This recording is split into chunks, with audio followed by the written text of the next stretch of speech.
Morning, good morning. Thanks for dealing with my panic last night. Philip, I just realized that I'd never actually confirmed with you. I'm like, man, we're gonna wake up and he's gonna be like, D&D, what? No, yeah, that's probably a good idea to give me just a check-in. But yeah, I've had a crazy week, but it is good, man. It was on the schedule, it was on the phone, so if it's on the phone, I never miss what goes on. Awesome. Yeah, you just got back home. Well, you just got your computer yesterday, right? Yeah, I was actually setting up the internet as of like an hour and a half ago, so Damn.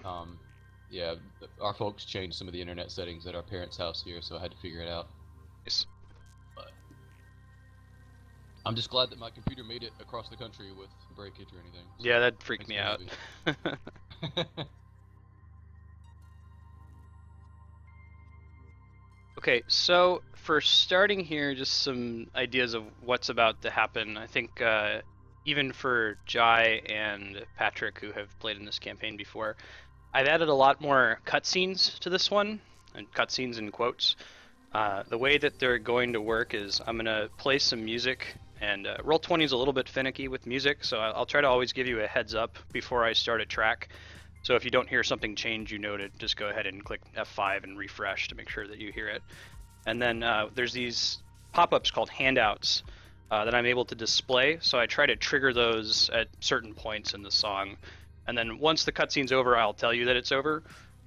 You can read through whatever text you have remaining. There's a place in Roll20 where you can go back and review the text if you're interested in it later. Like, we're doing a combat and it's not your turn and you're kind of bored and you're waiting, you can go back and read through those if you want to. But I've tried testing it, timing it out. There should be enough time for you to read all of it, in the time that I've slotted out in the song. So I'll give you a heads up before those starts. I'll show the pop-ups. When the game starts proper, I'll let you know. A lot of these maps, the way that Roll20 works is when you load into them, when I drag you in so that you're on my new map, it just starts you in the top left corner of the map, but your characters don't always necessarily start there, so you might just zone in and see a black screen. If that's the case, I'll try to move you to where you should be focused, but if worst case scenario, just kind of scroll around the map and see if you can find your character. If you scroll around the whole map and it's still black and you don't see anything, let me know, I can fix that. So I can get started here in a sec. Do you guys have anything general questions?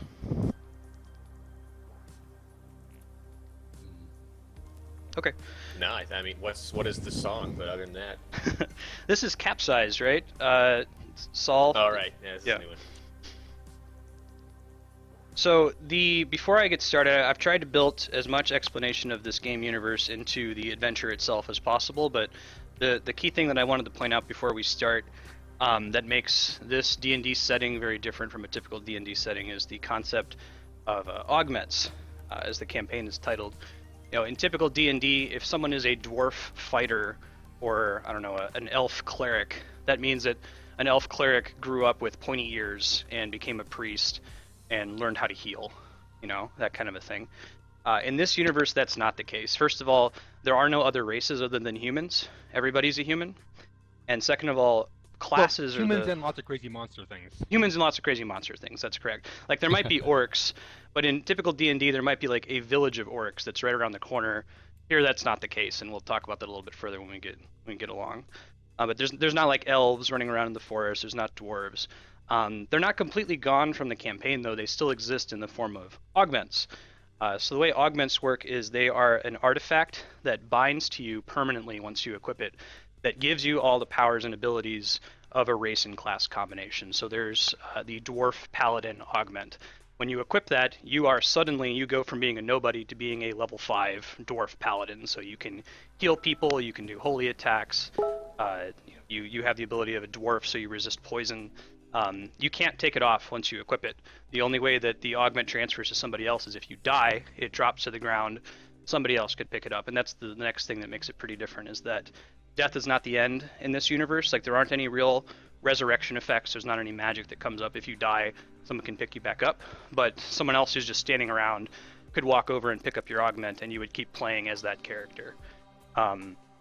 Typically, there's a pretty huge time gap in between adventures in this setting. So after we do this tutorial adventure and play through to the very end, the next time we play, it'll likely be hundreds of years in the future. So you'll still be playing the same augment, the augment will have sat around for all that time, but some other person is going to pick it up and use it, and they might be very different.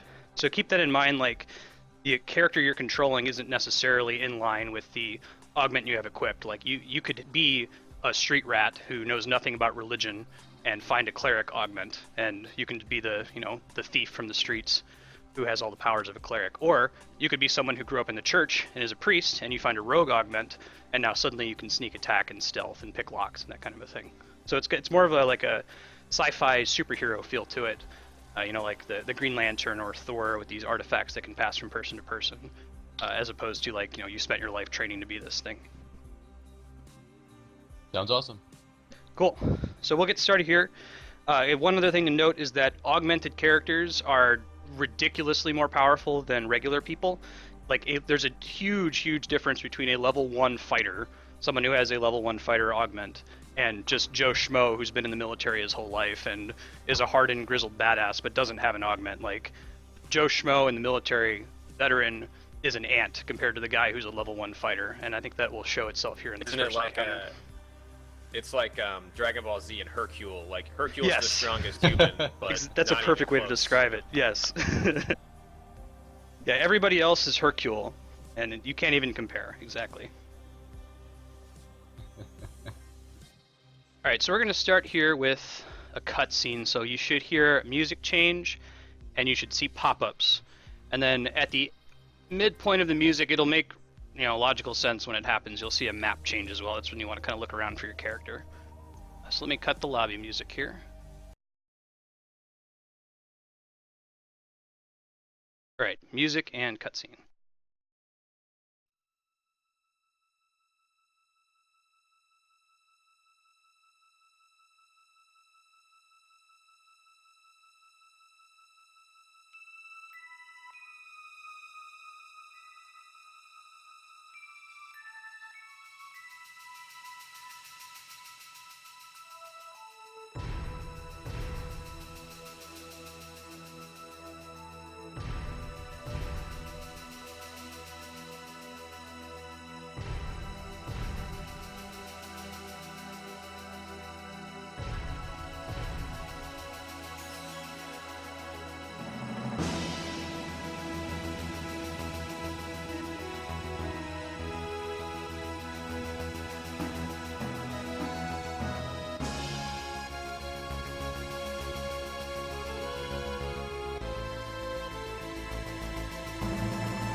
All right, end cutscene. Your characters are over to the top right corner. Should have pulled you over to it. Scroll over there, you can see if you can see them.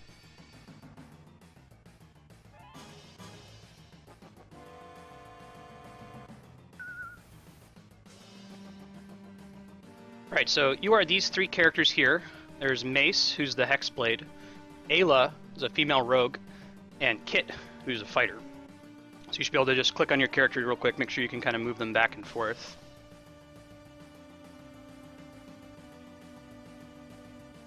And there's this little floating, kind of I don't know if you've ever played Phantasy Star Online, the little mags that would follow you around. Pops up from out of Ayla's augment. So Ayla opens the panel on her rogue augment and depresses one of the spheres they're in. It glows briefly and conjures a floating object in front of you. Mission objective: infiltrate the Yellow Nation encampment. Discretion suggested, but neutralize the Restless opposition without prejudice. Enter the Vardiskar's quarters. Plant and arm the device. Avoid the Vardiskar at all costs. It hovers closer to you. Questions? So if you have questions for it, this is kind of your spot. Philip in particular, this thing kind of behaves as a codex. So if you're like, oh man, there were a bunch of words that had colors on them and I don't know what those are. Or if you have questions about the plot, you can ask it and it can answer. But other than that, you guys are free to control your characters at this point and decide how you want to handle this this infiltration mission. Awesome. So I could just type in the text box any questions? Oh, you could say them. I'll go ahead and respond. But if you want to type it too, while other people are doing stuff, I can respond as well. Awesome.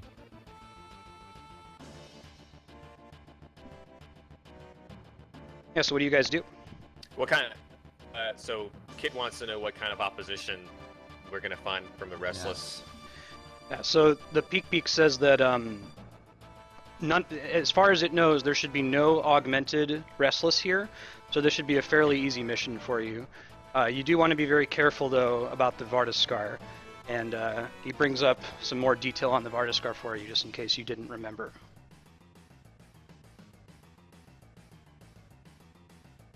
It says, Vardiskar, ancient entities, unfathomably powerful, 4 known to be active. Temperance leads the Yellow Nation. It's the one that you're on your way to now.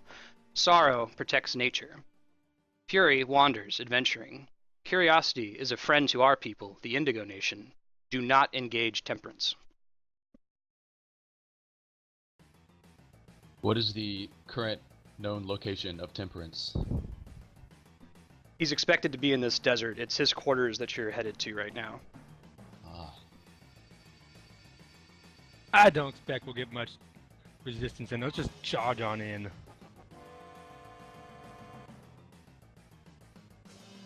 He says in an Yeah, you got odd accent. questions.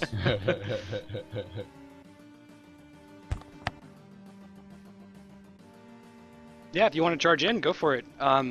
So the way that this is going to work, because these guys are not augmented, you can see the little like guys in yellow turbans all over the place. They put up very little resistance. In fact, let me show you how much resistance they're going to put up. With the exception of that Restless captain with the pink square around her, this is what most of their situation is. None of the soldiers are augmented, so they're minions. Minions are a special kind of weak enemy that have no hit points, and they die instantly if you enter their space or target them with an ability. They do deal damage to adjacent allies on their turn, so if you were to end your turn next to one without killing it, it will just automatically hit you for 1 damage. But that amount of damage tends to be small. You also have to be careful if you're moving around them without killing them. You know, they might counterattack you and try to hit you when you move past them. So if you're going to mop them up, kill as many of them as you can. Now, I've tried to intentionally limit what you guys can do right now to avoid sort of an option paralysis on these new characters. You can pretty much move and attack. Those are your 2 options. I'm not going to limit how many squares you can move until you get close enough to the Restless that might actually matter. So move as far as you want. As soon as you start killing one Restless, then we'll talk about how many squares you're actually allowed to move and try to resolve it turn by turn. You good to go, gents? Yeah, let's do this. Yeah. Should we pick out the guys on the outside first for easy pickings? Makes sense. Yeah. One more totally. thing, I just posted a stat block for that Restless captain.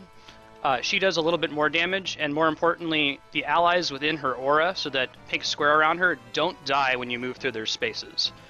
So you have to actually target them or kill her to make that aura go away. You can't just like run through them and instantly wipe them out.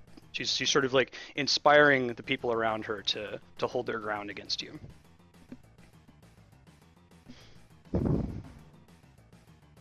Damn scavengers!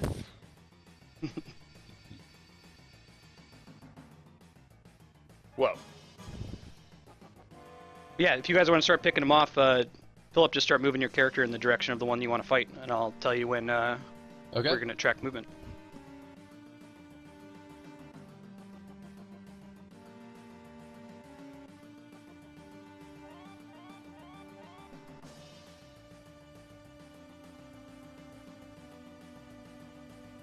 So I wanna sort of attack.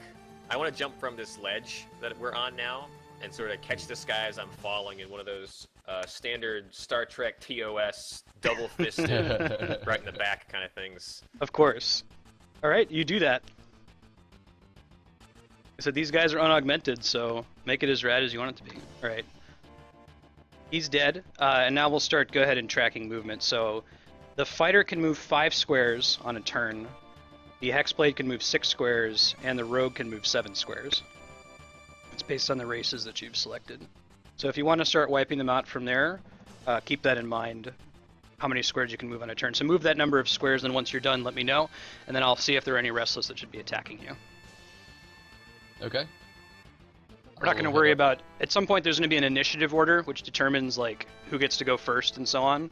Okay. But at this point, because these are all unaugmented characters, we're not going to bother. It would just make this take more time. I'm gonna charge and start running. I'm gonna shoot the guy in the distance off to the left of the wall, kind of running towards the mass in the middle. Gotcha. This guy here, let me ping the map. Yeah. Okay. So the way that works. Yeah, so does... Oh, go ahead. No, go ahead, sorry. I was going to say, the way that works, if you hold click on the map, you'll make a little ping in the color that you have in the bottom left corner. That way, if you're like, hey, is this the thing that I want to kill, you can highlight it, and that way I know what you're referring to. Sorry, what were you going to say, Patrick? I was curious, do we have some sort of communication device so that we can talk to each other via our augments or some sort of indigo technology or something? Not right now, you do not. So you have to be physically close to each other or yell to each other to communicate. Right now, you're close enough that I would allow, I mean, you're like elite soldiers, so you could probably use hand signals or something. Communicate silently. Okay, well, I'm going to do some badass semaphore that tells Ayla and Mace that I'm going to go and kill the Restless captain, and I'm not hearing any of this stealth nonsense. And they've got just a few seconds to tell me that's a bad idea. In their own or join me. semaphore. What do you mean, bad idea? Bad idea. Hey guys, maybe we could at least flank them from several sides at once. Okay, you flank him from the side and we'll charge in. Alright, you can go ahead. Yeah, okay, I'll wait for you to get in position. Yeah, so just go ahead and move your rogue wherever you want to. Super move. Mace is gonna What's hop the on top semaphore of this. for confused? Mace is doing what? Mace is gonna hop on top of this. It's like a tent. Hut tent. Yeah. Is it firm? Yeah, it's firm. Hut is better. Wait. it's a firm tent. Yes. And it's gonna start picking him off. Okay, Pew cool. pew style. So you're using your Eldritch Bolt. Show what Yeah. that looks like here in chat. So let's go turn by turn now. Pat, I assume that you're actually starting like right here, close to an enemy, right? Yeah, and so Kit's pretty brash, but he probably does have a little bit of tactics. He's probably going to try to create a distraction on his end so that Isla can come in from the back unknown. Okay, cool. So I'm going to make a lot of noise and be obnoxious. All right, well let's do that. So you're making a lot of noise. We're going to go turn by turn. We're going to do the fighter, then the hexblade, then the rogue. So in addition to making a lot of noise, are you taking any other action from the space you're currently in, Patrick? I am going to hit this guy with my cleave. Okay. And then we'll go. What's the hexblade doing? Who in particular are you going to shoot first? Alright, shooting this guy down at the base of the hut. Okay. Philip, what do you do? Let's see. I'm going to come in from the left, and sorry, I'm clicking things. I am going to attack this guy right here and That start guy? making a beeline for the captain. Got it. Alright, so you end up here, right? Since you can't Yes. move through those guys. So what happens here is you moved next to this guy right here while he was still alive and ended your turn without him being dead, so he gets to attack you for free. And Okay. just a reminder, his attack just does 1 damage. So to do that, click on your character. You see how there's a little green like bubble above your head? Yeah. Click that guy, go to 22. Yeah, you could just type 22 or you can type -1. Will actually do the same thing. Sweet. Cool. All right, so that is your turn. The Restless that are adjacent to people now get to act. There's only 2 of them that are. So the 2 that are next to you, Philip, do 1 damage to you again. So you can do -2. Now, up on the bluff, up to the top left, some more enemies pop up. Try to highlight them here. These are archers. They're similar to the melee guys, but they can deal damage to enemies that are up to 10 squares away. They're going to try to do that. I think that they feel Ayla is the biggest threat right now, getting close to the Restless captain. And Ayla is within 9 squares of all of them, so they're all going to shoot you, Philip, for a total of 5 look. damage. Alright, and then let's go back to the fighter's turn. Taking heat over All right, here. Kit is insulted. Kit is insulted that they think that's the threat. So I can move 5 squares. Yes.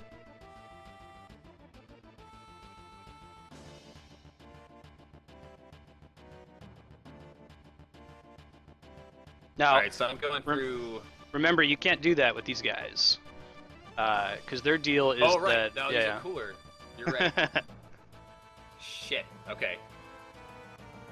All right, then I'm just cutting a path. I'm cutting a path directly to her. Okay. A reminder, for the reason he can't move through those characters, this captain is creating an aura around all the soldiers around her that makes it so they don't die when you move through their spaces. So if she dies, that ability goes away. And since they don't die, we can't even move through their spaces. Correct. You could attack them to clear them out. Yeah, so I'm targeting the one that's right diagonal southwest from me. Okay, done. Alright, Hexblade, what do you do? I'm gonna somersault down this hut and then over and onto this one. Cool. Take a shot at the archer in the middle there. Okay. And go, boo, yeah! Awesome. You've drawn their attention to you now. The rogue's turn, what do you do? I'm definitely gonna have to attack the guy just to the east. Okay, done. And now you still have a move. Alright. Now, let's see. If I moved 1 or 2 to the right, I'm still going to be within attacking range of at least 2 or 3 guys. Correct. So So- if you look, click on your token, you see in the top left corner, there's there's 2 little buttons you can click. One says Initiative and one says Deft Strike. Do you see those? Yeah. So Deft Strike, that's your power that shoots your Shadow Shuriken ability. And it says that little, like it looks like a bow and arrow symbol with a 6 next to it. That means that you can shoot up to 6 squares away with that. So theoretically, now that you've cleared a path, now that there's not somebody like in the way of the captain, on your next turn you could just shoot her in the face without needing to move. I see. Let's see. Do I know how much HP the captain has? She's also a mini minion, so she doesn't have hit points. If you target her, she dies. If you look at her, she dies. So we can make this a very quick get in, get out type mission if Yep. we wanted to. Let's see. That is honestly too good an opportunity to pass up now that I've got a beeline and her back is to me. Okay. So let's stay where I'm at and set up for that. All right, got it. So next turn, if nothing changes, you'll be taking her out. Cross All right. fingers. So the Restless get to go. There's only one that's adjacent. It's the one that's adjacent to you, Philip. So you take 1 more point of damage from the one that's up and to the left of you. 5 more archers pop up. And they are only within range of Kit, and just barely. Only 2 of them are close enough. So Kit, you're going to take 2 damage. And then the 4 archers that we already had in the top left are still within range of the Hexblade, who has drawn their attention. So the Hexblade takes 4. And then it's back to the fighter's turn. Alright, well, I'm ill-equipped to deal with archers, so I'm just gonna continue pushing forward towards... So what is the captain doing while we're attacking like this? The captain is shouting orders. Like, part of the reason I'm not bothering having them move, first of all, it would be a really pain in the ass to move 30 tokens all at the same time. Second of all, when it comes to minions, like I said, you as augmented characters, you're basically superhumans. So we're just simulating the fact that you're so much faster and so much more agile that they can barely react to you. You've gotten the jump on them. You're taking them out really quickly. They don't know what's happening. You know, they're just going down back to back. Now, before you finish taking that action, Patrick, if you want, we could introduce the concept of delaying your turn. Because right now, the problem you have is that you can't kill some of these soldiers by moving, right? Like, as long as that captain is alive, they're immune. The only person who has the ability to kill the captain right now is the rogue, so it might stand to reason to let him go first, and then you could take your turn after. That's something you can do, Philip, to just say, hey, I think it would make more sense if this other person goes. You just delay, and then you take your turn after that person. I see. Yeah, so Kit didn't really get the memo with the fact that we're not stealthy anymore, and so he still does semaphore towards Ayla, clearly visible to everyone around, to indicate that he's going to hang out for a second, and he does a stabbing in the back motion, which you should do to the captain. Cool. Cool. Classic hand signal for stab that person in the back. Yep, everyone knows that one. Alright, Hexblade, what do you do? Bam! That guy. Gone. Alright, Rogue. You said you were already planning on doing this, right? So you're just gonna shoot the Restless Captain? Yes, that is the plan. So should I attacking this target with click on Death Strike? Death Strike, and then click on her. It'll give you a little reticle. There you go. Oosh. Now it gives all that stats. We're going to worry about that when we get to a battle later that actually includes enemies that have hit points and defenses. So you would have done 19 damage, but she has no hit points, so she's just gone. Now, go ahead. So now do I get to move? Yes, or, you can move 7 squares, and now that those guys aren't protected anymore, if you move through their space, they die. Yeah, so let's clean up what I can clean up here. I think I will take out these 3 here in this horizontal line by moving down 2 and over. Got it. Here. That's 7, right? Yeah. Yep. And you pass through 2 without killing them on the way, so you take 2 more damage. 2 more. Right. HP. Yeah, so you're bloodied. That might trigger some stuff. Now, if you want to, let me pass out some abilities you guys have in addition. Let's expand what you can do just a little bit here.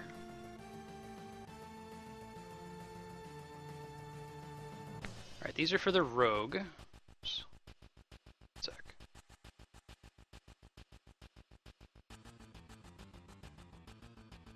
You see this card that just got dropped on the map in front of you, Philip? Yeah. Right-click that and do Take Card. Same for this one. They're both of them. Yep. Got 2 cards. Yep, and now you can click on that card above your ID in the bottom left corner, and click on a card to see what it is. The second wind ability is one you could use on your next turn to try to recover some hit points yourself. I think you also have that lifeblood ability from being a Ryloka, like your augment has that half vampire power. So when you kill something, something good happens. I'll give something similar here and you can kill a lot of things. Yeah, right. Yeah. It's one of the advantages of these minions, that you can kind of use them to proc your powers. Now, the encounter thing that it says at the top, what does that mean? Wait, where do you see that one? Socratically, on top of Lifeblood. Yeah, you got it. Yeah, so Philip, what do you think that means, Socratically? What do I think Socratically means? Oh, no, I'm sorry. Encounter means. Encounter. Encounter immediate reaction. So it has to be when you're attacking someone, right? That's a reasonable guess. Really, all that this means is that since it's an encounter power, you can only do that once per encounter. The Death Strike that you do, there you're always just shooting shurikens at people. You can do that as much as you want, but you only get one chance to proc this second wind power. Awesome. Good deal. Cool.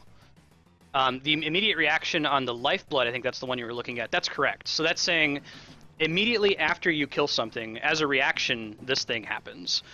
So it's telling you need to trigger it. You need to do whatever the trigger says in order for that to happen. But that one's also an encounter power. You got it. That's good. All right. So the fighters moved out of range of the archers on the right. They shoot their arrows, but they land just to the side of Kit. He's actually also out of range of the archers on the left who continue to pelt Mace. So Mace takes 3 damage. And then Ayla, you take 1 more from the one that's adjacent to you. And then we'll go back to... Actually, I skipped the fighter. The whole idea there, Patrick, was that you delayed your turn. So you can go ahead That's cool. You can go ahead and take it, though. So, I was going to ask you, in Roll20, I keep forgetting, how do I show my path that I want to make? There's a button command. Oh, click and hold your guy like you're moving him, and then hit space.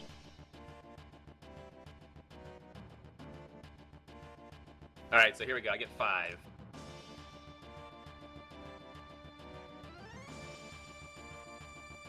But it didn't work. You almost got it. I saw 2 of the squares. So there's your second wind card. And if you want it, changeling card. If you want to pick those up, Jai. Well, okay, my path is gone now. I did it though. And No, I can. So the way it works is try. Okay, cool. Actually, everybody do this. This is really helpful. Click on the fighter if it will let you, and hit space. You can see the path that he just took. If it doesn't let you, that's okay. We'll do it on your next turn. I'll show you how to do it. Yeah, so I can see exactly what you just did. So you killed these 4 guys. Now you don't have a ranged I don't attack. think I can click on them to see things. Okay, we'll do it next same time you guys move. Then I'll show you how it works. You don't have a range attack technically, but there's nothing stopping you from just like picking up a rock and throwing it at somebody, Pat, when it comes to these mini minions. So I'm okay with you doing that if there's one other ones you want to kill. Yeah, I'll throw some pocket sand at the guy to my left. Cool. In a lethal way, I guess. Pocket sand. Very lethal pocket sand. When it comes from an augmented character, pocket sand is no joke. All right. So then it's the Hexblade's turn. What do you do? I'm gonna shoot one of these archers. Yep. And then tumble down and crunch these guys. Okay, done. Awesome. The archers on the left and the right are no longer a threat. They're trying to like run away now into the bluff. They're very afraid of you. You took out the captain. Fun, guys. Let's go get to that Vardiskar quarters. All right, Rogue, what do? You just heard Mace said, let's get to the Vardiskar quarters. Do you agree? What do you want to do? I agree, and I'm going to take out as many guys as I can on the way there. Cool. So I'm Let's gonna say head just like that. Yeah. just grab those guys. These other guys are trying to run now. Awesome. Let's see. So how do I show how I'm going to move again? I hold spacebar. Yeah, so what you do is you click your guy, and then click and hold like you're going to move him and pick him up and drag him, and then tap spacebar on each of the squares you want to move to. So like, move him 1 square and then tap space, and you'll see a little yellow arrow pop up, and then move him 1 more square and tap space again. It's kind of confusing. You've got to hold left click. Oh, you did it the first Yeah, that time. worked perfectly. Yeah, and then after that's done... I have a hard time with it. After that's done, Philip, click on your guy again and then just tap space once, and it will give you a review of, oh, this is what you just did on your last move. In case Cool. in case you forgot, like, how you just moved. That's very helpful. You shouldn't feel bad, Pat. Age brings wisdom. Yeah. Alright, so... You guys, I'm not going to bother with turns to get to the Vardiskar's quarters. All the other Restless are terrified of you, and they're fleeing for their lives. At the end of an encounter, you get everything back. In typical D&D, there's this difference between, taking a long rest or a short rest. Augmented characters are way sweeter than that. At the end of every encounter, you recover to full health. Any status effects that are on you that are negative drop away. You get all of your powers back. You can do everything. But 1 sec.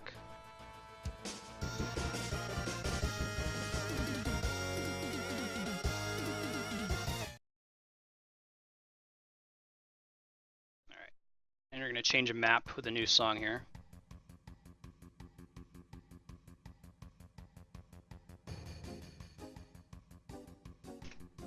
Whoa. We all of a sudden leveled up to some powerful looking dudes. Alright, so the peak pops out again. And he says, this is the location where you should plant the device. Do you have any further questions?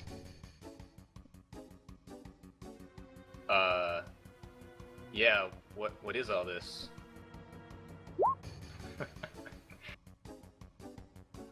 Alright, so it displays a little like kind of holographic projection saying, Gods, revered on the light side of Kyo.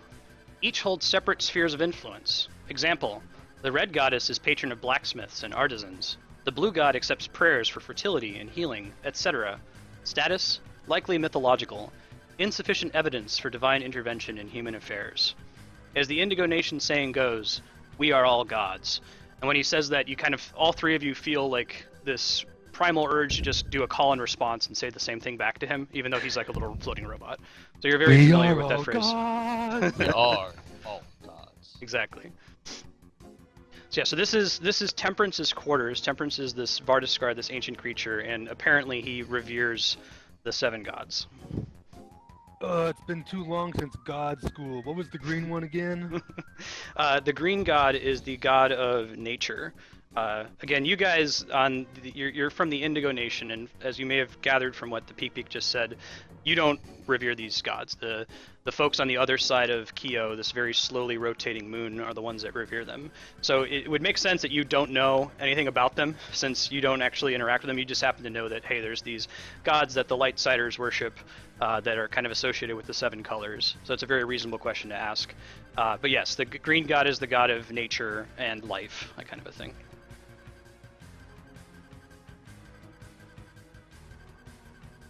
Yeah, so what do you guys do? So can Peek tell we're us here some to- information on the device that he mentioned? Yes, absolutely. So you actually have the device. You're the leader here, Ila. So she reaches into her augment and pulls out the device. Another pop-up here. So it's a glowing blue sphere. It's emblazoned with runic script, the language of the ancients. The ancients are the people who presumably made the augments and the spheres that you guys are using. The art of creating augments has been lost to time. So there's a finite number of them in the world. They're exceedingly rare. So they're this like race of people that left behind a legacy. You can find their ruins across civilization. Know very little about them. Most people who go adventuring are looking for information about the ancients, or information about augments or ways to make augments more powerful.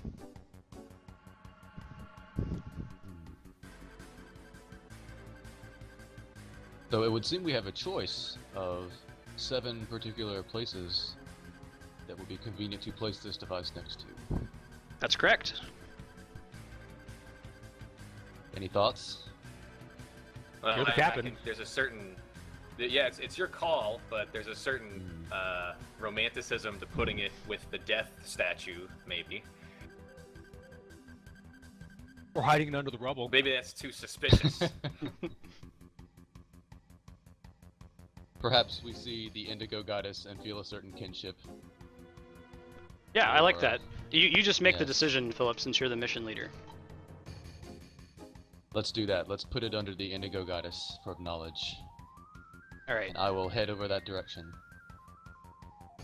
Okay, so the device is planted, and you guys are gonna have to give me a second because there's gonna be a cutscene here coming up. So listen, actually, before I started, if you wouldn't mind, just quickly refresh Roll20 just to make sure that the SoundCloud connection is still working. The music will cut for a second, then a new song will come in here.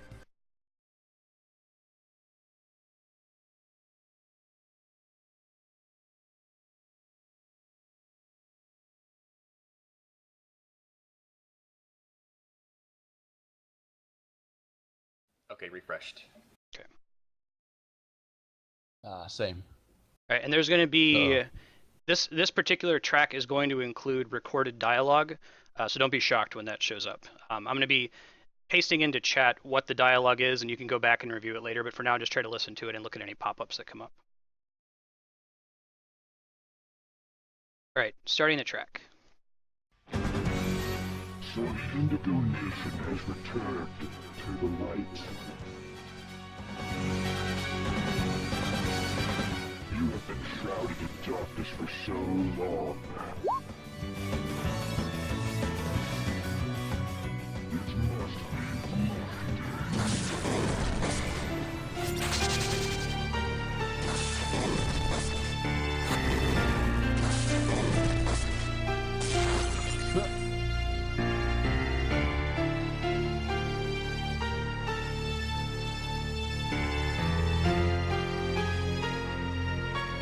No one can help you.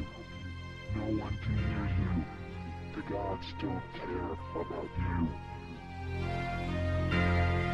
We serve the gods. You serve a fool. He won't stop us from fighting it. Your deaths are meaningless.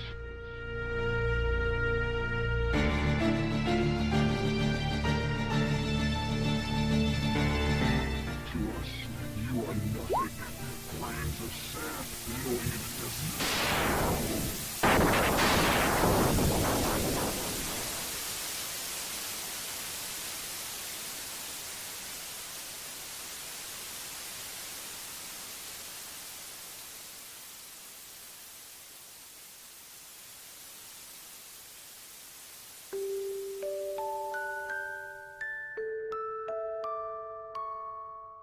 Aww.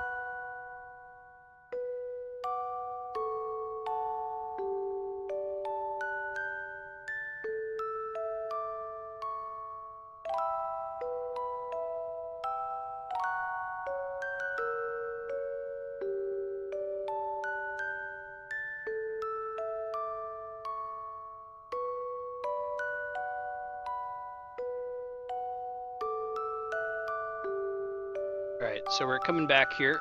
There's going to be another cutscene coming up. Wait, so can we recap?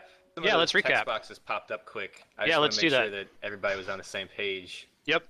So, Temperance came in, and WoW just ruined us. TPK, But- man. But Ayla got the device activated, which it looks like it didn't affect us, but it pushed Temperance. It repelled him with this blue ball of force. Yeah, the force like pushed him up against the wall and like made like a Looney Tunes Temperance-sized outline in the wall. He went flying out way far out of the desert, and his mask fell off on the way. And his mask came off and he's faceless underneath, which is creepy. Yeah. And then we just died. But interestingly, this device did not affect us.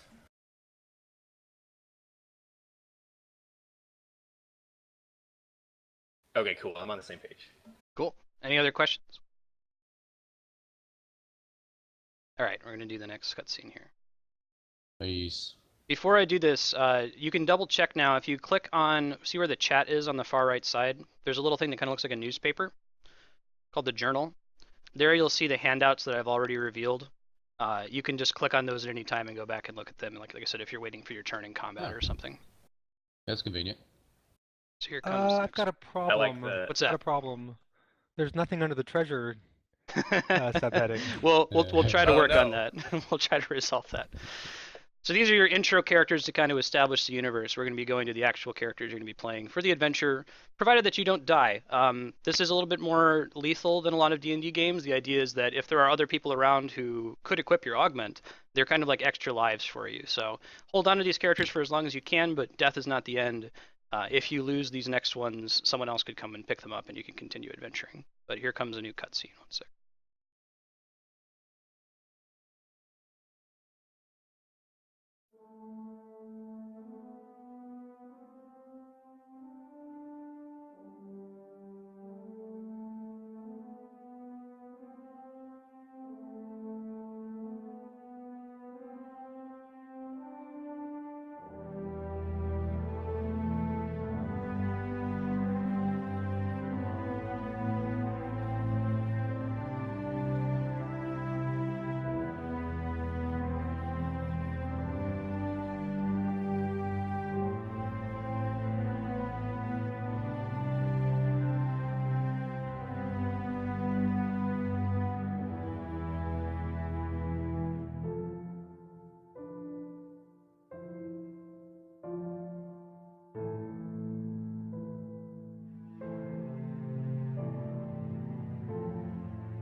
Right, cool. So recapping. This is so fucking rad. So to recap there, well, actually, why don't you guys recap just to make sure we're on the same page, and I'll correct.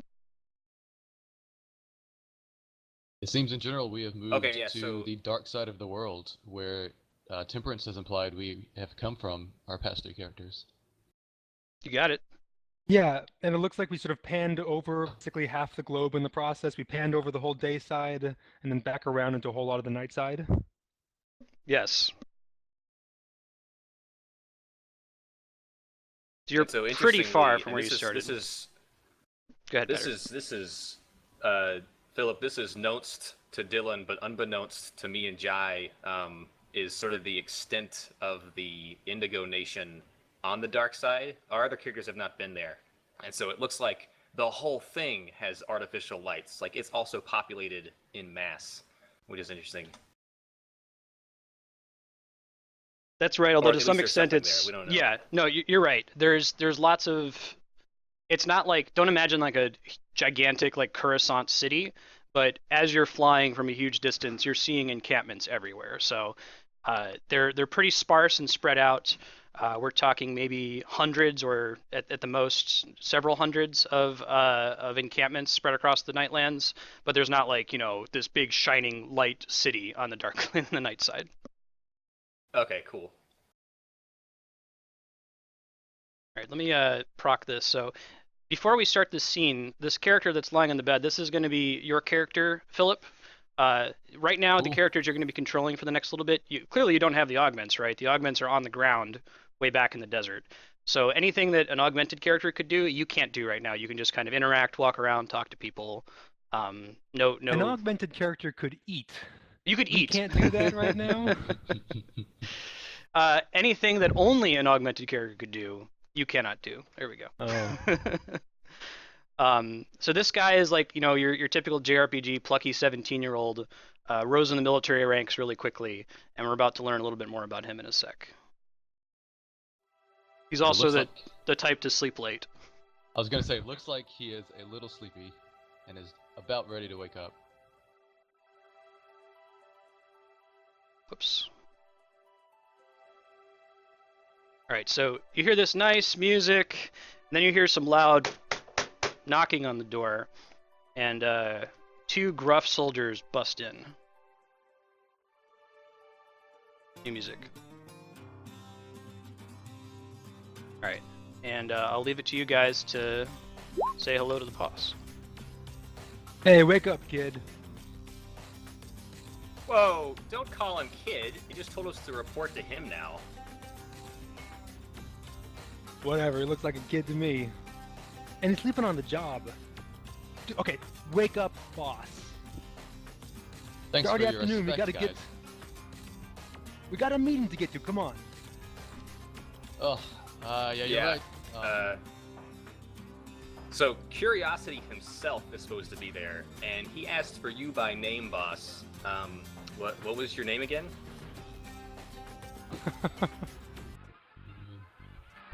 What should Biggs and Wiggs call you, Philip? Arsenic. Okay. Let's use that for my character name here. Sure, done. So I think I'm the only one that can edit that, and it'll still show boss in certain maps until I remember to catch it, but there you go. That'll work. Cool. Alright. New music. And a map change. Alright, this time you are starting far in the bottom left corner. I'll try to reposition you down there.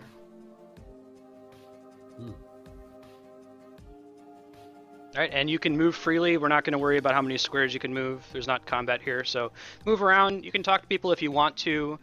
You can ask people questions, that kind of a thing, or ask me questions about the stuff that you're seeing. You don't have a peek right now, but I'll go ahead and help you out if you need it. It looks like up here, kind of in the middle, people are gathering, and there's 3 spots you guys can fit into, 3 conspicuous spots whenever you're ready to go ahead and see the next scene.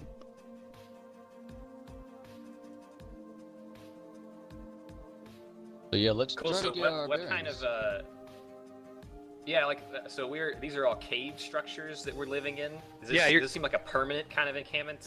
No, it seems like you guys have a lot of stuff that's easy to pick up and move around with you.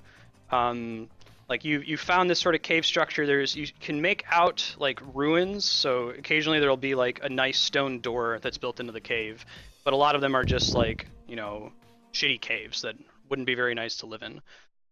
You guys know, as Indigo Nation natives, that because of the slow rotation of the moon, this is actually true for people on the light side too. People always have to pick up and move. Like, if you're living on the light side and you don't want the Nightlands to encroach upon you, where it's cold and there are monsters and other kinds of horrible things, you can't just build a castle and live there for 200 years. Once the edge of dusk, as it's called, starts creeping up on you, you gotta go. And as a result, that's why we're doing this campaign is in a D&D setting. people still use swords and shields and wear leather armor and listen to bards and taverns and that kind of thing. They don't like ride magic trains all over the place because they haven't been able to settle down and actually develop that kind of technology because they have to keep picking up and moving. Now, on the Indigo Nation side, you guys are special in that you live in the Nightlands, and it's not because you're afraid of the day that you're moving away from it, it's by edict. You've agreed that you're going to stay in the Nightlands for some period of time, you're going to tame the Nightlands is the phrase that your boss, Curiosity, uses. He says, we're going to tame the Nightlands, we're going to show that we're all gods, and we're going to save our lost brothers and sisters who are constantly fleeing the darkness on the light side.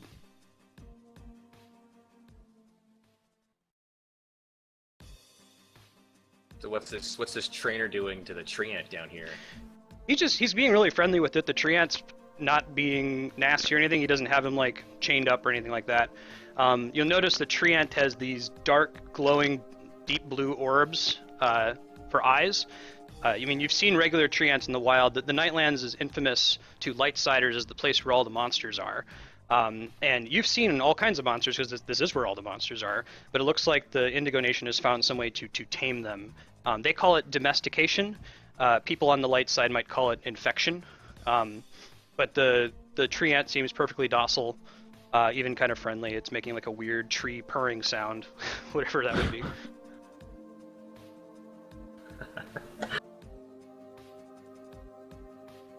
So I'm heading over to talk to this trainer here and see what his thoughts are on the current gathering above. Yeah, so he introduces himself. His name is Oppo. He's pretty excited. There's supposed to be a mission that's upcoming.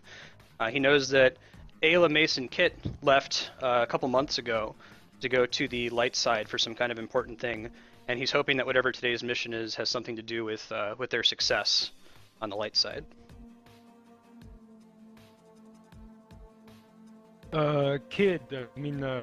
Boss. Maybe we should be going up to the meeting? Or not, boss. Whatever. Knowing how long it's been since we've had any news of the other three, that sounds like it'd be prudent. So let's head in that direction. Sure. You guys can go ahead and move. Got some important information, though, about what people are up to, what they're doing. Yeah. As we're clearly on our way to the meeting, Big's scripted dialogue comes in. Hey, I think we should head to the meeting now. Hey, I think we should head to the meeting now. Hey, I think we should head to the meeting now.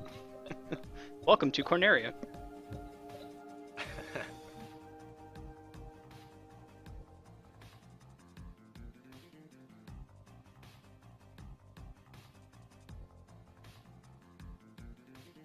Biggs kind of comes over here and gives like a little once over to the rookies. He straightens one of theirs like packs or something that he thinks is out of place, but really isn't at all. It's perfectly fine. Right. The rookie like salutes him and looks like very proud. Remember that if you would, Patrick. This one's name is Porkins. Okay. Nice. You'll run into him later. He will remember that. Go with the Walking Dead thing. Awesome. So Arsenic gives a quick glance to this domesticated mummy and trainer, and then decides to move just past them without engaging. Gotcha. Very good. Always ready. Always aware of the surroundings. All right. So for the most part, everybody's technology is pretty shitty, both on the light side and in the Nightlands. The Indigo Nation, before they put themselves into exile in the Nightlands a few hundred years ago, were definitely like the foremost in technology. So they would always be developing and trying to settle for as long as they possibly could to, research the technology of the ancients and build some of their own tech. What they're kind of imagine like them before when they used to be on the light side as sort of like North Korea, like not that insane, like they weren't like religious zealots or anything like that. They didn't worship their leader, but they were very, very, very isolationist to the point that a lot of people didn't know very much about them. They would trade, but only just barely what they needed. They would never show off their technology or their capability to anybody else, and so nobody was surprised when they just up and disappeared one year and fled to the Nightlands together with this Vardiskar Curiosity. But I mentioned that to mention that they do have some cool technology that you would never see in the light side, like these spotlights over here. Should be turning on. Whoa. And you see, coming from a cave up to the north, a tall 10-foot figure walking to the south to where this sort of precipice is overlooking. And we're going to get another music with narration. There's not going to be any pop-ups this time, so I'm just going to be putting his text into chat while he speaks. So one sec. Okay, here comes music.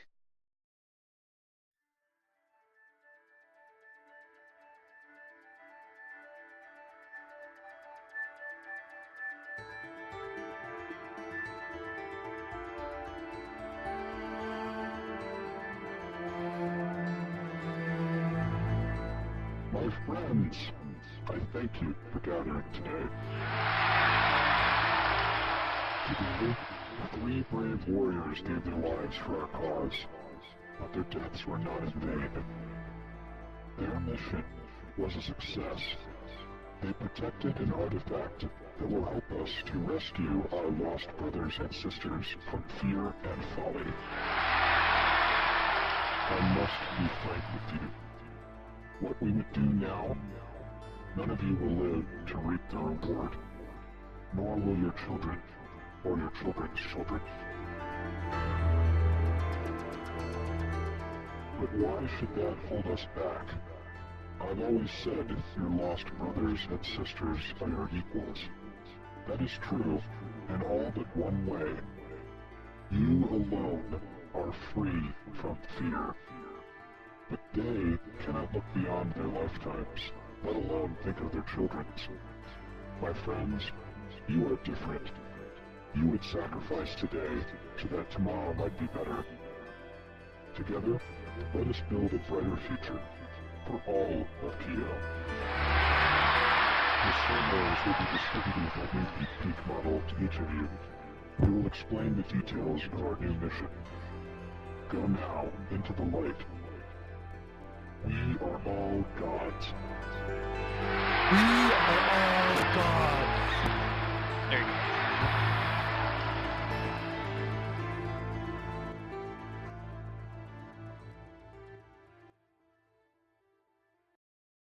Okay, back to the old music. And there's a servo quartermaster with a peak next to him over by the rookies. What do you guys do?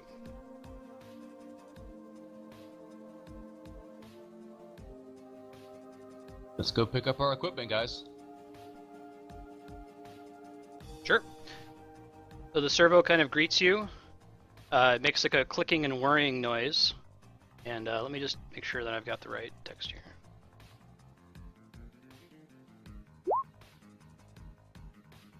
Alright, so the servo hands you a familiar looking sphere, familiar to you as players, maybe not so much to you as characters. The servo makes a clicking sound and demonstrates how to use it, pressing down on a symbol on the sphere's face. The sphere glows briefly, then conjures a floating object in front of you. Mission objective: travel to the edge of dawn, enter the protected area. Priority 1, at all costs, recover the augments of the fallen heroes. Priority 2, search the protected area for the artifact. You will know the artifact when you find it. Further instructions to follow. Questions?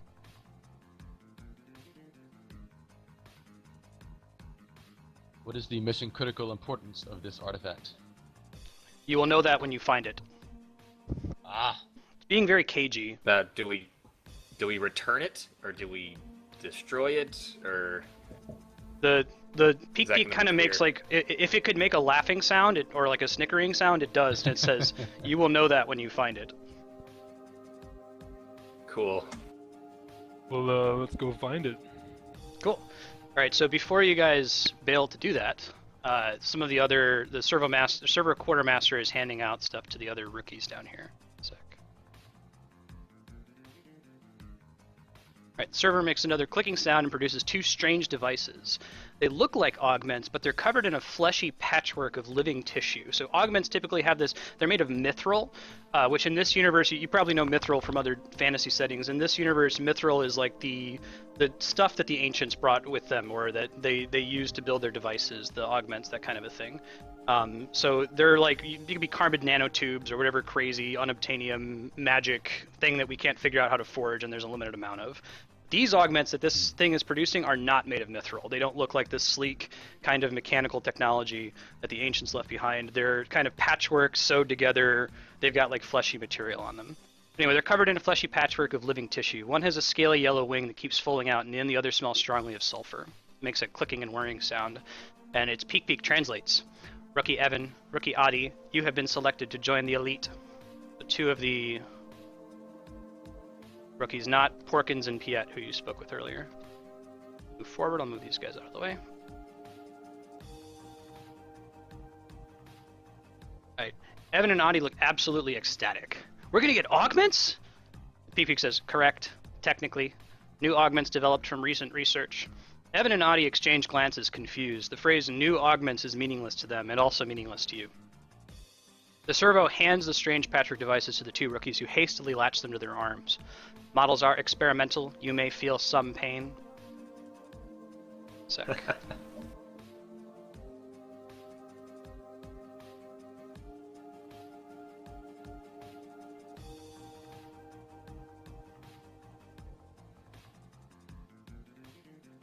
Evan and Adi scream. The augments crawl up their arms and cover their torsos, radically changing their bodies.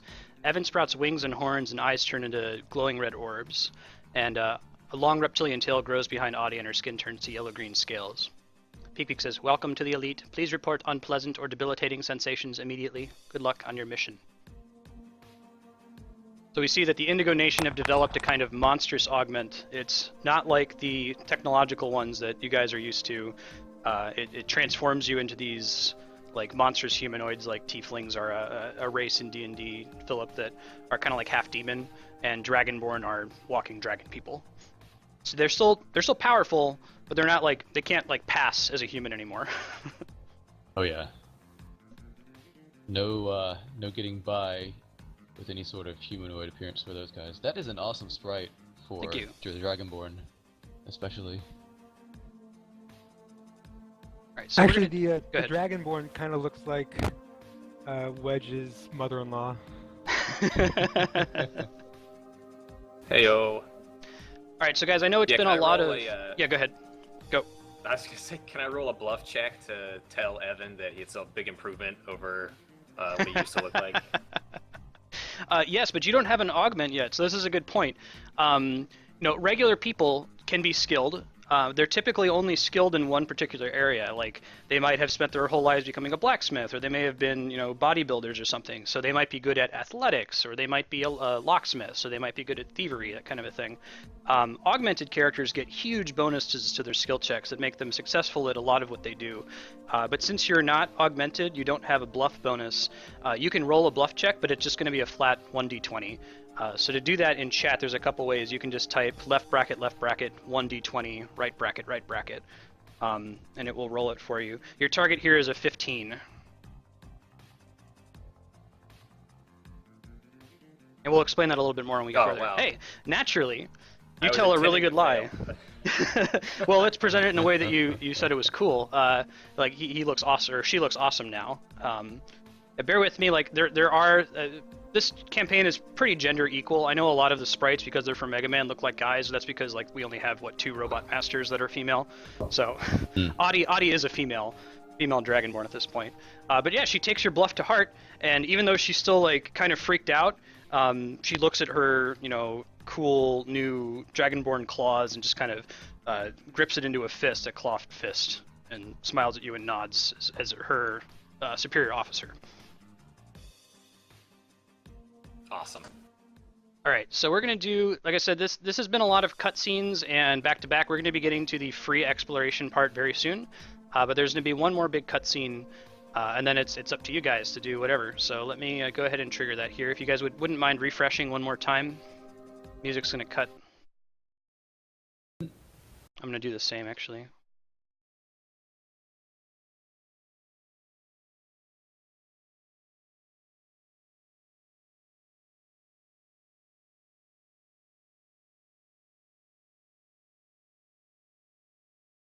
Didn't just bump you maps, did it? So. No, I'm still here. Oh, okay, hold on, I realized what just happened.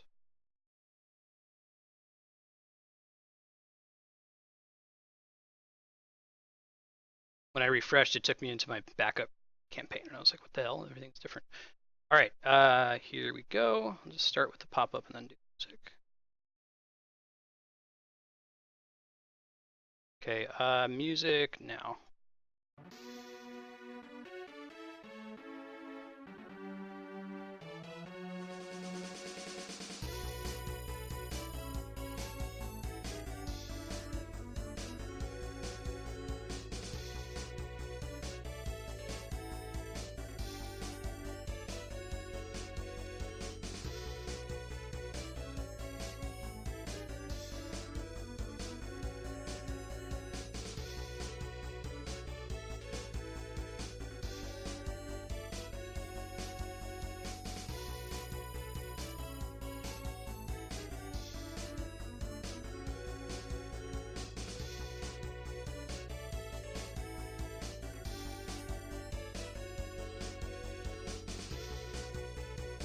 Alright, gonna pull you into the map.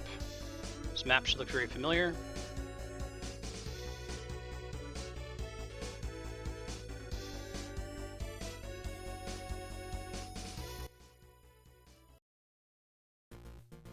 Alright, now there should be just some light exploration music in the background. You guys are here. Peek pops out, kind of directs you to search this area for the artifact. Now you're inside of the big glowing blue sphere that Mace, Ayla, and Kit created several months ago. The place is abandoned. You see there's some Restless here. I just have to go through and clean them up. They're not here. But I presume Mace, Kit, and Ayla picked themselves back up and are doing fine like they are right there, right? False. Yep. What about our first Peek friend? Is he still hanging around? No, so I had a very brief line about that. He like flew up out from that cutscene where we were like, that's right. Yeah, he was working his way back to the Indigo Nation. Well, Okay. Wedge suddenly has a passion for exploring. Hell yeah. Bear with me, guys. I got to reveal a lot of sprites here. It takes a sec. But you can Sure. talk amongst yourselves.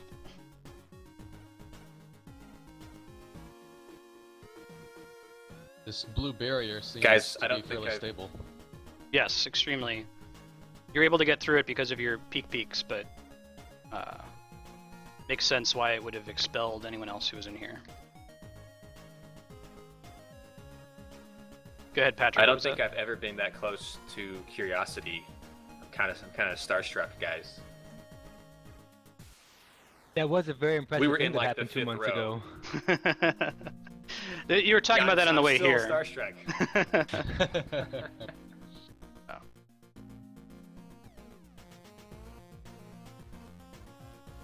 Arsenic isn't sure what he thinks of curiosity. He definitely sees his leadership and charisma, but is inherently distrustful of anybody in an authority position higher than him. Who has the Elusive Man theme as his music? Right. Okay, so you guys are welcome to explore around. Remember, your primary objective here is to recover the augments. The Peek was really serious about that. The augments are extraordinarily rare. There are at any given time, like there might be 1,000 that might be around, and of those, there's only maybe hundreds that people know are in use. And this moon has a similar population to medieval Earth, so there are very few of them, and it's pretty important that you recover them. Your second objective is to look for the artifact, but then of course third, you're welcome to just walk around and talk to the people here. They each do have something to say. Well, boss, what's the word? What are we doing? So, point of clarification, are these guys from our own party that came with us populating this, or are these Yes. guys that are trapped? Everyone on the map came with you, so they're all Indigo Nation soldiers of varying levels. Importantly, Kreia and Gallia are the ones that have health bars above them. That's how you can tell that they're augmented. They actually have hit points. So they have the Cleric Augment and the Wizard Augment, respectively. So I want to go to Gallia, and I would like to ask her if her augment gives her any sort of sense of where the other augments might be. That's a really good question. uniquely is able to answer that in a way that most augmented characters cannot. As a wizard, she is skilled in Arcana, which in classic D&D, Arcana is something that you use to like try to understand magic. Since there's not really, I mean, there's magic, but magic comes from these augments in this universe, right? So in this universe, Arcana instead means she's aware of ancient technology. She can interpret its use. She can maybe develop ways to track it down. So let's say that, since that was a really good question, she's developed a sphere. Those spheres in this game are like magic items. They're objects that you can slot into your augment that give you abilities. So you might have a sphere that makes you have a flaming sword, right? You might have a sphere that gives you better armor, that kind of a thing. She has a sphere that helps her to find ancient technology like Mythril, and she says yes, she believes there is one here, down over to the southwest by that large building that the Vardiskar was occupying. That sounds as good a place to start as any, boys. Let's trust her and head in that direction. All right.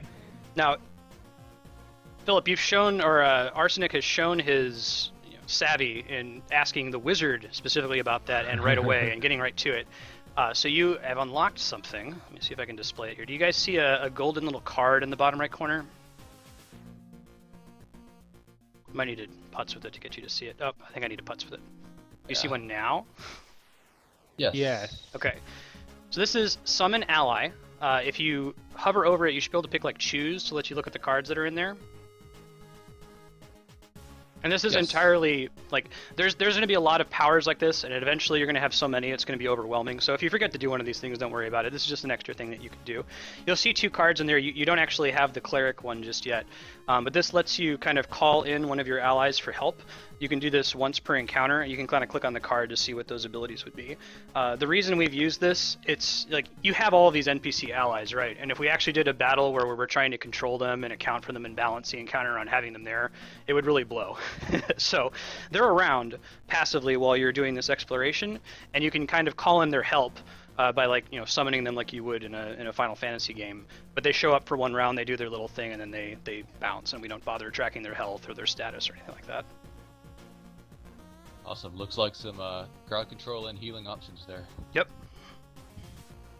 So we should be on the lookout for any Chocobo type, and I guess there are Chocobos in this universe. Yeah, we look can for breed and find the Chocomogs. best summon. Yeah, go out into the one island out in the back corner. Exactly, you got it. Cool. Cool. Well, I will start heading southwest. All right, are you guys doing anything else, or are you just beelining straight to the Vardiskar's quarters? Because if you are Well, beelining, I'll just move you. I'm gonna high five the cleric here just so that To formally unlock that. All right. yeah. I'm okay with that. Yeah, so Biggs and Kreia go way back. From before Kreia was augmented, let's say. Every now and then, someone who's one of the elite soldiers, you guys are members of the elite. Not everyone in the elite is augmented. That depends on the Indigo Nation actually finding augments to distribute. So you were friends before that, and then she was selected to receive the cleric augment. But you guys have stayed friends. So yes, you can also summon Kreia and get her ability. Cool. There you go. What is it? Dynamic storytelling. Yes. Heck yeah. Anything else? I'll go ahead and move you guys to the Vardiskar's quarters if you had anything else. Well, I was wanting to pass by some of these outlier guys here. Okay. But my question was, is there any way that they can look outside of the blue bubble we're in and kind of keep an eye on things that might be around? That's a really good recommendation. Do you give that order to any particular people? I guess without having met them yet, that's tough, but... I was going to tell this intimidating Cyclops and the trainer to look at the north end and make sure things are all kosher. Okay, Mira, the trainer who controls the Cyclops, nods to you and salutes. And let me make a note of that. That's a good call. Important.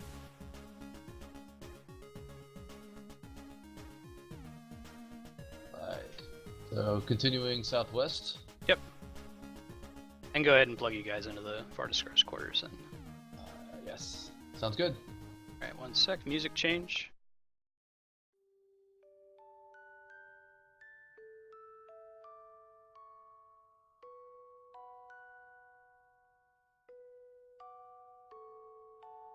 Alright. No peek peek. So you get in here. Mace, Ayla, and Kit's corpses are here, but it's been months, so they've wasted away. There's pretty much just their armor. No one else has been here since you've been here, clearly, because their augments are just sitting on the floor next to them. What do you do? So the boss, Arsenic, takes 1 second to look around and look for anything out of the ordinary, but he doesn't see anything he didn't expect to, with the exception of a red mask. That's the mask that fell off of Temperance. So you're welcome to collect that if you want. I'll just make a note of it over here. You can also, if you guys are keeping notes, eventually I'll show you how to, well, very soon I'm going to show you how to get into your character sheets and putz around. There's some places for you to record stuff like that. Boss, what's the plan for these augments? Are we bringing them back? Are we using them ourselves, or? That is a good question. What's the little orb say? The peak pops up and says, recommended that you equip them immediately. Like, it does not want to lose these. It doesn't want you to be unaugmented and get ambushed by somebody and have them take it from you. It wants you to be ready to handle it. Oh, and as you look at Temperance's mask, you know of 4 Vardiskar, and their masks kind of match what you would expect based on their names. So Curiosity kind of has a raised eyebrow on his mask. This one is just a blank expression. Sorrow is frowning. Fury looks pissed. That kind of a thing. So Arsenic heads in the direction of Ayla and the rogue augment. Okay, here. Wedge also starts heading towards that rogue augment. It looks pretty interesting. Arsenic tells Wedge to hold on 1 second and let's figure out the most appropriate augment for the appropriate person. And if you guys really want to move them around, that's one of the beauties of this universe. You can, but just for the sake of me not going and like changing every token on every map, we'll just keep what you would expect. But you could do that if it was really story relevant for some reason. Actually, I have an idea. Arsenic tells Biggs and Wedge to go retrieve the red mask in the corner while simultaneously picking up the rogue augment for himself. Immediate successful stealth check. Got it. Cool.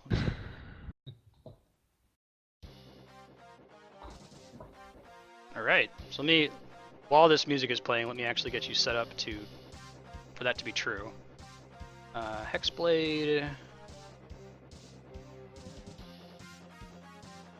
Wedge magically has hit points now.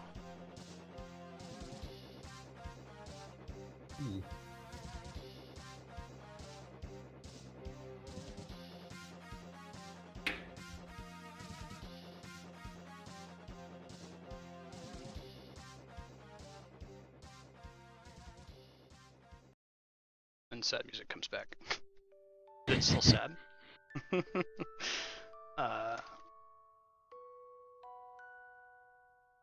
Cool. So you guys, your tokens now are augmented. So what that means is you have hit points, right? Like you did before. Something new that I'm going to show you, I'm going to reveal each of your characters here in the journal so that you can look at your character sheets. Now, there's nothing I'm able to do about the 4th edition character sheet being extremely intimidating to look at. Just rest assured that you are not required to look at it in any way. Combat has been set up so that you shouldn't have to touch it if you don't want to. All you really need to do is just tell me what your character wants to do, and I'll try to translate that into some action that you might take. Give me one quick sec though while I fix your avatar. Here it is. So click on that journal button and you should see here in a second, show players.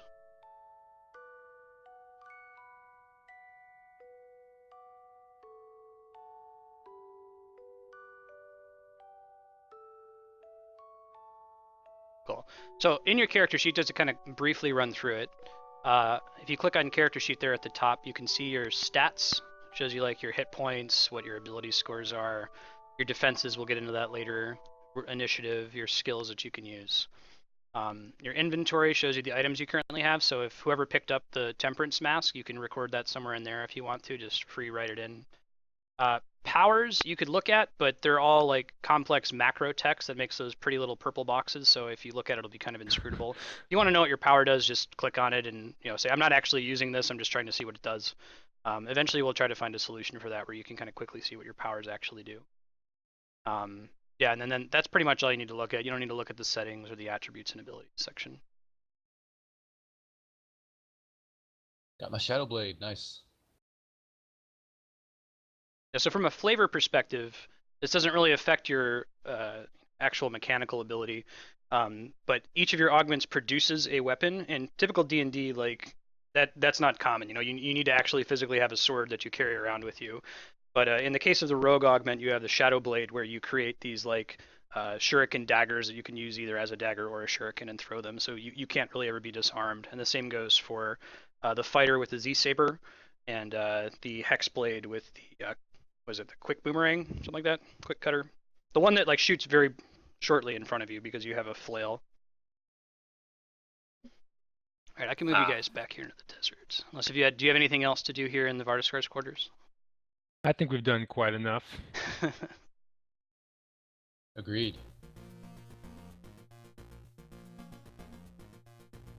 All right, so now that you're augmented, let me give you your characters. Not actually on top of this building. You're free to move around, interact with folks. If we're going to try to introduce skill checks here, which we had a little bit earlier when remember Pat rolled a bluff check. Basically, when you talk to each of these characters, they might have a skill that you can perform to kind of build your relationship with them. I'll try to let you know what's going to happen if you succeed or fail after you've rolled the check. But in general, like what you're doing here is going to have ramifications mostly into the next adventure. Like this isn't going to be like a save or die. If you roll a failure, you're not going to be able to proceed with the mission. It's just like, if you convince a guy to buck up and deal with it, his family and the people who follow around him will be more cohesive in 100 years. And if you don't succeed, maybe they'll kind of fall apart or get in trouble later. So anyway, you guys are in free explore mode. Go ahead, walk around, do whatever you want. Let me know if you have questions. So, Arsenic is, now that he's out in free space, trying to test out his new speed, and he gets a little carried away and heads all the way up toward Evan in the north end. He goes there post-haste, so that's actually a good time to explain. So far I've said you have two actions, right? You can move and you can attack. If you want to, you can convert your attack into a move. Like if it's just really important that you get the fuck out of dodge and not attack something, you can move twice. So you can move 14 squares, you would just be, moving and not doing any attacking to do that. Very cool. Well, that I would say he does that. I think I moved without counting, but he moves a hefty amount north.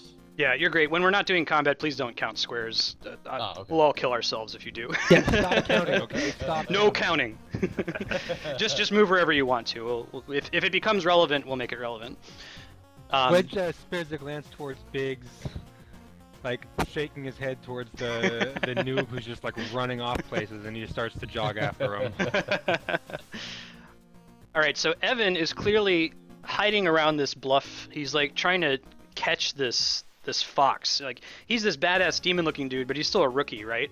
So even though he looks all awesome, he's still tasked with like just hunting and gathering food for the party. And he's like, shh, I'm trying to sneak up on it. I've never done this before. It's made out of meat. Do you? And he says, do you know anything that we could do to try to sneak up on it? Do you have any ideas? So Arsenic takes a second to think, and decides it would be prudent to try to climb up on one of these cliffs, particularly the one on the right, facing away from the direction the fox is looking. Okay, this is great. I love that you're playing D&D correctly. You're not saying, okay, so which skill should I be selecting in order to pass this check? So for describing it that way, that's a good idea. You're going to get a +2 bonus to this check, and I'll show you how to access it yourself, but in general, I'll probably just go into your sheet and click it so you're not having a whole bunch of pop-ups open. To do it, shift double-click on your character. It should pop up with a rogue. Yep. Yeah. You see, click character sheet. Yep. And you see the stats block with like hit points, defenses, all that fun stuff. Oh yeah. Scroll all the way down to the bottom right, and you should find a check called Stealth. Yes. There's a little button with an 11 on it. Yep. Okay, just click that button. Oop. There you go. Awesome. 26. That is a success. So when you are rolling a check like that, D&D is based on the idea of you roll a check, you add modifiers, and you try to beat a DC or difficulty class that tells you what the target is you need to make in order to succeed at the check. In this case, the DC was 15, so you greatly exceeded it. You sneak the shit up on that fox and capture it. So Well done. I just want to point out that in this situation, given the landscape, it was probably more prudent to do a bluff check. Yeah, okay. Okay. Oh, that took a second. Sorry. Very good. All right, so no, you're good. Sneaking was perfect. You help him capture the fox. He's like, "Wow, you're really good at that. Have you always been that good at that?" Arsenic answers. Yeah. Very good. So you capture the fox. The settlement is fed. If Evan sticks around, Evan will remember that, and perhaps the Indigans will be a little bit better at sneaking around in the future than they would have been if you had failed that check. All right, Sweet. there are other things to do still. What do you guys do? Keep an eye on the boss. Just running around full speed. Put my back So to the Biggs wall is down and here keep an hanging out eye. with Porkins. I feel like we have a nice connection. Yeah, you already have a nice connection with Porkins, so no matter what you do, you're going to get a +2 bonus. Or if you help somebody else help him, they will get a +2 bonus because of your kinship and fraternity with this young fellow. So Porkins has been tasked also as a rookie with, scavenging for supplies. So he's been on all these huts and he's found all the stuff that they had, and none of it's particularly exciting. But he's having trouble getting into this one because it's locked. It looks like there's some windows, but he's kind of like, he's like, is it okay if I just break the windows? I'm not sure. So he sort of asks you for permission to break in some way. Now, if you wanted to, you could do a thievery check to try to, break in a little without like causing damage to the hut, but you might not care because this is the Restless encampment. Oh yeah, Biggs. Biggs is not big on the thievery aspect, so to ruin sort of the teaching skill check. Let me do it. Can I do a strength check on the window? Yeah, well, it's a window. You're a superhero, so we're not going to bother checking. You smash through. Okay, cool. Right, go ahead and go in. Porkins learns from that. He's like, all right, so we don't need to solve problems. Damn it! No, this is fine. It's like, we don't need to use our minds. Sometimes we can use our fists. And I guess Biggs is just like, he just nods approvingly. So That's right. that might come up with Porkins later. He might choose to Leroy Jenkins it as opposed to take the more subtle approach. I recommend it in general.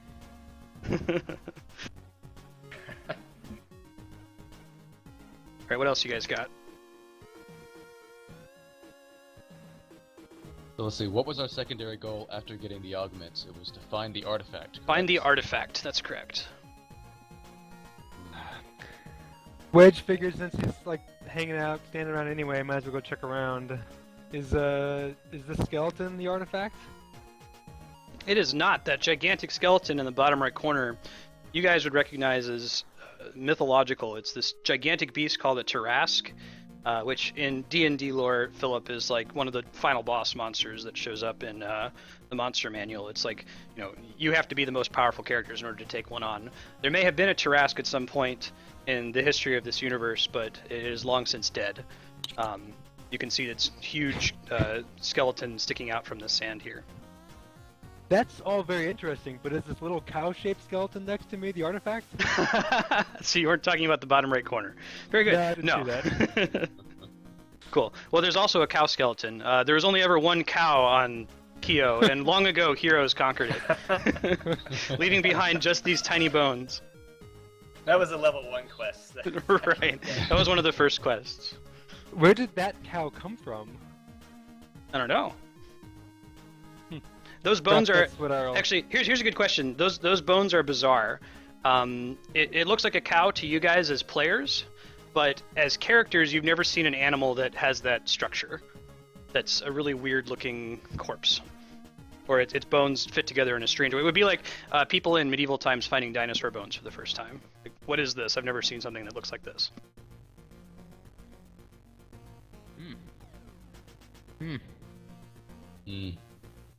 So in typical, so I go ahead, Philip. I was gonna say in typical JRPG fashion, do you want to just talk to everybody in the town, or not?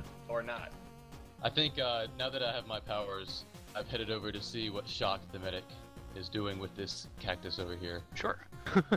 Just hanging out by the cactus.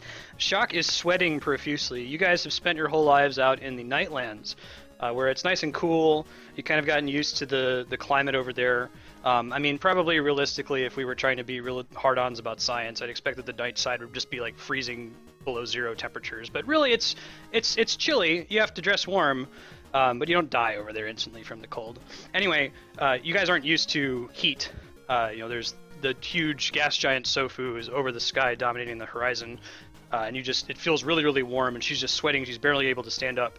She's saying, I really can't endure this. I'm trying to help everybody else to deal with it, but I just don't know what to do. How are you handling it? I'm cool as a cucumber, because my augments give me superpowers.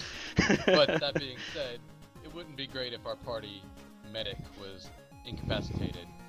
So Arsenic asks Biggs and Wes for questions on how we might get a little bit of cool water to the group to maybe perk them up.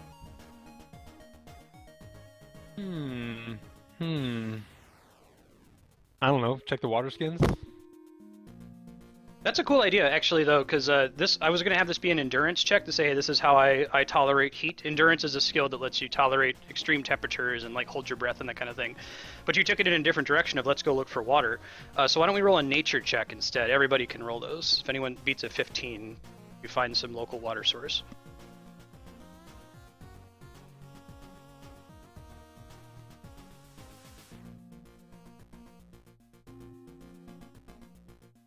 Damn, I was So short just close. by 1. Right. Well, we'll get to that in a sec, because Pat was critically successful. So Biggs is really good at finding water all of a sudden. He doesn't just find like a little trickling stream, he finds like an oasis and leads her to it. Yes. Awesome. So how did you roll the nature check as a point of clarification? Yeah. So shift double click your character to bring up your character sheet. You'll notice there's a little button in the top left corner. If you have like a second monitor or something, you can click on that to make it pop out as a separate window. It might make sense to just have that open in another window if you can. But anyway, then go to your skills in the bottom right, like where you click stealth, and there's another skill there called nature. Ah, there is nature. Okay, I see. Yep. I have a 0. I probably would not do great at it. Just as a test. Huh. Oh, you helped Biggs bad. find the oasis. Great. So, you record that and I probably took all the credit being the boss. So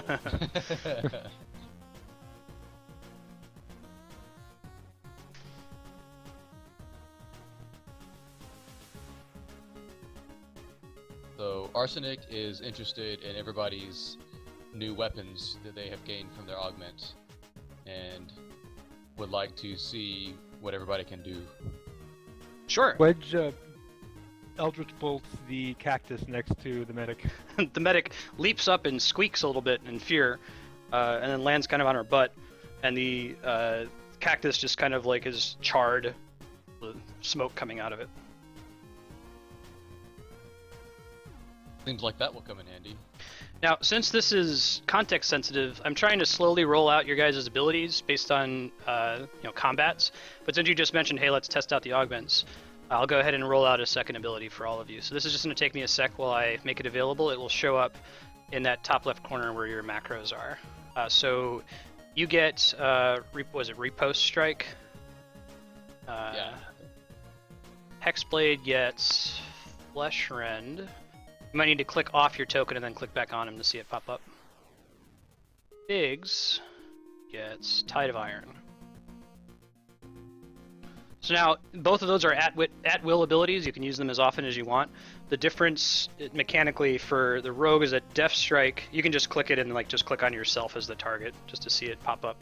But Death Strike is an attack that lets you move an extra 2 squares when you use it. Riposte Strike is the one that gives you the counterattack cards. So if you successfully hit an enemy, and an enemy tries to hit you later, you can just attack them right back. For the Hexblade, there's Eldritch Bolt, which is just kind of like a basic magic missile sort of attack. And then there's Flesh Rend, which, what does Flesh Rend do? Can you click on that, Jai? I did. Oh, let me take a look. Flesh Rend slides the targets 1 square. Yeah, so there's forced movement in this game. There's 3 different kinds. There's pushing, which is you can move an enemy a certain number of squares away from you. There's pulling, which is pulling them closer to you, and slide is you can move them whatever direction you want.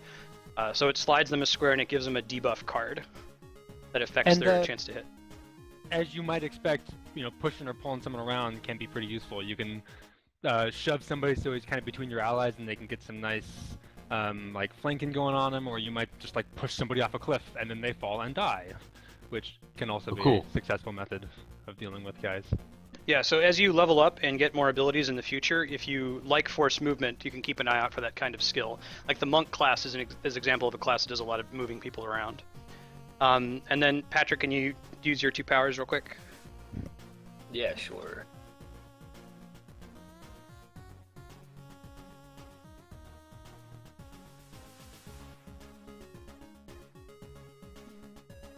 So cleave is what it sounds like. You hit an enemy and then an adjacent enemy just automatically takes some damage. It's not a huge amount, but it lets him hit 2 characters that are close to him. You'll notice as the fighter, he also, there's a taunt ability in Dungeons & Dragons. It's called marking, where basically you debuff an enemy and say, hey, if your attacks don't include me as a target, then you get a penalty to your attack. It's harder for you to hit. So he has that capability to go around and mark enemies to kind of draw their fire off of you. In general, as the DM, if he marks something, I'll obey those rules and have him, whatever he marks, attack the tank. But sometimes they'll avoid that, and you guys are responsible for reminding me to apply that penalty. And I think Tide of Iron's also a push, right? Yeah, push 1, and I can shift into it. Yeah, so you can like push them forward and then take their space. That would be good for pushing someone against a cliff, kind of a thing. Awesome. I'm gonna take a 60-second bathroom break. Yep, me too. Verb, guys. Talk amongst yourselves. Okay.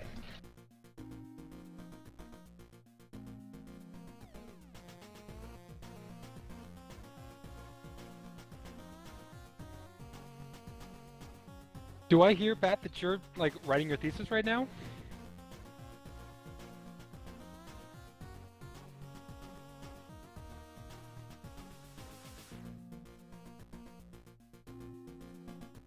I think he went to the bathroom. Yeah, he is. He's actually almost done with it. He just he's turned in the copy for them to check his formatting and that kind of thing. Wow. When did he start working on that? When did he start the writing?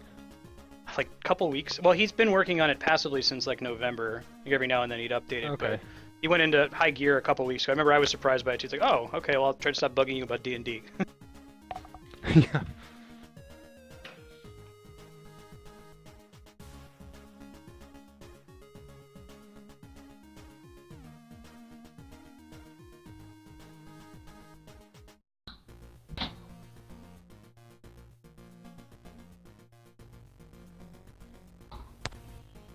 Back over here.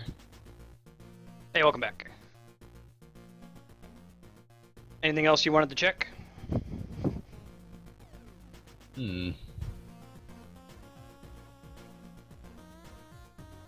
So we have an idea of our combat. We have scouted some of these. Well, we have the northwest and the southwest covered that we looked through by interacting with Porkins and Evan. And we have the domesticated Cyclops looking outside to the north. We came from the northeast. So I guess southeast is far southeast is where we haven't really explored yet.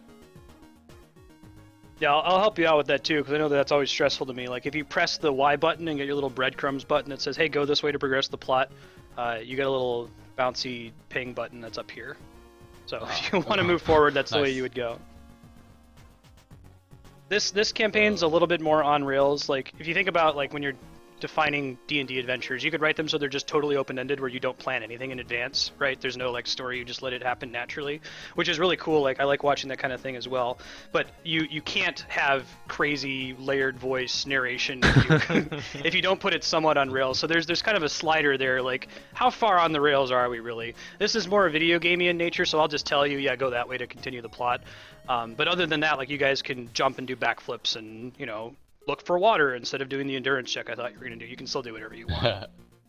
Cool. Well, you know, we probably have some conversations left to have before we progress, right? That makes sense. Jai, what were you going to say? Oh, I was gonna mention that, like, as far as which direction you go, some of that stuff can just be abstracted. Like, it doesn't have to be going, oh, we walk up through that path, right? You could probably just say, all right, let's go try to explore and find this thing. Yes, exactly. And then DM says, hey, guess what? You stumbled across something. Yeah, you don't have to, like, physically walk up that way. That's a good point. I see. That actually is helpful. Yeah, just go with, like, the narration. Like, I want to get back to the adventure. Like, okay, well, let me move you along here. Okay, so yeah, it's if an interesting conundrum. Dylan is above and beyond with this map, but you know, typically there wouldn't be sort of a path necessarily. So I guess my vague intention, if it's okay with you guys, is to be as autistic as possible and talk to everybody we haven't talked to. So. All right, agreed. So who's next? Let's see. Did we talk to the treant in the top and the upper trainer? The treant probably says, Russell, Russell, Russell. I think we talked to Oppo before, yeah. Okay. But not here, back at the other place. I think the only one that we're missing is Addy, way down in the southwest. Well, you haven't talked to Oppo here. Oppo does have something to say if you go talk to him again, get some more info. Oh, okay. But yeah, there is also Adi in the southwest, that's correct. And Piet and Sifo? Correct. And Piet and Sifo, you're right. And Mira, actually. Why don't we could split the party a bit and try to handle them all. So, how about, I'll head and talk to Adi in the southwest and see if I can interact with her. Sounds good. Adi is handling the whole I'm a Dragonborn now much better than you would have expected. Now, I'm just going to make a quick note. Remember, this adventure is kind of a prequel to an ongoing campaign that we haven't recorded, so we're not going to go too crazy referencing it. But for Jai and Pat's benefit, the augment that Adi has equipped is the same Dragonborn augment that shows up in the later adventures. Yeah, that's too introduce that. So, anyway, so you're talking to Adi. You're kind of discussing her situation. What do you want to talk to her about? I don't have a skill check for her. This is just kind of like influence the path of the Dragonborn augment. I'm interested what she thinks of the color green. She thinks it suits her. Actually, she's trying to decide. She's at a point where she can, focus her energy and decide what kind of breath weapon that she wants. Dragons in D&D have multiple different kinds of breath weapons. Like they could breathe fire, they could breathe cold, they could breathe acid, that kind of thing. Breathe lightning. What do you think about that? Being a stealthy aerialist rogue type, I like lethal things, and so acid sounds interesting to me. And thematic, bringing that you mentioned the color green at the beginning. So yeah, let's go with it. All right, so the Dragonborn augment breathes acid. It is done. Notices that his companions are just sort of running off in random directions to talk to people, and instead of continuing on the mission. So he says, kind of shrugs and walks over to Mira. Hey Mira, how's it going with the Clops? Still having the indigestion problems? And she groans, yes. He's being really unruly. He's not listening to me. He doesn't really trust me as his master. We domesticated him, so he's not rampaging around and killing people, but he's sort of like a bad dog, basically. Do you have any ideas for ways I could handle that? Generally, in my experience, you got to put a bad dog down. Do you really think that's necessary? Smack him around. Smack him around a bit. Okay, roll an intimidate check.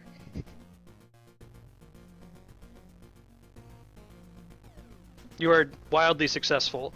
So you scare the shit out of this Cyclops. It cowers and makes a whimpering sound and covers its head and drops its club. And Mira's like, wow, that's great. Thank you so much. So the Cyclops, that might be important later, that the Cyclops was successfully intimidated and is following instructions now.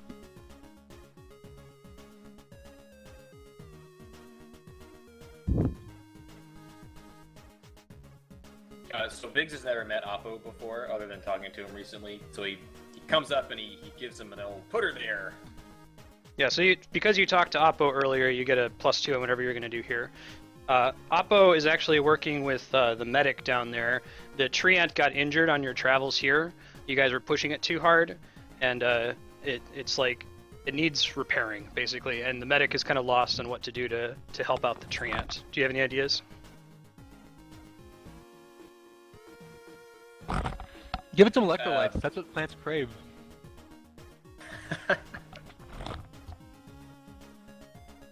Yeah, there's got to be some kind of like maybe it's not adapted to this harsh environment. Can you augment it?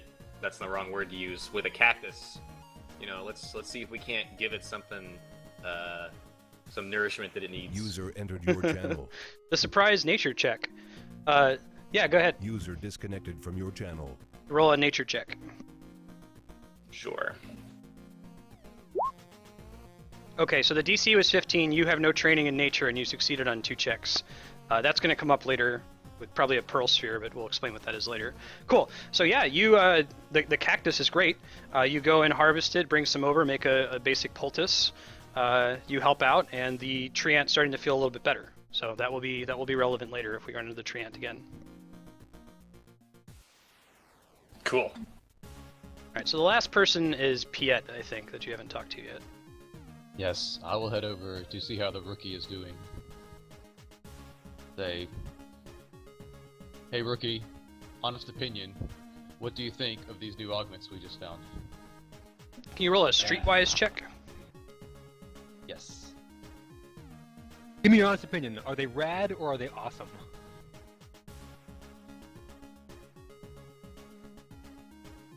Streetwise at 12. So you just came short of the difficulty class on that one. You're trying to like kind of build some rapport with him, but he's just really scared of you because you like zipped up here really fast. Because remember, the race of your augment lets you move 7 squares, which is insane in D&D. Like most races move 5 squares, and that doesn't sound like.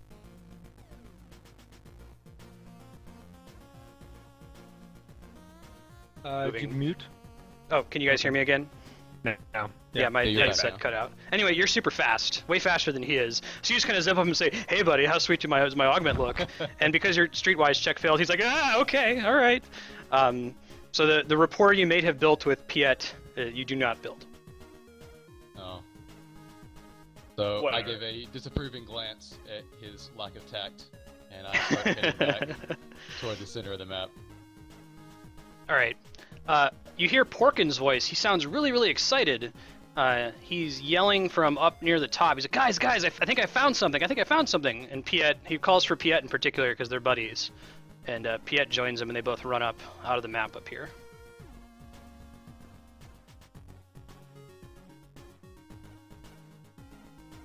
Well, boss, I guess we should go investigate. Yeah, I don't want to let the rookies go off together too far, so let's go do that. Okay. Oh, before you go out, I just saw my little reminder text. When you guys were talking to Kreia and Gallia earlier, they were talking with each other about their old friend. They had a friend in the Indigo Nation. Her name was Serena. She went off on a mission a couple years ago to this general area in the Edge of Dawn. I guess it wouldn't be exactly this area since it's rotating. The Edge of Dawn is always in a different place, right?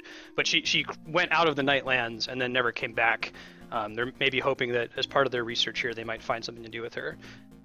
Also talking with Gallia, like when you succeeded in surmising that she would be a good person to ask about finding augments.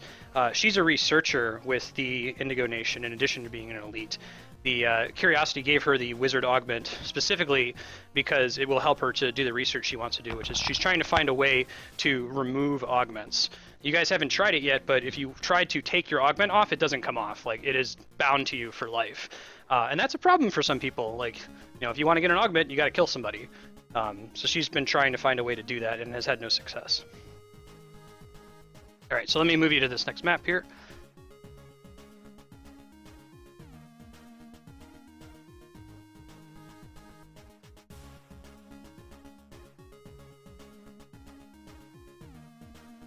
Alright, you guys should be on a new map. Still same music for now. You're able to free explore. Now here, the squares that you're on actually are relevant, so go ahead and just kind of move your characters around and feel out this area.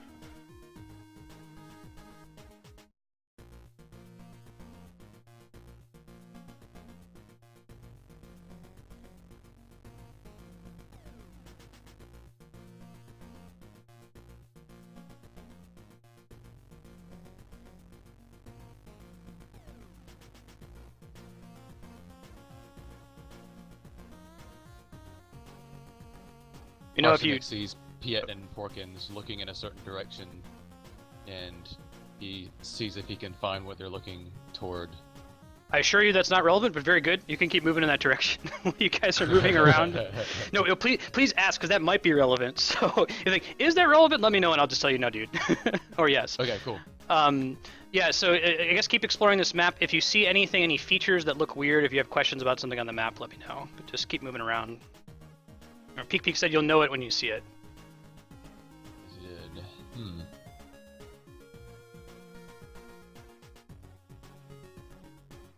It's like a glowy spot over here in the sand. Biggest is gonna dig a little bit, see what he finds. You find a grain of salt and a grain of pepper. Heck yeah! No, you're digging in the sand, and eventually your hand bumps into something metal. To your left, Arsenic, well, I guess to your above you, you see something faintly shimmer in the desert like a mirage. Faintly shimmer. Yeah, if you like move straight up, you might bump into it. See what we can find. Is that as far as you can move? Yep. Stuck right here. Bumping into something, that's weird. That is interesting. Music change.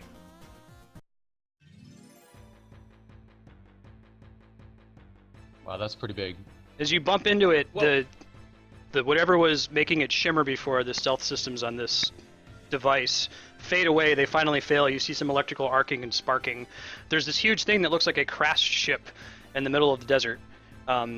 This is almost certainly the artifact that you were looking for, or at least it's something that bears investigation, right? As you bump into it, and while Biggs is kind of digging in the sand back there, the metal thing that he bumped into while he was digging starts rising up from the sand and comes out of the ground. I'm going to move you guys into a reasonable spot to start this here. One sec. Porkins and Piet are freaked out. They kind of just run off to the side.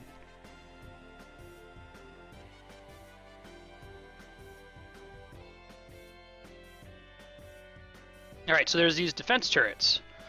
They pop out of the ground and they point their lights at you. It said intrusion alert, but they don't say intrusion alert in a language you can understand. They're just making some kind of bizarre, foreign language that you don't speak. But it certainly sounds like they're hostile. So their deal is they can target you from up to 20 squares away. They have really good range. They only do 1 damage. But when they hit you, they give you a -2 attack, or -2 damage card.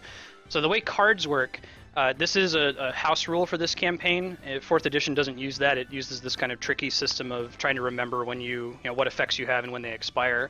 In this case, if this one of these things hits you, it gives you this -2 damage card, and then whenever you attack and do damage, it's my job to remind you, hey, you have this penalty. Make sure you spend that card and subtract your damage by that amount. It's no big deal if we forget them. There's going to be a lot of cards like this, so just try to remember to use them. If you do, great. If we forget about them, no big deal. If you forget about them until later in the combat and you still have it in your hand, I might say, hey, you never used that -2 damage. Go ahead and use it now in this attack. But anyway, combat has started. This one, the initiative actually going to matter. So why don't you guys all click on your character, and in the top left corner there's a button for initiative. Just click on that, and that'll show us what the turn order is.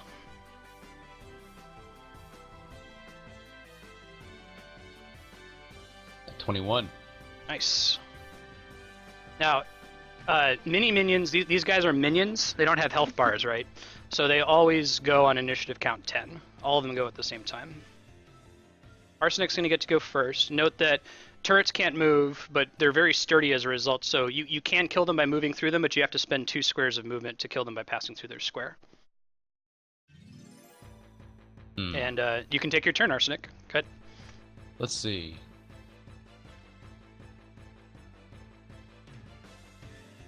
So, does Arsenic see these as a threat? He sees them as cannon-like. Absolutely. They're flashing red lights. They have all their guns trained on you. Okay. So Like, established to threats. you, archers might have their arrows pointed at you. Gotcha. I don't know, guys. Maybe we should try to talk to them. Maybe we can even take it further and say that, like, as soon as they pop up, they, like, fire at the ground, and you just, like, move out of the way of the first volley of hits, so you know they actually are attacking you. Alright, so Arsenic is ready to deal out some damage, realizing that anything that they could do to obtain the artifact can only happen if we destroy these defenses. So, how do I move an attack? Just go ahead and click your character and move up to 7. Remember, if you want to kill a defense turret by moving, you have to spend 2 of your squares of movement to do that. Alright. And can I attack diagonally, right? Yep, you can do everything diagonally. Awesome. So Arsenic is going to move 1, 2, 3. Wait, let's see if I can remember how to do it. Was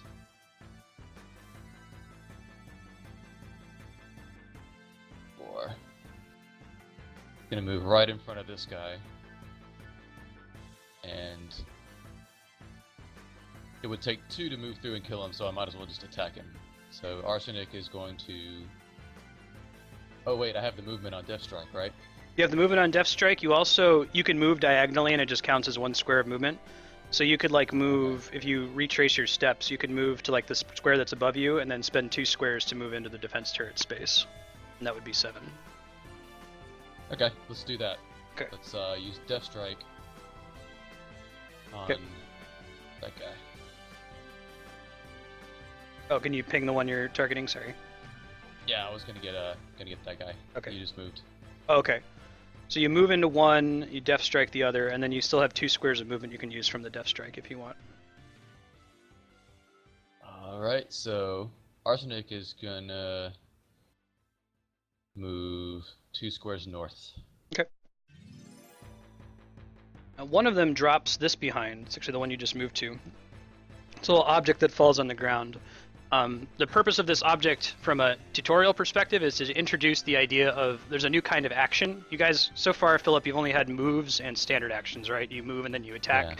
There's a third kind called a minor action, which is to do just little things that you should also be able to do. We used to, back in old editions of D&D, we used to putz around and say, like, oh, if you're going to drink a potion, then that has to be your whole turn. Like, you can't attack too.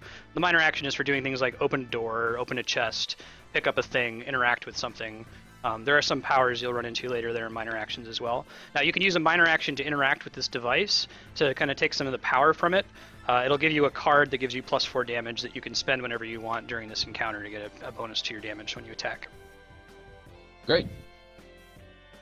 So, So- do I have to pick it up as a minor action? Yeah, so you just have a minor action remaining. I'll go ahead and just give you a card. Cool. Do that here.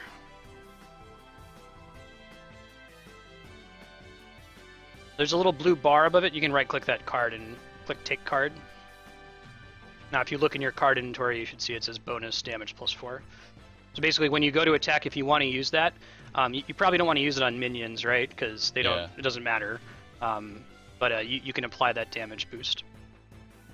You'll notice there's a I'll save little. that for first. Cool. There's a little bar over the damage +4 that just shows how many times it can be used. So it looks like there's still.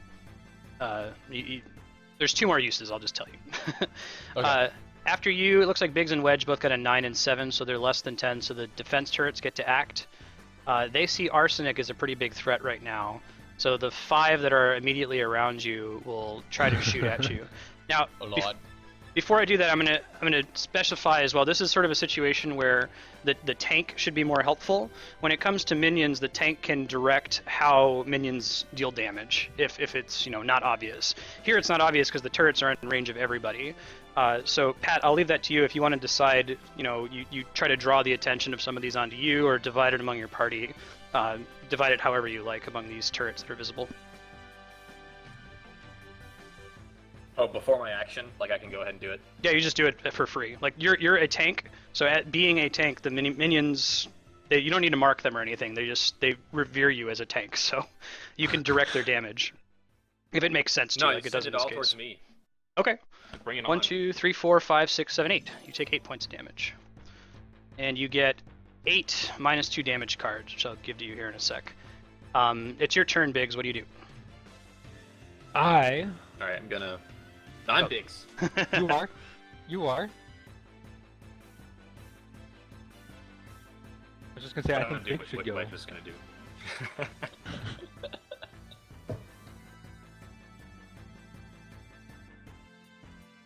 Just select all of these and click take card. You should be able to pick all of them up. They're at the bottom of the map.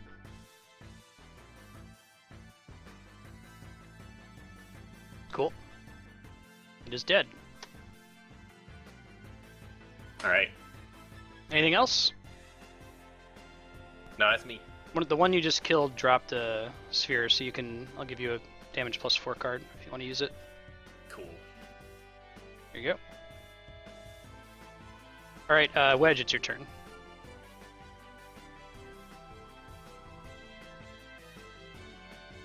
So, I have a question. Is there any way to tell who is marked out of the enemies onto the tank?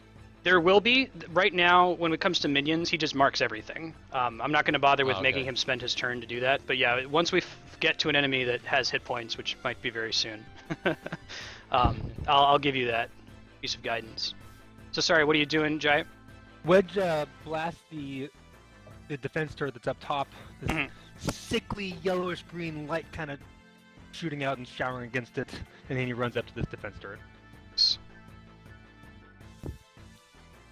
All right, Arsenic, it's back to you. What do you do? Right. So... It looks like another Death Strike is the way to go. So let's see. Let's position first and take out one, and then try to Death Strike another again. Okay. So... Arsenic is gonna move to the guy right here and take him out by movement. Mhm. And then he Done. is going to So have 5 squares of movement left. fill 5 squares. Then he is going to head north 2 squares and take out this guy by movement. You have 2 squares left. Oops, shit, I didn't mean to do that. Here we go. I want to delete Where'd I you. go? You're back. Sorry. You still have 2 squares of movement remaining. 2 squares. So question, do I have any long range attacks at the moment? You do. Your Death Strike is range 6. You throw the shuriken 6 squares. So I would like to throw the shuriken at the guy south of me. Okay, In done. the space I'm at. Alright, and then because you're using Death Strike says you get to move 2 squares in addition to your movement, so you actually have 4 squares of movement remaining you can still spend. 4 squares. Whoa. So I'm just gonna keep cleaning house. I'll go to this guy. Alright. You actually kill him and not you. There we go. Alright, perfect. It's the turret's turn, and you're continuing to just tank all the damage, Pat. Yeah. Yep. Okay, you take 2. And you get 2 more -2 damage cards. So I'll give you here in a second. It's your turn. What do you do? I'm gonna run up and finish this guy off.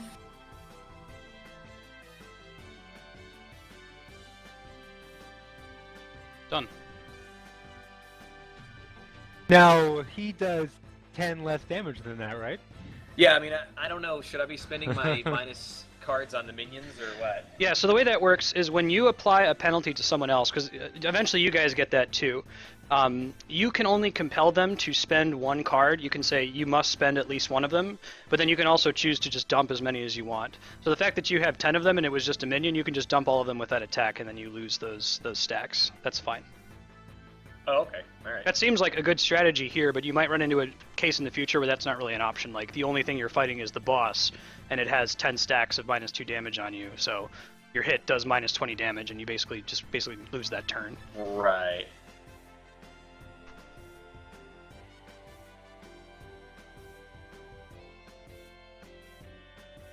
I'll just start dropping them, and I'll delete them. It's Wedge's turn. Blam. Dead. All right. Out from the sand come some more things.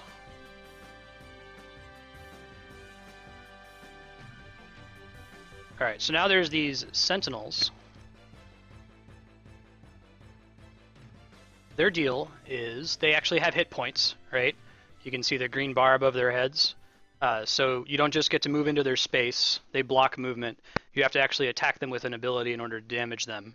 And they're a little bit nastier, or quite a bit nastier than the turrets.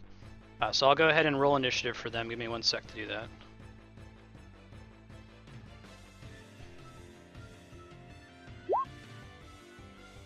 So 14. So Arsenic is still going to get to go first. Let me add Arsenic back in. So, Arsenic sees the legit enemies as something that needs to be tanked, and decides he is going to take out the defense turrets in the back. Okay, first. that sounds good. So he's going to move to the first guy on the top, and move into his space if he can, to take the first guy out. Okay, so this is a great time to introduce a mechanic, and you can take back your move once you know this. Okay. If you move past an enemy, imagine that an enemy is threatening every square that's adjacent to them. But they're trying to like simulate the ability to counterattack in combat, or like give tanks a way to like protect somebody. So if you move past the Sentinel, that's fine, but he's going to get a free attack. It's called an attack of opportunity against you when you move past him. If you can find another way that doesn't take you into one of the squares adjacent to him, then you can avoid that. But if you take that specific route, he will get 1 free attack against you. So, that specific route being like these squares right here. Yep, actually any of the Okay. the squares around him. So I can just for illustrative purposes, I'll give him an aura that shows what he threatens. You can always move up to an enemy without them hitting you, but once you're next to them, if you keep moving near them, if you move away from them, near them, whatever, then they can hit you. That's helpful, yeah. So you can go and That makes engage an sense. enemy without getting counterattacked, but yeah, they're just saying, hey, you can't just like move past enemies without penalty. Definitely. Let's You see. see a little yellow square around him now. That's what he threatens. It's similar for the defense sentinel down there. And do I have any sense of his attack power at the moment, or do I have to wait and see what he hits me with? I can show you. I try to be in D&D. Usually you have to like find that out during combat, Right. but I try to just be open right away so you can be a little bit more tactical. This is what he does. So he does he can do up to 8 damage with an attack, maybe more. He looks like he gets to shift before using his attack, and if it's on his turn, he does bonus damage based on the number of squares he shifted. Okay. So I think I'm going to be a little more cagey and go back to where I was. Mhm. I think was right. Was it You'll right here? notice. Yeah. Yeah. You can get around them if you come down where I am. So you might wanna swing around wide from below since you can move so fast. Yeah, I guess you could, if your goal is to take out the turrets, you don't really need to use your attack, right? You could take advantage of the double move to move 14 squares. Oh right, yeah. Let's do that. Let's head south. Okay. And start doing that. And as long as I do this, I'm okay. So there's 12, 13, 14, right? Yep, that So- sounds good. Let's do that. And I've taken out 1. Cool. And you're ready to start wiping them out on your next turn. Oh yeah. Alright, the Sentinels, which have not been taunted yet, or marked yet, rather. The first one sees you trying to do your shenanigans, so it moves down to you to try to attack you. And it misses with its attack, so the other details don't matter. Now you can see that it missed. You see in the area where it says accuracy, 11 versus 16 AC. You have multiple different defenses on your character. This is sort of like the difficulty class, your DC for a skill check. It's the target number that you have to roll in order to successfully hit with an attack. It doesn't matter for minions, they don't have defenses. You look at them and they die. But actual enemies and you guys as augmented characters, you do have these defenses that can just kind of let you completely avoid a hit. So watch out for that. That's how you can tell whether an attack hits you or not. Since he rolled a miss, it doesn't do anything to you. Sounds good. This other guy is a little bit smarter of a sentinel, so he tries to do some fancy footwork. He's going to shift 4 squares just kind of in a circle in order to proc his ability that does bonus damage based on the number of squares he shifted. And then he's going to move up and attack Wedge. Or try to, anyway. And he's going to miss as well. The defense turrets get to go. There are 5 of them. Biggs, how do they get distributed? All on me. Okay, you take 5. And you can just remember the 5 penalty cards for now if we will be dumping them. I'll give you 1. Yeah. And actually, let's do this. I'll give you 1 and I'll put a 5 next to it instead of giving you 5 individual cards. This is our first time playtesting the card system, so there's still tweaks. Make it a little bit more efficient. Yeah, I'll figure it out. So I put a 5 next to it. When you pick it up, you should see that. Okay. Cool. It's your turn, Biggs. What do you do? All right, Biggs is gonna move up like that, which I believe makes me flanking the defense sentinel with arsenic.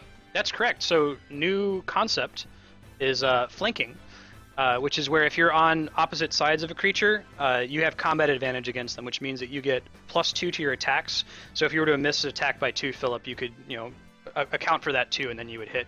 In addition, when you have combat advantage, that's what triggers your sneak attack damage. So you're in a position now where on your turn, if you attack that sentinel, you can do sneak attack bonus damage if you hit. Sweet.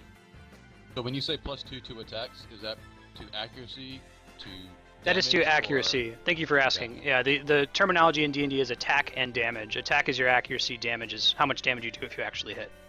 Okay.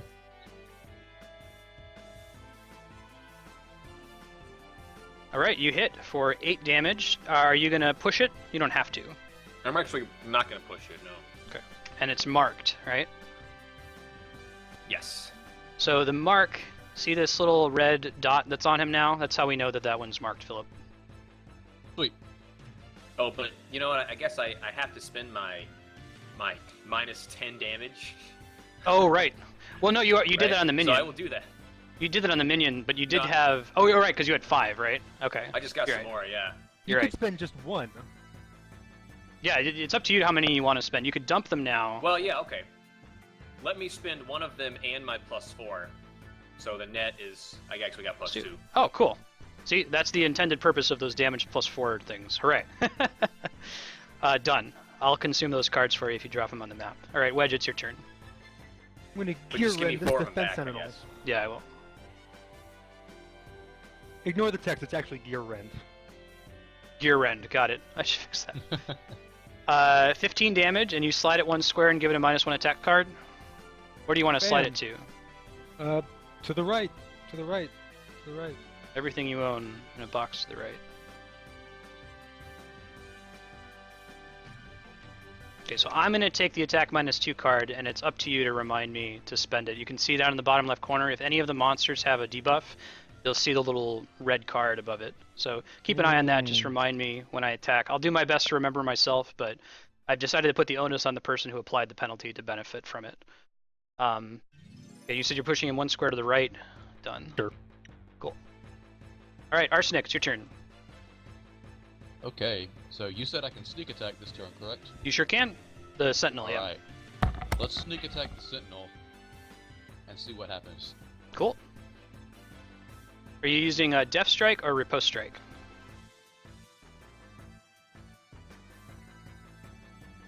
Let's Yeah, that see. may not be clear. So sneak attack is a bonus you apply to one of your other abilities. Yes, I'm sorry. When you use those 2 attacks, because you are flanking, it'll be a thing at the bottom that says sneak attack bonus damage that you would then apply if you hit. So you can still use either one of those powers. You could do the one that lets you move 2 squares or the one that lets you counterattack. I think I'm still gonna have a hefty move after this, so I will use Riposte Strike on the Defense Sentinel. Okay, cool. Yeah, click your token, pick Riposte, and then pick the Sentinel. There you go. You big hit, or what was it? 9 damage plus 10 sneak attack damage. And then if you want to, you can spend your +4 damage card. Let's do that. I see no reason to hold on to it, so... Okay, so to do that, just drag it onto the map and drop it, and I'll delete it. It had 2 hit points left, so that kills it, you spending that card. Awesome. All right, and now you still have a move remaining. Let me give you your counterattack card. I'll drum that up real quick while you move. You can move 7.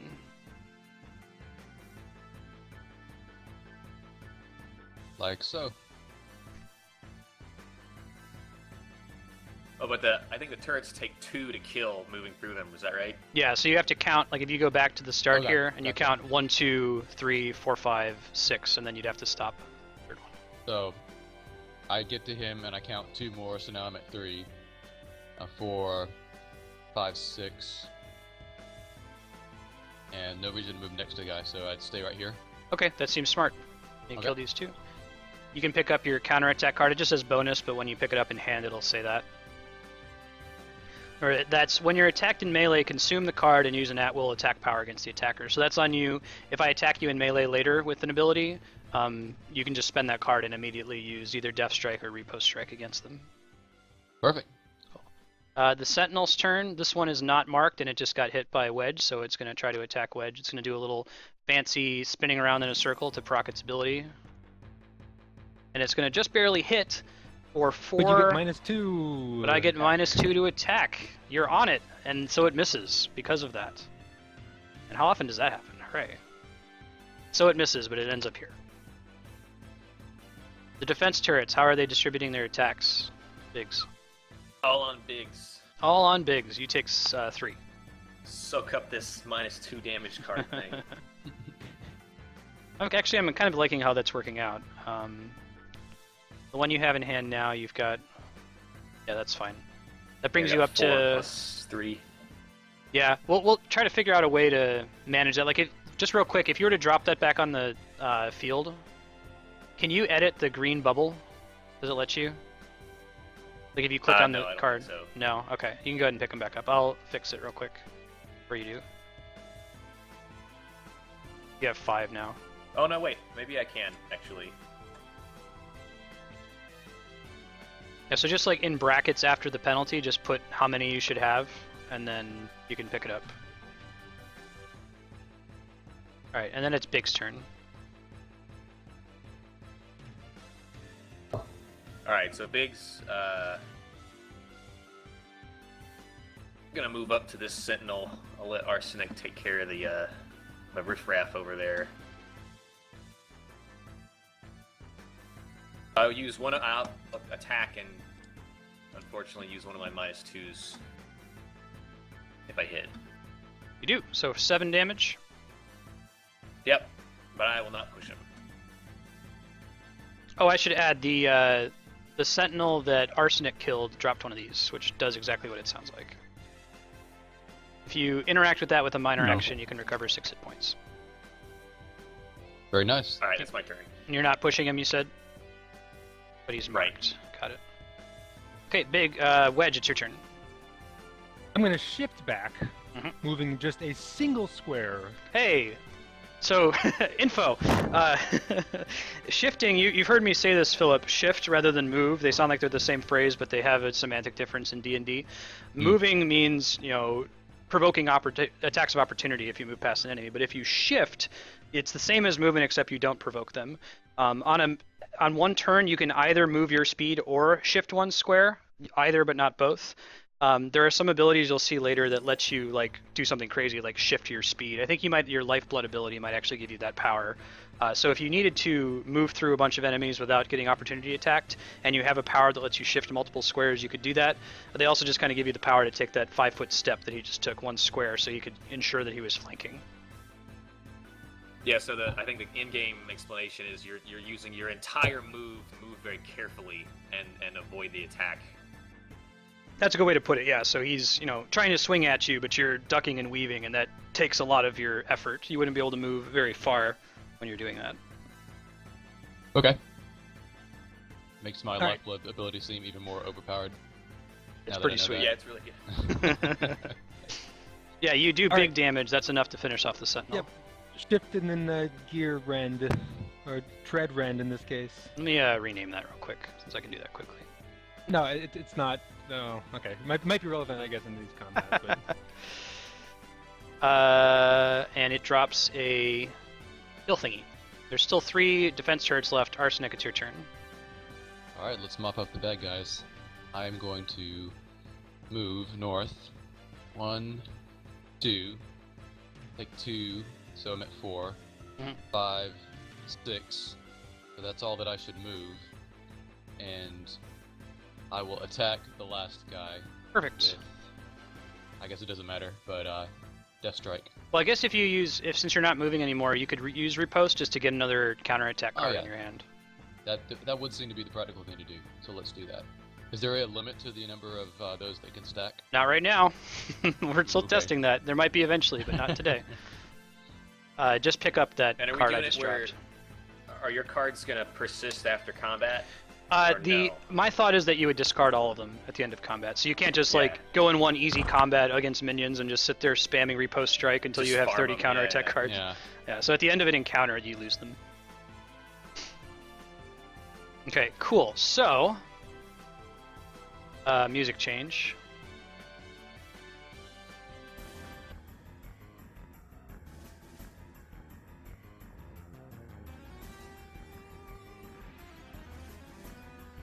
Alright, so first things first, out of the ground comes this clearly boss monster, call it the Airbuster.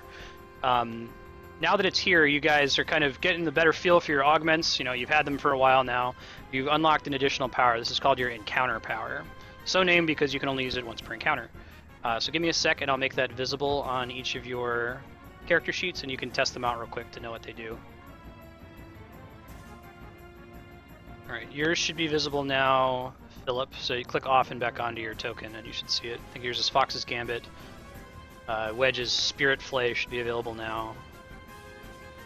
And Bake's Shield Bash should now be available. If you guys just want to click those and like target yourselves to see what they do, we can kind of go over what each of them does.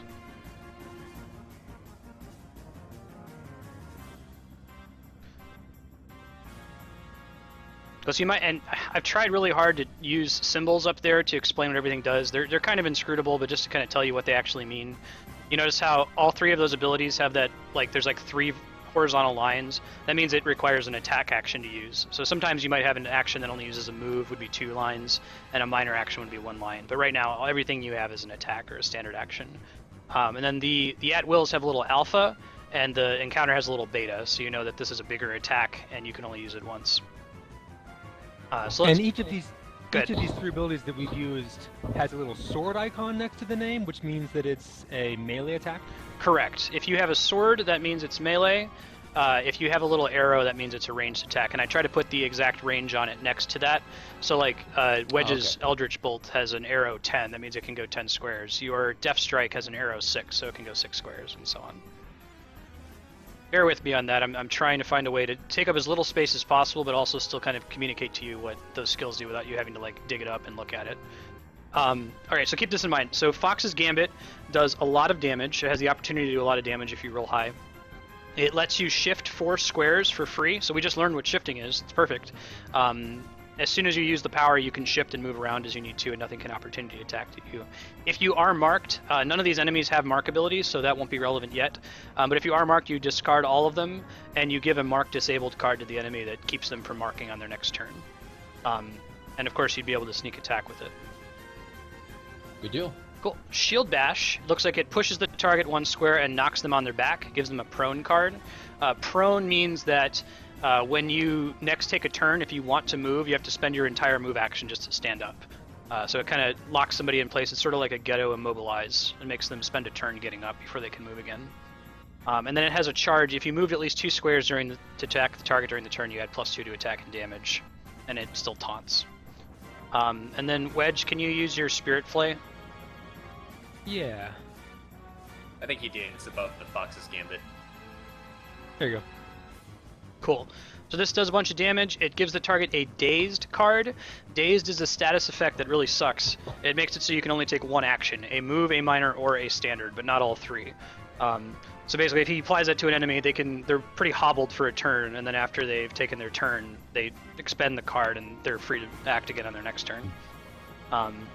It looks like it also gives him a +2 to all defenses card. So the way that those bonus defense cards work is they just sit in your hand for as long as you need them to. If you notice that an attack just barely hits you, you can say, nope, I've got these +2 defenses, play the card, and then it would miss you instead of dealing the damage. Cool. And if So it says effect like that, anything that says effect, you get to do that whether you hit or not. Oh. Right? Right. You see how it says hit versus effect there? So no matter what, when Jai uses that ability, he gets a +2 defenses card. But if also he hits, he applies a dazed card to the enemy. Yours is the same deal with Fox's Gambit. No matter what, you get to shift 4 squares when you use it because it says effect. But then also if you hit, you get to discard all your mark cards and disable the mark of the enemy you hit. If that makes sense. Yeah, so can you explain the prone condition from Shield Bash? Yeah, prone is where you knock them on their butt. They're on the ground, and in order for them to stand up, they have to spend their entire move action. So when they spend that prone card, they have to get rid of the card, stand up from prone, and now they can't move anymore because they just spent their move action. So it's a good way to lying on their back. Plus, Yeah. when they're lying on their back, it's easier to hit them. You get a +2 bonus or something. Yeah, you have combat advantage against people who are prone. So if he knocks someone on their butt and you're not flanking them, you could sneak attack them because they're in a disadvantageous position. All right.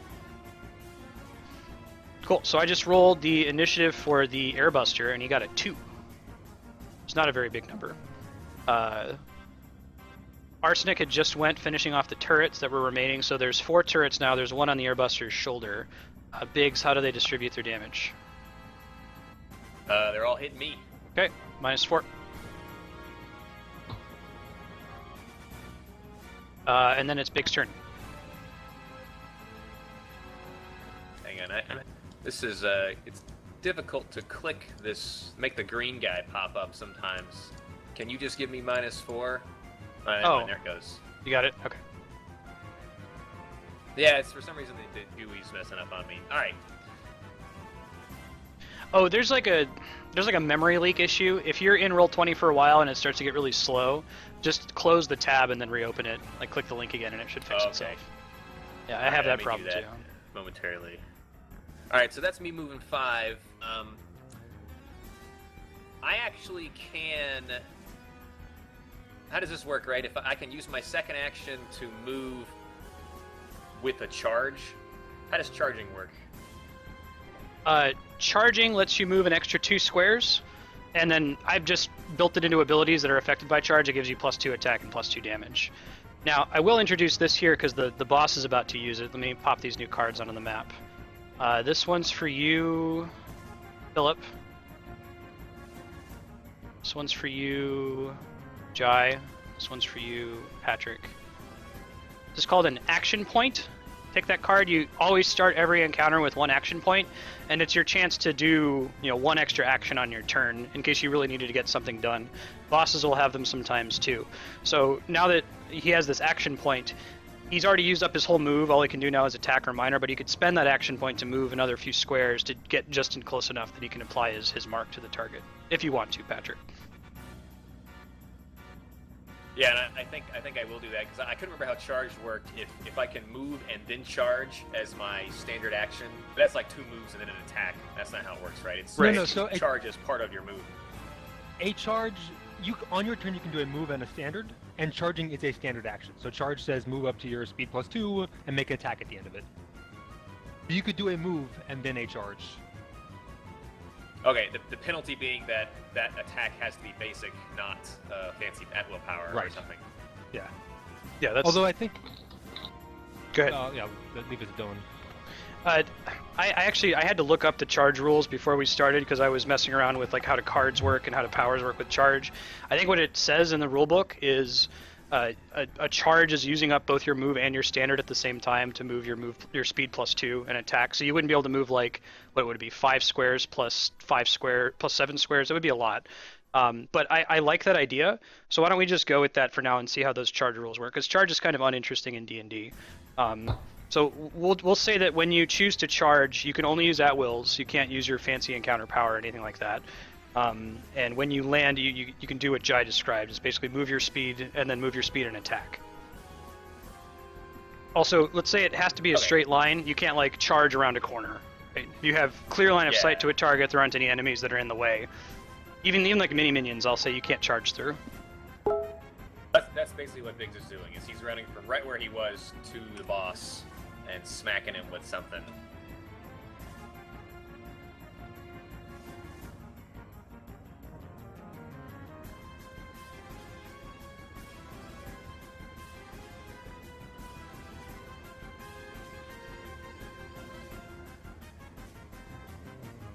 Cool, it's a big hit. Do you push him?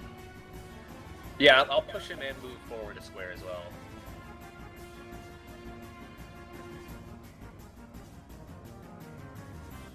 Alright, so the action of pushing him, he's got this defense turret on his shoulder. It takes the brunt of that push and is destroyed.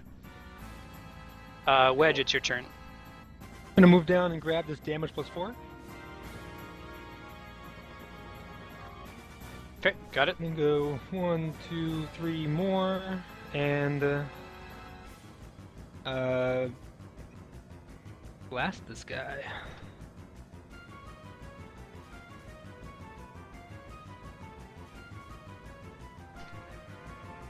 Alright. Did that not? What's that? Did that not target him? It did. Something Okay. wrong? Oh, no, I got no, it. I just didn't see anything. Alright, so he's bloodied, so this power triggers. He heals back to full health, gains resist 20 to all damage, but he has a weak point that you can see that kind of, like, his chest opens up and you can see a little thing, like, on his chest and on his back that's glowing, like a glowing eyeball or something like that. He loses that resistance if you flank him. So that means being on both sides of him. Now, resist 20, Philip, means that he resists the first 20 points of damage he takes. It's different than, like, having a high defense where you can just avoid getting hit. Like, even if you hit him, he just resists the first 20 points if you're not flanking him. But critically, it's the first 20 of each individual attack. It's not like a health bar that ticks down. Right, exactly. So Right. if you had some attack that hit him like 5 times for 1 point of damage, they would all do nothing. Gotcha. So that leaves an interesting dilemma. Do we clean up the other guys, or should I move straight to his butt? It's generally best to like take out the biggest, scariest one first, because the other ones just aren't going to be able to do as much damage. They're usually less threatening, unless it's like the final boss of Chrono Trigger, in which case, you know, Kill the blue little thing one on the right. Okay. So Yeah, whose so turn we is it? can't flank him. It's going to be the Airbuster's Yeah, turn, but you sure. guys can discuss and Okay. plan out here. Gotcha. Oh, basically, I think we just set up the flank and attack people that are nearby as necessary, and then when we can't flank him, we'll keep wailing on him. I'm up for that. Oh, let me apply the mark to him. Keep me honest about that. The Airbuster is marked by Biggs. Alright, so the Defense Sentinel's turn, he's going to go. He does this shift thing. He does his little shift dance to get up to Arsenic. He misses, but he's right here. The Airbuster's going to go. Let's see, Blast 3. It's not quite enough. He's going to try to claw attack Biggs. It looks like he misses, but if he were to hit with it, he kind of grabs you with his claw. He gives you 1 immobilized card, which says that you can't move until after you spend that card. And then Arsenic, it's your turn.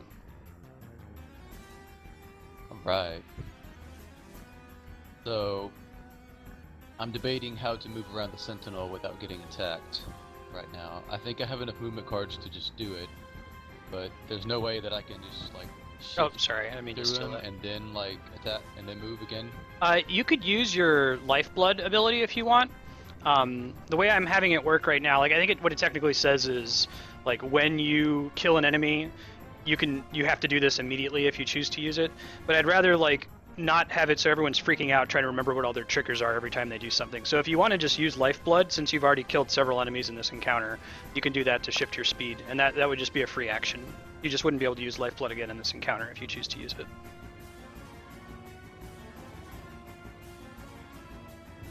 I think I will hold on to it, just Okay. in case I need to do more burst later. Sure. And I will attempt to move to the Airbuster's back as far as I can go. Let's see. But just to answer your other question, because you're next to the Defense Sentinel, if you do anything other than shift from where you are now, he gets to hit you. He is Like going if to you get start, that attack, start yeah. moving 7, yeah, it's because you're moving away from him, not just moving into his little area of influence. Okay. I think I'll So you deal might with just wanna that take the being hit. at full health. Yeah. I think that's what I'll try. So I'll try to conserve as many spaces as I can. Okay, sure. So here's Misses you. 7. Where do I need to be at his flank? Do I need to be? That square's More fine. spaces? Since he's so big, yeah. I'm okay with that. So so assuming we're now flanking him on 2 sides, I want to attack, and even if we're not, I want to attack, I guess. So. Sure. So let us just use Riposte Strike this time. See what happens. Cool, yeah, you Oh. hit for 9 plus 4. Actually reminds me though, you had 2 Riposte Strike cards, the counter cards, and we can go ahead and just resolve them now because the Sentinel came and attacked you once, that would have triggered 1, and then he tried to attack you again when you opportunity attacked you. So if you want, you can just roll 2 at-will attacks against the Defense Sentinel for free, and just take those. I'll take those cards out of your hand from you. Okay. So let those 2 go. Yep. And I'll roll 2, and 2 of either Death Strike or Riposte Strike. Yep, you can do either one in either combination. Okay. Let's do 1 of each. Okay. Let's You do get another one counterattack cost. card. Get a counterattack.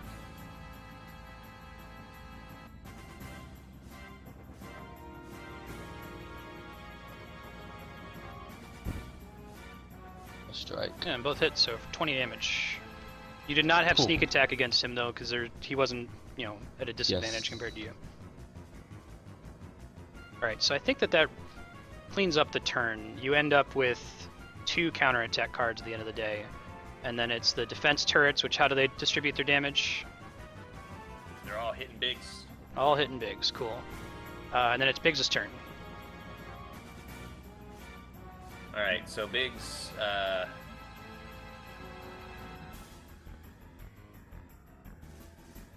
I'm actually gonna spend my action point to do a second. Wait, no, our second wind's minors now. Second winds are minor actions. Alright, well then I will second wind.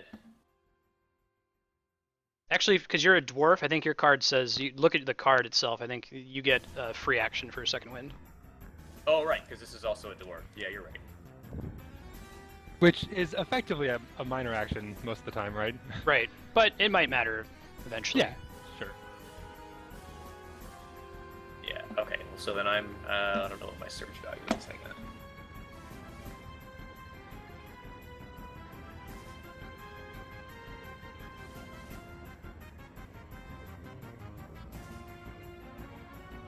Okay, I healed.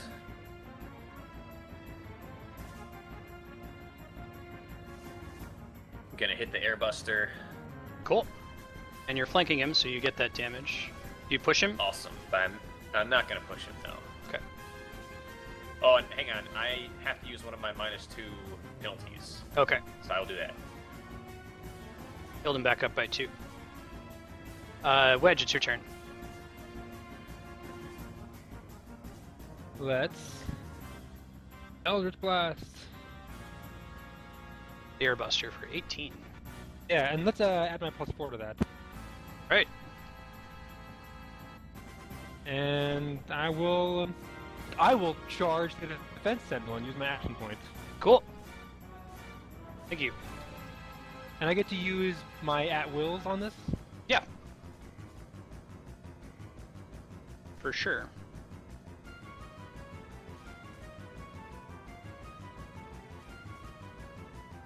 That really grinds his gears. That's enough, he's dead. Alright, so the airbuster's Lost gonna down. get to go. And let's see. That's not quite good enough. He's got a blast 3 that he can use, so blast 3 means that he hits a section of squares that's like 3 squares on its side. Maybe one of you guys can word that in a way that's not so inscrutable. Let me show you what I mean. So like imagine this turret here, that I just placed that has a little, see the little yellow circle around it? Make sure you can see the little yellow circle. Yeah. Oh yeah. Yeah. So a blast 3 would mean that he attacks all of the enemies that circle is touching, because there's 3 squares on each side of that square. So if he were to do that, that'd be great, but he'd only hit Biggs or he'd only hit Arsenic, and he can't reach Wedge and hit 2 people at the same time. So he's not going to try. He is marked though, so he's going to obey that and hit Biggs and miss. So Arsenic, it's your turn. Alright. So there's an opportunity to kill here, it looks like, to Arsenic. And he's gonna make an effort at that. So for the sake of using some of these abilities that I have, what is practical? You know what, I'm gonna play like the guy who's got a bunch of Mega Elixirs and doesn't ever use them until the last boss, and I'm just gonna hold on to him. Let's just use a general riposte strike on the boss.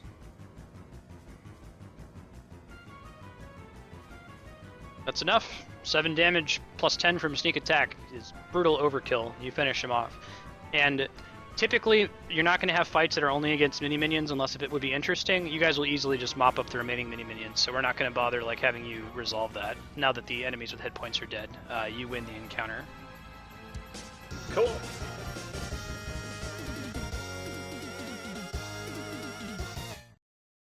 Sweet. So let me put on the explore this artifact thing.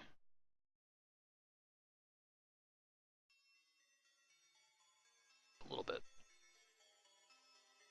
Right, so the battle is won. Any cards you have in hand you can just drop on the board and discard. I'll go ahead and redistribute your new encounter powers to you once the next encounter starts. But yeah, what do you guys do?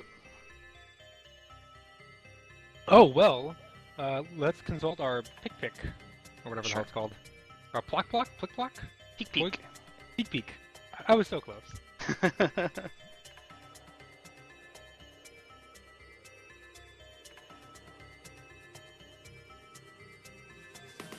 Peek pops out of the augment and says, enter the structure. Further instructions to follow. Questions? How are we supposed to get in? He flies over, illuminating the sort of entrance here. There's sort of a doorway that's opening leading into the hangar, what you guys as players would recognize as the hangar of the ship. It's clearly, this sort of technology is way beyond anything your characters have actually seen before. Actually, while Peek is doing that, Porkins and Piet get really excited, and they're like, oh man, we gotta check this out! Porkins and Piet! And they run past you, climb up it, and go into the hangar entrance, disappear inside the ship. So Arsenic was about to tell one of them to keep an eye on our exit, but seeing as we'll need all of our firepower going in, let's follow those guys and make sure they don't get in any more trouble. Okay. There are the other folks, the more responsible non-rookies, have followed your instructions and are monitoring the perimeter. They're not going to be coming in with you. But I'll go ahead and move you in.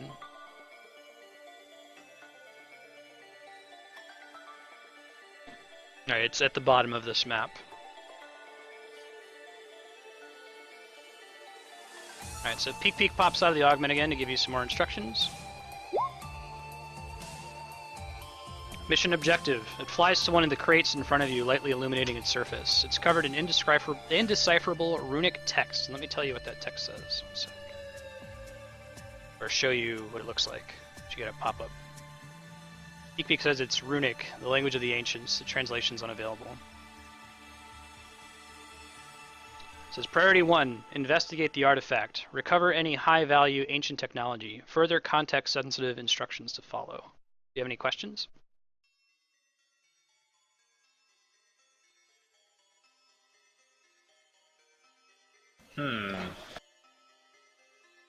Do we have a limit to the amount of tech we can carry? Like, do we have a weight limit or anything? No, sir. We're not going to bother with it. If it would be boring to track, we're not going to track it. So you don't get hungry unless if story reasons say, hey, suddenly you're hungry. You don't get thirsty unless if story reasons say you're thirsty. And you probably can't carry a couch around on your back, so let's just be reasonable, but Okay. We're not going to care about that. Well, maybe some of these characters can't, but Yeah, right. Also, that's part of the sphere system. Typically in D&D, if you were to find a flaming longsword, right, that's like a physical object that you have to carry with you that you could lose. And if your character was killed, someone else could loot it off you. In this case, the flaming longsword would be a sphere that you put in your augment. So if your augment drops to the ground, it still has the flaming sphere in it. The guy who picks it up 200 years from now still has access to this item that you found in this dungeon.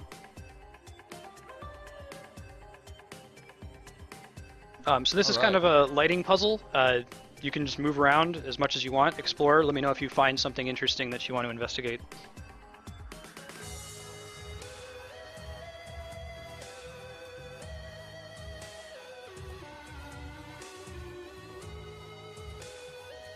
Oh, boss, we got a broken crate over here. Something inside it. Where's over here? To the right.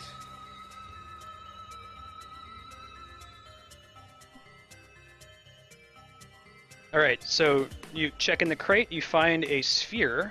Let me show you what it is. One sec.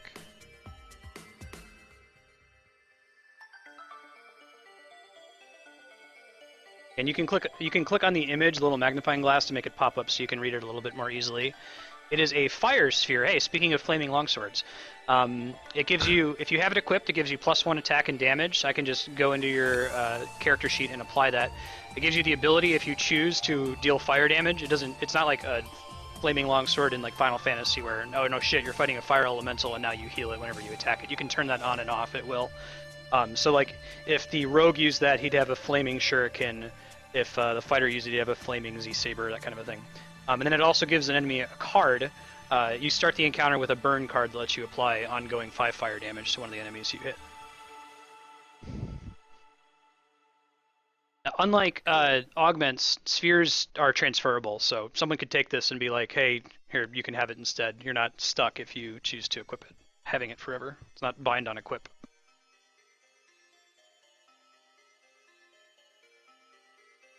it appears I can walk into this chest. Is that just a collision bug? That means that you're climbing up onto the crates. Ah, okay. Here's another broken chest. Cool. Let me give you what you find.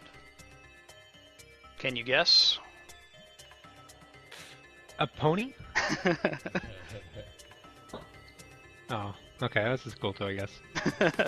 So this one does cold damage, and you begin each counter with a freeze card, which lets you add +1d6 cold damage and gives some -5 damage penalty cards to the opponent.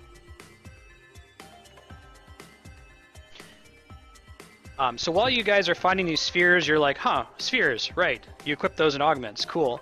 So you like pop open your augments. You imagine your augment could be like, it could be anywhere on your body. The most common place is kind of like a bracer on your arm, and it can kind of like fold open to reveal where all your spheres are. So you all fold open your augments for a sec to kind of take a look at them. And when you do, you notice that there's a sphere that's already grown inside of your augment that was there probably when you picked these augments up a few hours ago in the Vardiskar's quarters. So I'm going to give you all a pop-up about that. One sec.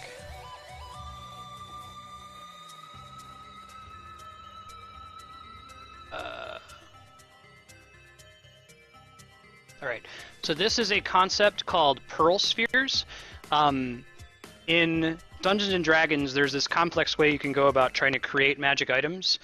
Instead of having that in this universe, your augments just kind of grow magic items in response to your experiences and things that have happened to the augment.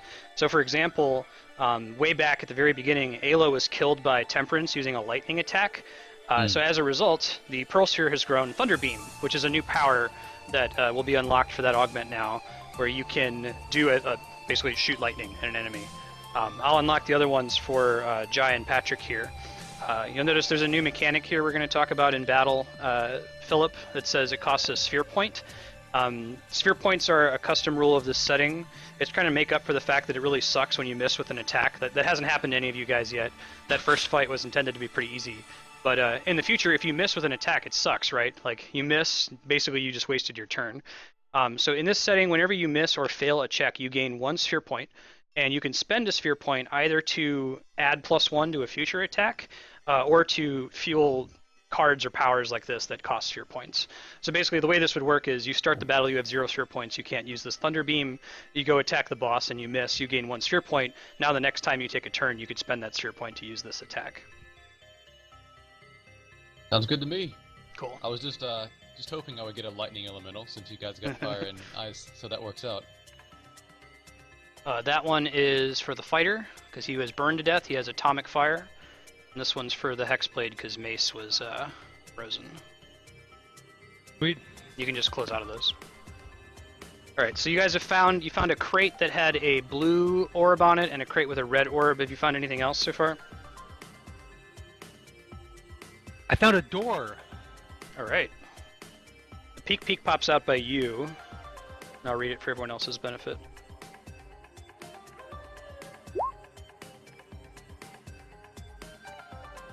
Alright, so you go up to the door here that's in front of you, and it makes kind of a sound.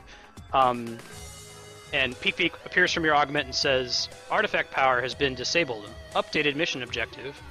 It flies to the metal doors and eliminates a button next to them. Priority 1. Search for a way to power ancient devices on this artifact. Further context-sensitive instructions to follow. It hovers closest to you and asks questions. No. Good. Goes away.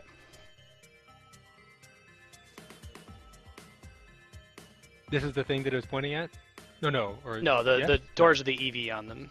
That's like a Okay. blast door, like a missile bomb bay kind of a thing. I probably shouldn't be walking on it then? Yeah, whatever. I mean, Okay.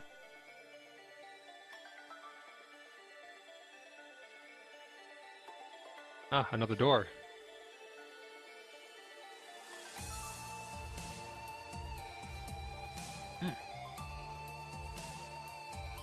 I see the hatch in the elevator.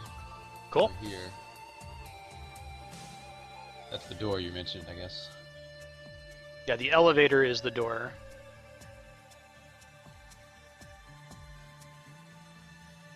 What's down that hatch? I don't know. You can go down there Desmond. if you want.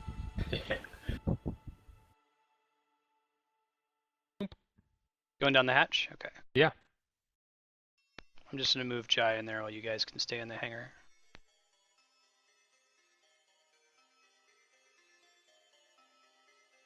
Ignore that Biggs and Boss Yep. are there, just let me know what you see.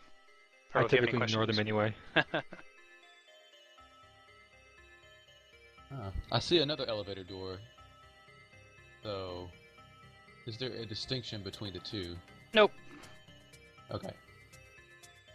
The giant-sized chair.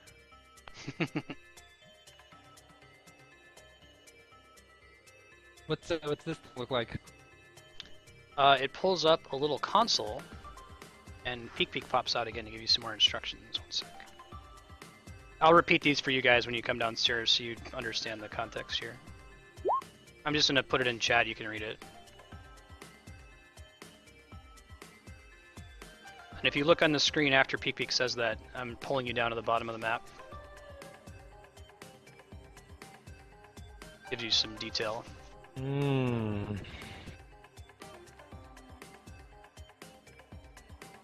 You guys have anything else going on in that other map? Well, I'm gonna grab the. I found this yellow sphere. I'm gonna grab. There she blows.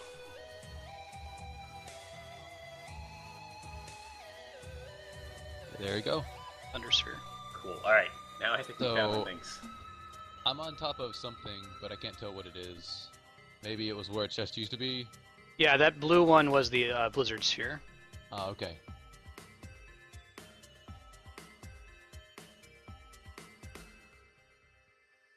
I think I'll head down the hatch then. Yeah, let's all go. Cool.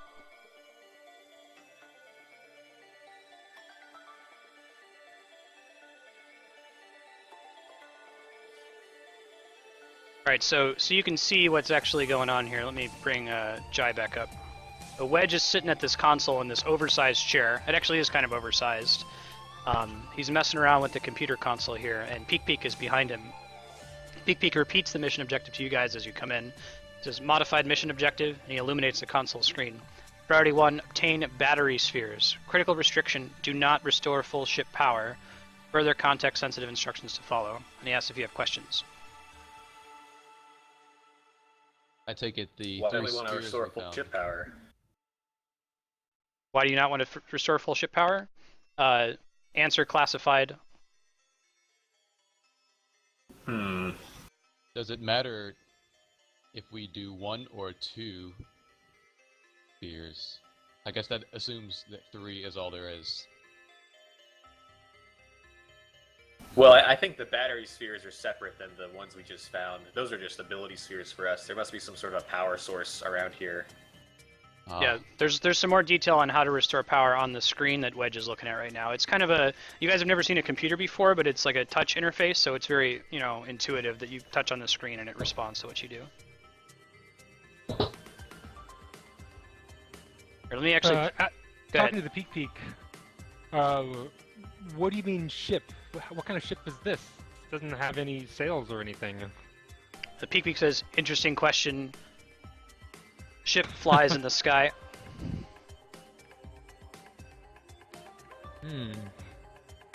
Is it like a giant peak? The Peak makes a sighing sound and then snickers and says, rudimentary, but yes, in that I can fly. And this is much larger than me. I'll just move you guys down so you can peek at the screen here. 1 sec.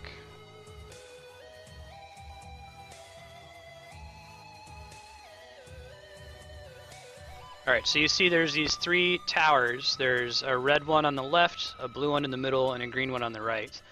I'm gonna turn on the yellow bars. If you guys, can you click on like any of these bars, like 1 and 2, and see if you can move them like you could? Yeah. Cool. All good. Cool. So, have you done this? This is called the Tower of Hanoi. Have you done this puzzle before? Yeah. I've done Okay. this. Yep. So the instructions are: if you want to get battery spheres, move everything into the blue tower. If you want to restore power to the whole floor, move it to the green tower.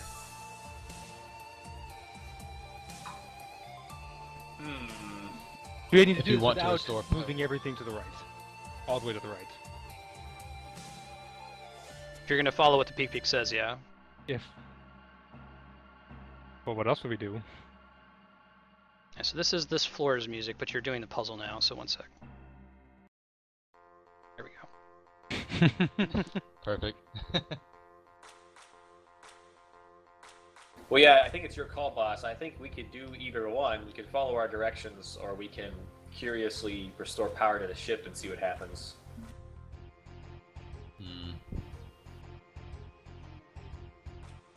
Let's err on the side of being conservative and listen to the Peak. So let me. I think I know where Pat was going with that. Philip, for your benefit, out of game. Since this is a prequel, there are some things you could do that could interfere with what's already happened in the game universe, which is fine. Like, you're still welcome to do everything you want to do. I won't tell you what will and will not interfere with the game universe, and if you do make that decision, this is what you'll hear. What have you done? You've changed the future. You've created a time paradox. So if you hear that, that means Great. whatever you just did, we're going to step back in time a little bit and not do that. But for the most part, do whatever you want. Like, you could try to do that to trigger it, and we'll all laugh, and then I'll put you, and it'll make you wonder, like, why would that have triggered a time paradox? In this case, if you had decided to do that, you would have gotten the time paradox sound effect. So there you go. So we need to restore power to the entire ship. No. Well, if you want a time paradox. Or No, we need to. What have you done? Yes, You've changed the future. You've created a time paradox. okay, so What do you need to do? let's get some battery spheres then. I'll just watch you. So I'm gonna grab some to drink. I'll be right back.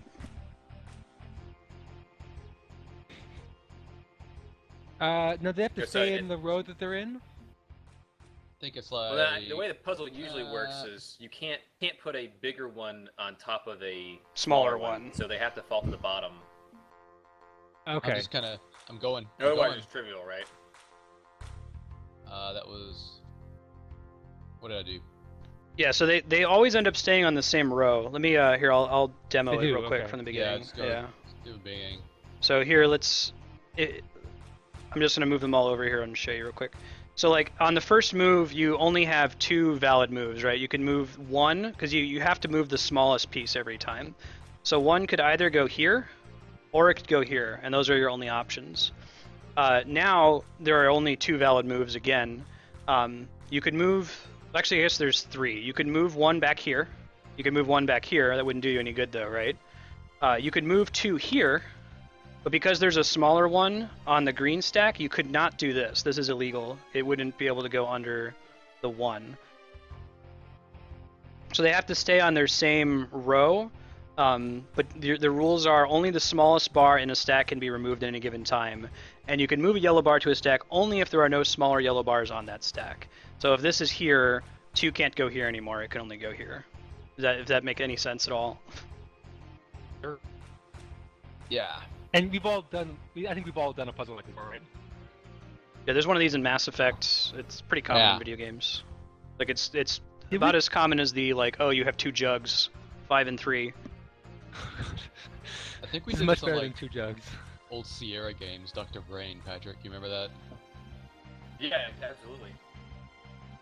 Did we not do this in a previous adventure, Dylan? Oh, you guys have.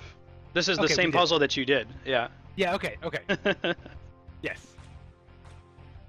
So when Jai and Pat were playing in the So- old campaign, they've actually been here before and done this puzzle before. Ah. We did that. Now this has So to go we should here. probably let Philip do it. Yeah. Yeah, you can do it. I'll let you know if Yeah. you make an illegal move. You're doing fine so far though. Okay. So only the smallest can move. So move this guy here. Smallest can move here. Smallest can move here.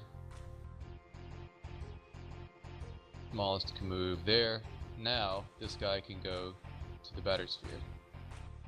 Now I think that nope, we want to move this guy here. I think that'll work.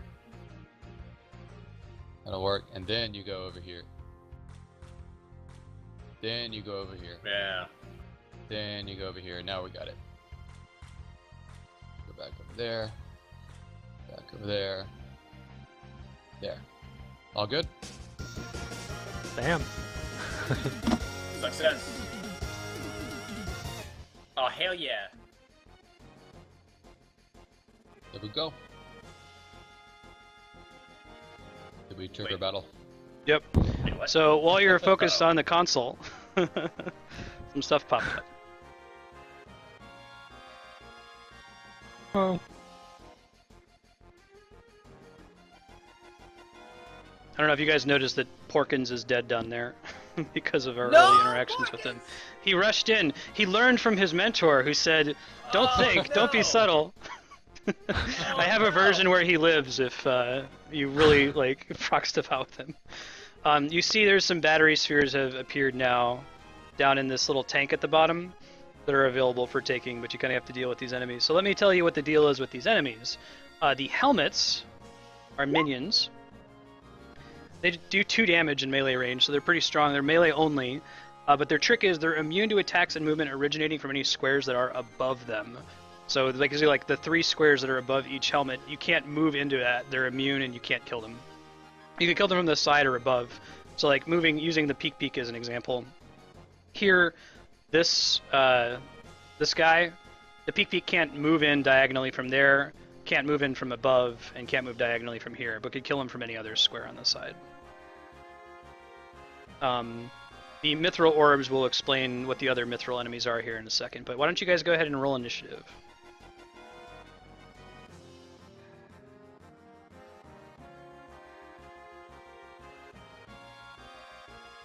Nice. I'm slow rogue. We're really grooving over here. What's up, guys?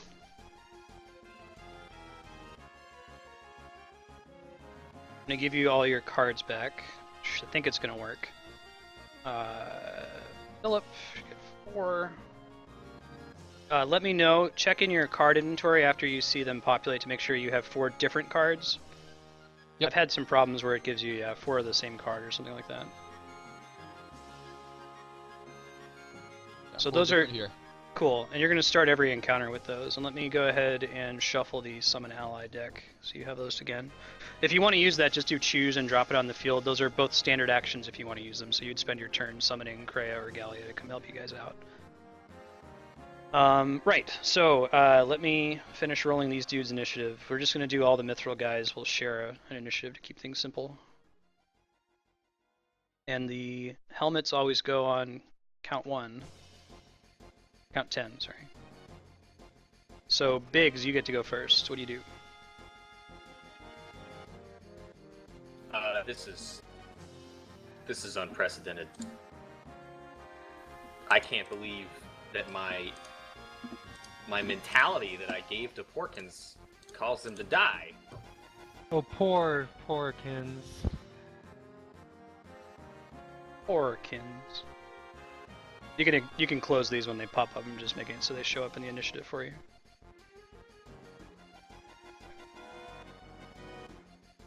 Alright, so Biggs is gonna move 5 to there. He hops down. Got What it. kind of... Yeah, oh, I get it. We're at the top, okay. Yeah. Is there a check to make sure I don't kill myself? No, you're fine. Not that big of a drop. Okay. Is there, what kind of action is to summon an ally? Standard action. Standard. Alright, well, I'm not close enough to hit anybody, so I'm gonna pull out my communicator and, let's see here. What's the wizard's name? Gallia. I think Gallia is gonna say, "Is this the end?" And I'm gonna say, "I'm trying." Awesome. Crisis core. All right, so where do you want to position here? Let me give you... Why don't you position where you want the center of the burst to be? It'll be, every square out from there will be where the ice is. Let's stick it right on the... here, I control click, right? This guy. Yeah. Or shift click. Or just click and hold. There you go. Just hit as many of those guys as I can. Okay. Alright, so the wizard comes in and does this ice attack. I'm going to lie something on the ground to show that it's there. It's just there for the rest of the combat.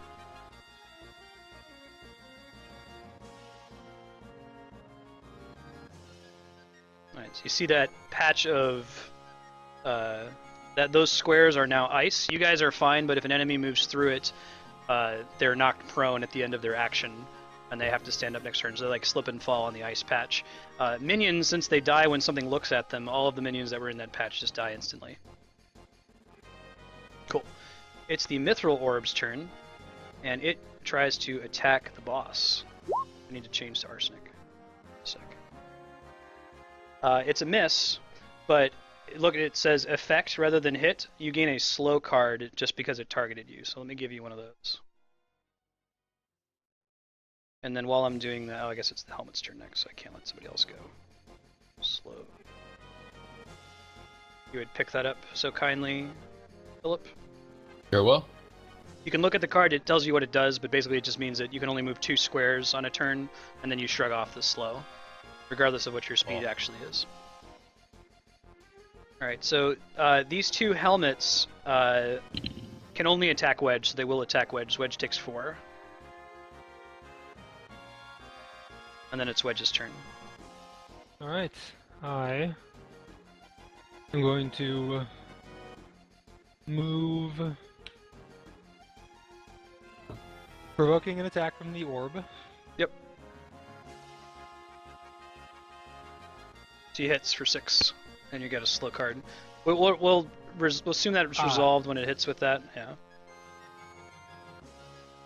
So you can finish your movement, it's fine, but next turn. Okay, well, sure, just move into right here. Killing those guys in the way. And then let's Spirit Flay the Mythril Orb. Good choice. So this happens when you attack him. The Mythril Orb has extraordinarily high defenses, but it's sluggish and slow to react. One of its defense stats is very low. You notice, Philip, that when he used Spirit Flay, the accuracy says 15 versus Reflex. Just Yes. to demonstrate, can you attack him again, but with flesh rend? I guess gear rend. Sorry. See how it says he has 50 AC? So here we're trying to learn like what's the rock paper scissors. This one is weak against reflex. You wouldn't actually be able to hit the AC, but you can I totally did roll hit a the natural reflex. 20 though. Yeah, you see how the accuracy, the 28 is highlighted in green. That means that he rolled a natural 20, which is a critical hit regardless. So if he had used that, he would have actually hit, and it wouldn't have demonstrated the mechanic very well. But the Mythril Orb does die. That was enough damage to kill him. But Wedge and Boss are slowed. And Boss, it's your turn. Let's see. And so I have the slow status effect, and how long does that persist until it is cleaned up? Or... You use it once. So next time you move, you only move 2 squares, and then you drop the slowed card, and I delete it, and it's gone. Okay. Let's move to this helmet then, and clear out my slow card and kill him. Done. You can drop it on the table, and I'll get rid of it. Then Biggs, it's your turn. All right, I'm going in. I'm just gonna charge right at the worker here. Okay. 5. Well, that was only 5, so let me, as part of my charge, use my shield bash.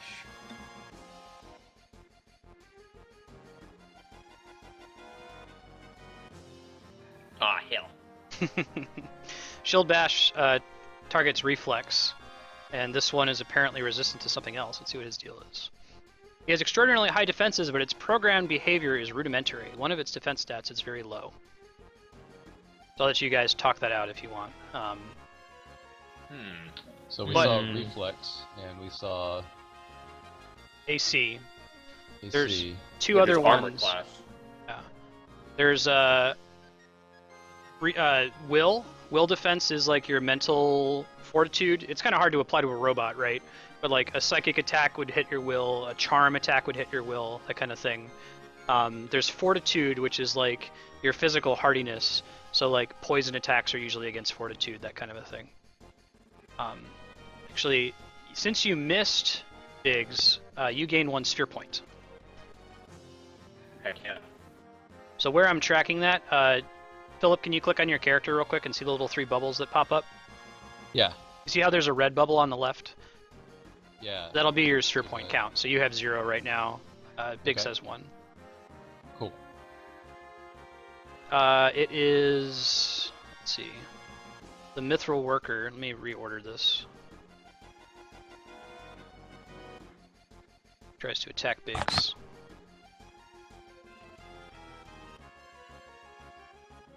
He just hits for 4 damage and gives you a dazed card. It's here.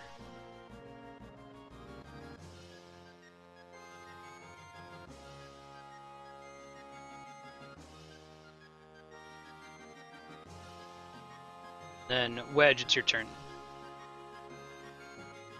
All right. I am going to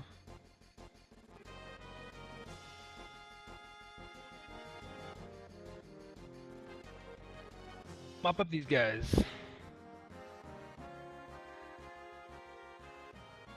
Cool. Oh, nope, no, I'm not. Oh yeah? I'm gonna mop up one of them from the side and. Oh, spend because my of the slow. Right.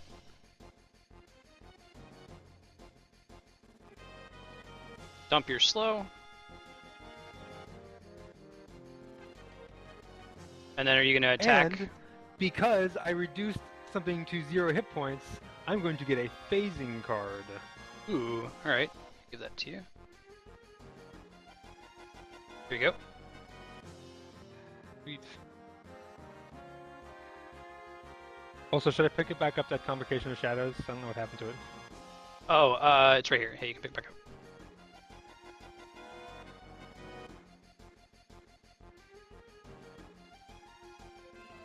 And then do you attack? Anything else?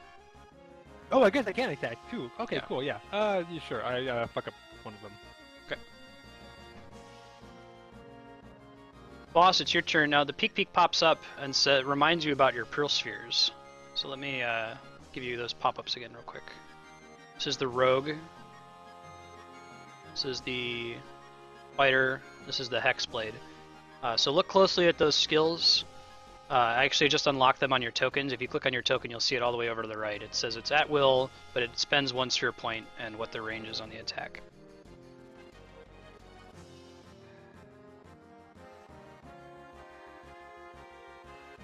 But then you can go. Versus will defense.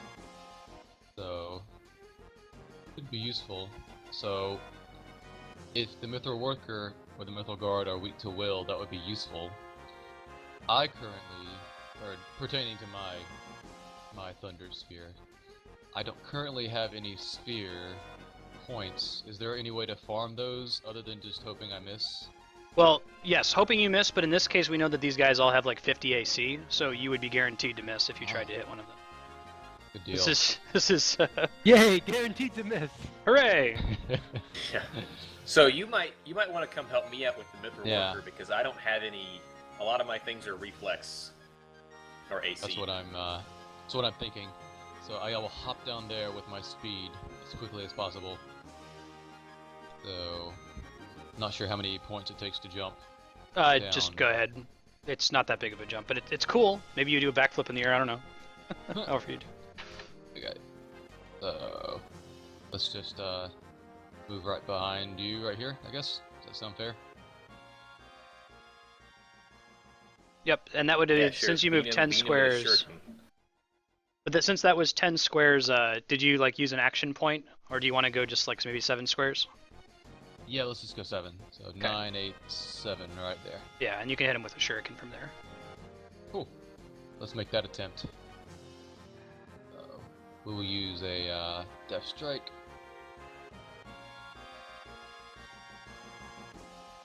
Yep, so that's a miss. Oh, I guess you could, since Death Strike lets you move the 2 squares, you can move 2 more if you want to. Okay, might as well. 1, 2, and it's giving me 1 sphere point in the red, right? Yep, so I just added it in there. But you can, if you want to just add him from now on, I'll let you know when you gain 1. Cool. Cool. Dude, so the whole point of sphere points is to make missing not suck. So the fact was like, oh man, sweet, I'm gonna miss. I'm gonna get my sphere point. Like, it's working, You've hooray. got too far.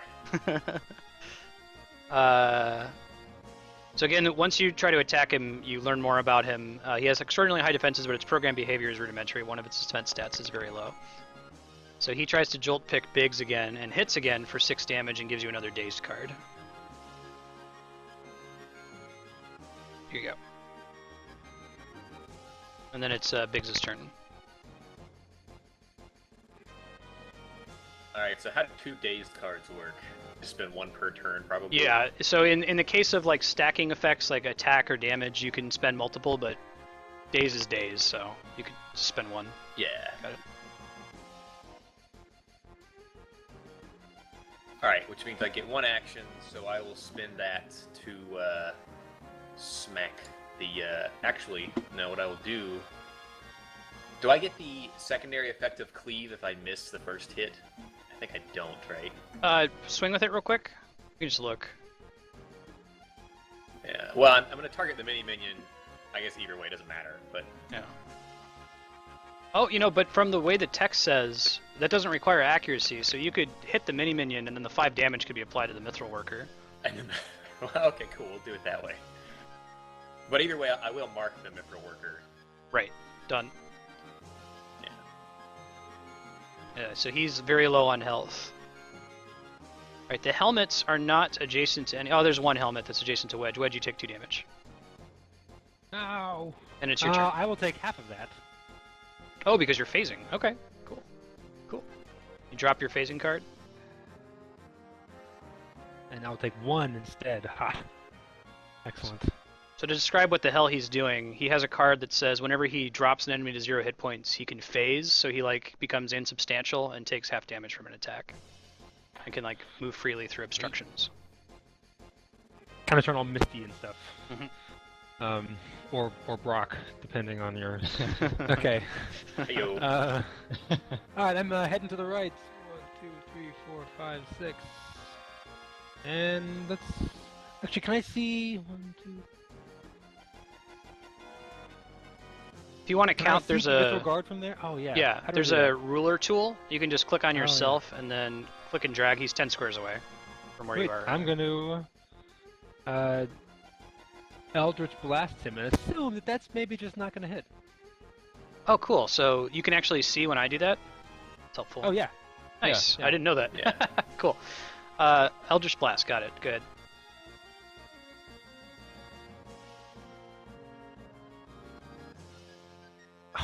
I was so sure that was gonna work too. Mythril Guard has extraordinarily high defenses, but its physical frame has obvious vulnerabilities. One of its defense stats is very low, but you gain 1 sphere point. I'm still hungry. I'm still hungry. Boss, it's your turn. Arsenic. So to be clear on what Biggs just did, his cleave's secondary damage that he targeted the helmet attacked the Mythril worker Right. last turn. Because his cleave So- attack doesn't require a separate accuracy check, so because he was guaranteed to hit the mini-minion, that damage just kind of skipped his defense, which is a pretty strong attack when you have enemies that have defenses like this. So I think the smart thing for me to do is to blow through these enemies and head toward the Mythril guard, leaving the Mythril worker and 1 helmet for Biggs to clean up on his next turn. That way, if my sphere is effective against the Mythril guard, I'm there that much quicker. Oh, emergent solutions. That's not what I expected, but that's great. Go ahead. That makes sense. Cool. Okay, so I will. Let's see. Is there a route that I can take without going through 2 helmets on the right of the Mythril worker? You can climb up on the little, like, wire there. I won't count that as Okay. extra movement. Let's move. Let's move through this one, and then climb up here,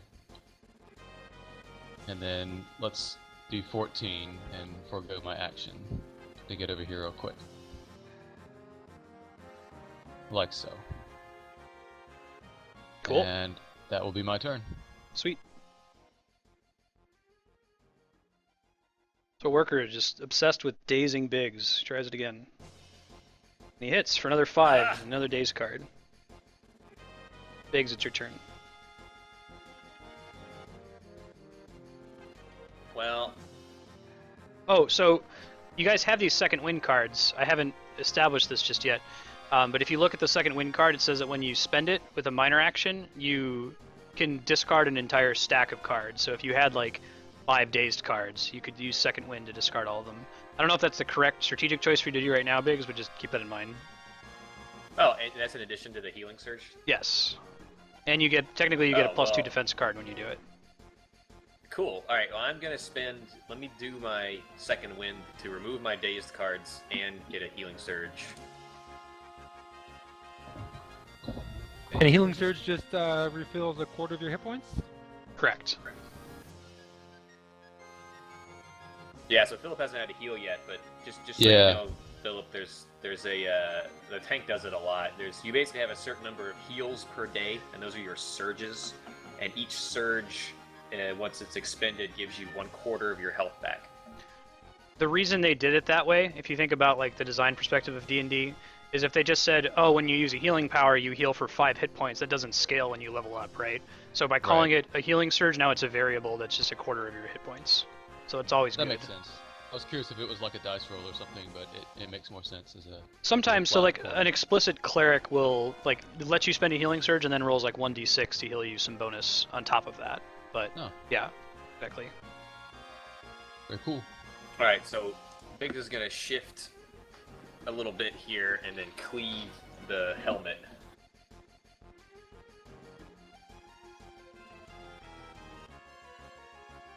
Cool.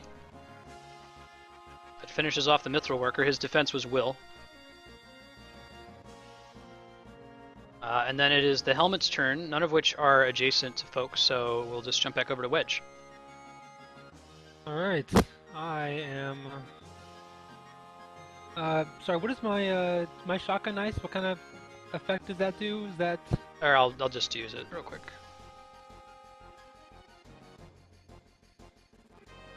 I am going to shotgun ice that Mythril Guard. Well, we'll just... yeah. You hit for a lot of cold damage, and you would give him an immobilized card, but that's enough to finish him off. And spend your sphere point if you would. So.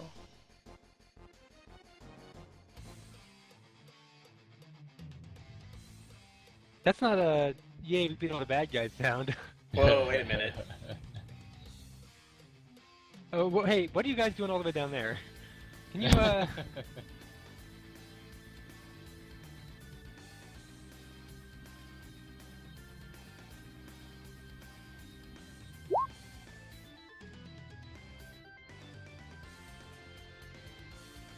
Reorder here, so Wedge just went, so it's Arsenic's turn now. There's a guard Scorpion up top with 3 more guards and orbs. Oh yeah, it looks like I'm gonna beat a hasty, not retreat, but advance toward that ladder on the right.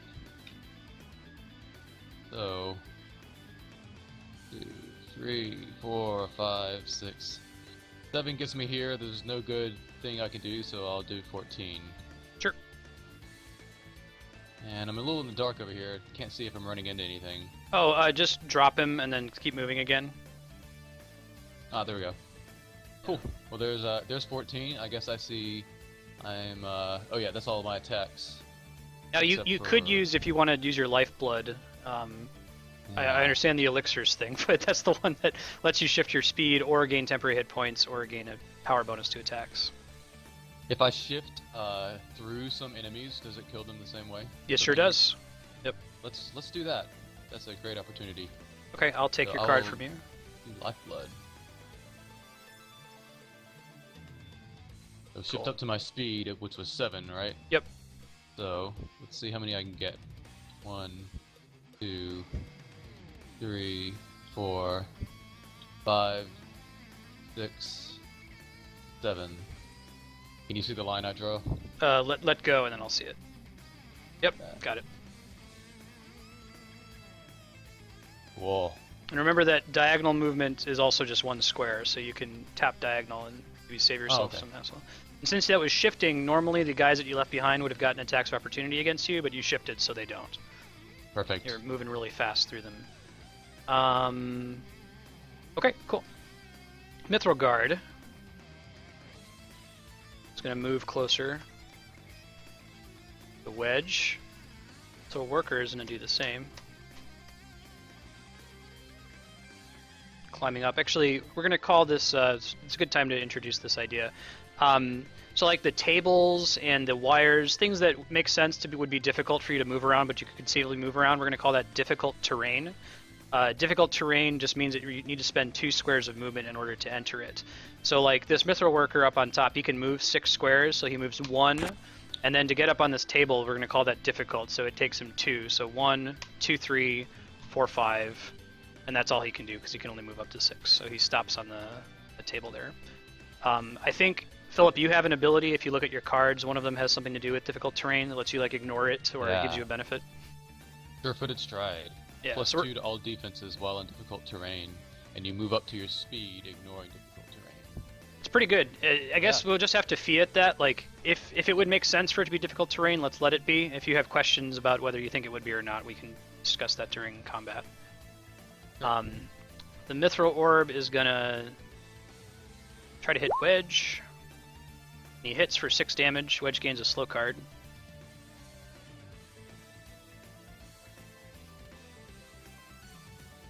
Let me Some heals on Wedge. some more of these guys here. 1 sec.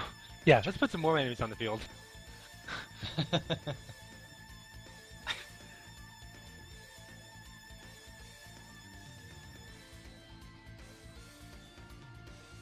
Just out of curiosity, where did all these guys just come from all of a sudden? They're just popping up on top, hanging out behind the wall. Fell from the ceiling. Ah, classic Doom. Faded Door into opens up, existence. monster jumps out. There's a load-bearing Door boss closes again. before. They had a really good stealth check.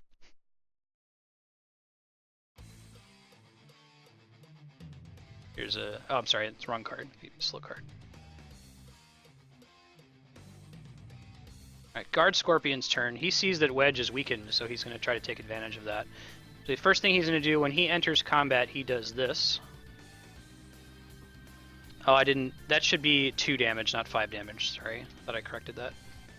So everyone gains 5 immobilized cards, which I'll pass out here in a sec. That's 5 turns where we Whoa. can't move. Unless if you use second wind to dump them. Oh. I'm gonna count this as you get your second wind back, Patrick. Oh, cool. So you're not just stuck over there. I'm just gonna hang out with Porkins' dead body and lament. Actually, I mean that's canonical as well. Yeah, so everybody, if you would, take 2 damage. You can just click drag and select all 5 of those immobilized cards, Philip, and then right-click take card to take them. And then in addition, make sure that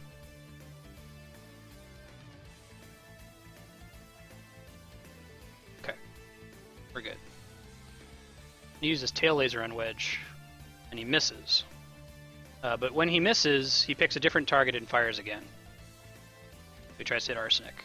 He hits. Arsenic takes 9 damage. Ah! Is he close enough to hit Arsenic? It's a long way.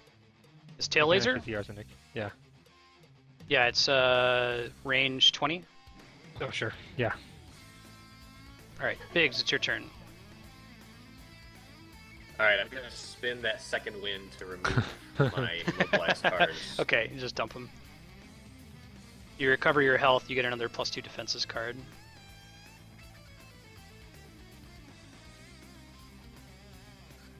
So how tall is this this thunder, this battery thing here? Let's say it's like an athletics check of 15 high. Alright, I want to try to climb/jump on top of it. Okay. Athletics versus DC 15. Did you spend your healing surge, by the way? I did, yeah. Okay. Here's your card. Oh, okay.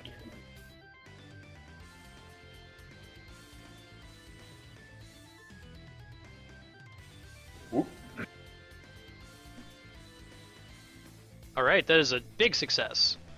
So you pop up here. Awesome. Alright, and I'm going to spend the rest of my move, my double move, getting in position to jump across this gap Okay. next turn.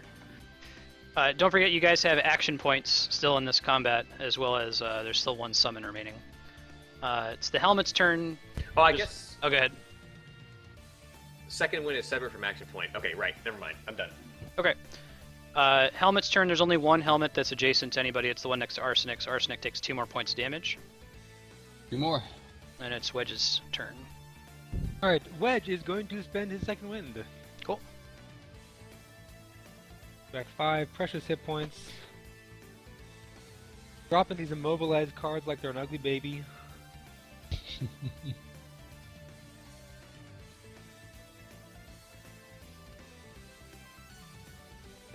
Slow 2. You know, I'm just going to spend another minor action using up my move to praise myself on how good a job I've been doing of staying alive thus far in a very majestic way. Cool. Majestic Uh, word is your heal ability. Yeah. Which, since I've dropped it now, I can't actually figure out what it does. Yeah, when I could... Gaining additional hit points equal to my charisma modifier, which is some number...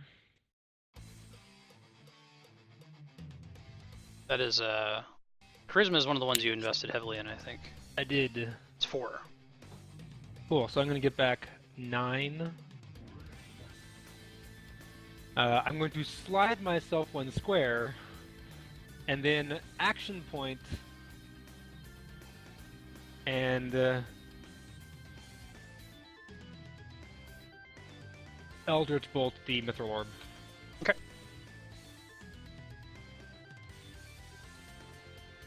It is dead.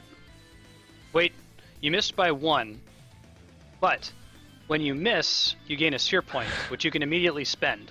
Which is I will basically spend that sphere point. yeah, it's a fancy way to let you hit when you miss by 1. There might be times where you might want to have the sphere point to power an ability later, so it's not exactly the same. Because it would, like, if you just said, oh, you always hit when you miss by 1, then Which means you've got an additional +1 to every attack. yeah, exactly.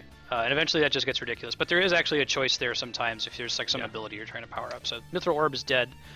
Arsenic, it's your turn, but before you act, now that this boss fight has started, you all unlock your final ability, which is your daily power. I'm gonna unlock it on each of your character sheets here. Why don't you go ahead and use those real quick so we see what they do. Yeah. Actually, I don't think I took a standard action. Oh, well then you I can think keep going, moved, Wedge. I've moved, minored, and action pointed. Okay, then Wedge, you go ahead and finish your turn then. Yeah.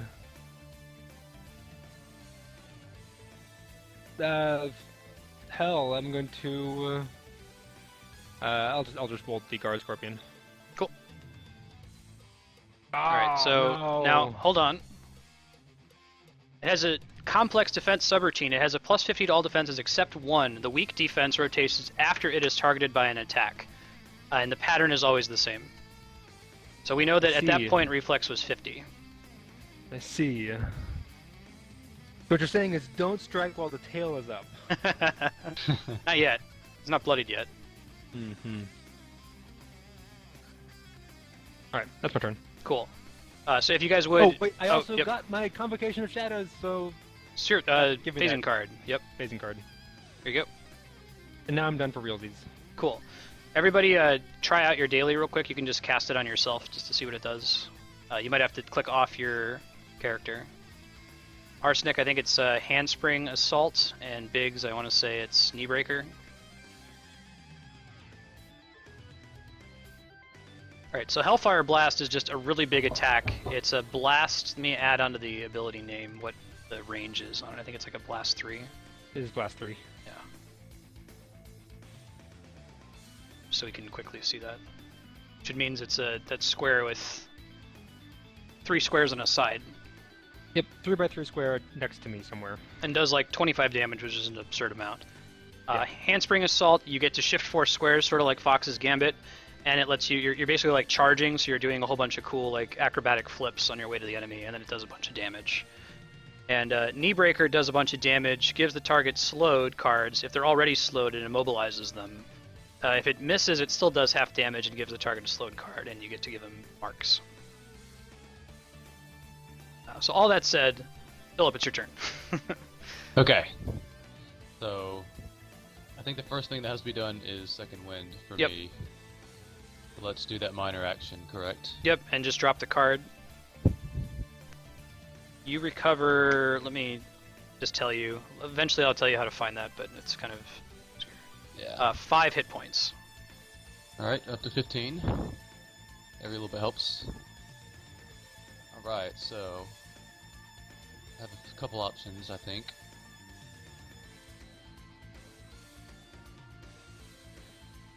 And you still have an action point. Let it go. Yes, I do.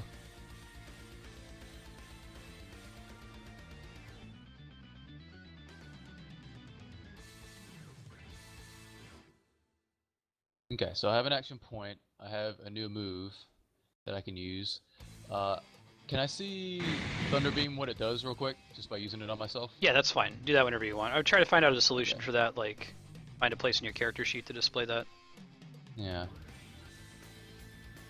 I'll spend a sphere point and then penalty. So that's not like a multi-enemy attack. It's just a single target. Correct. It does apply dazed though, which means that they can only take one action. They can't move and attack. Okay. And earlier you learned that the Mythril Guard is weak against Fortitude attacks, and the Mythril Worker is weak against Will attacks.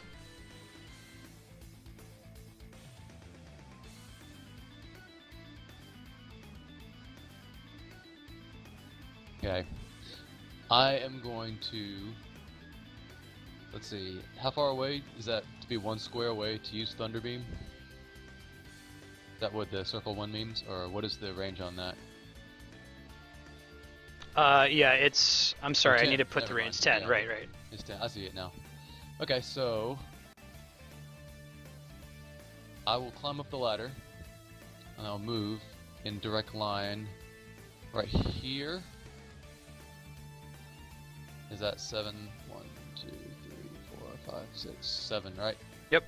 So let's move there and let's spin that sphere to Thunderbeam the guard from Okay. my position right here. Or the worker, the one that's weak against will. Yes, the worker. Gotcha. Thunderbeam. Oh, you got a critical miss, and you don't have Critical enough miss. sphere points, so Ah. you gain a sphere point back though. You miss, but you still have your sphere point. Okay, well, that is a shame, so let's... do I want to use action point? Might as well. I don't want... Yeah, might as well. Let's do that. You get your elixirs Because- back after each encounter. It didn't used to Do that. in classic D&D. You get 1 action point per day, so like that's the whole adventure, not just per encounter. I hate that. So Alright, let's try this one more time. Same thing, Thunderbeam, the Mythril worker.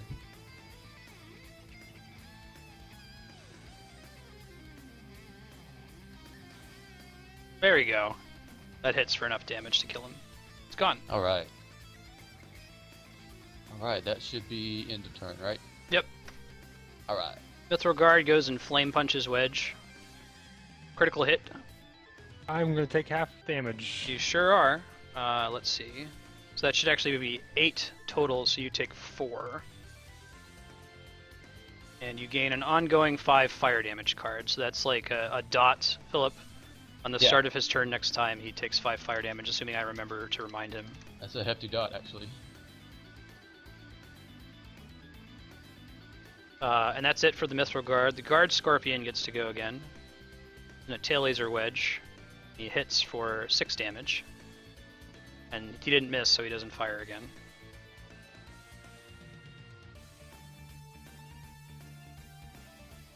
And then it's Big's turn. What was the weakness of the guard, guys? Do you remember? Fortitude. Fortitude. Mm, Which I can do if I survive to my turn, which I will. okay. You can just get this guard scorpion off my butt.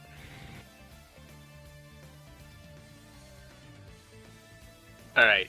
So Dylan, what I Yep. want to do is attempt to charge the scorpion by jumping from where I am to where he is. That sounds radical. Why don't you try it? So I, Athletics 10. yeah. All right. Oh, cool. Oh, that's better. I'm pretty sure I just fall flat on my face. Patrick's prior characters have a great history of failing every athletics check. I see.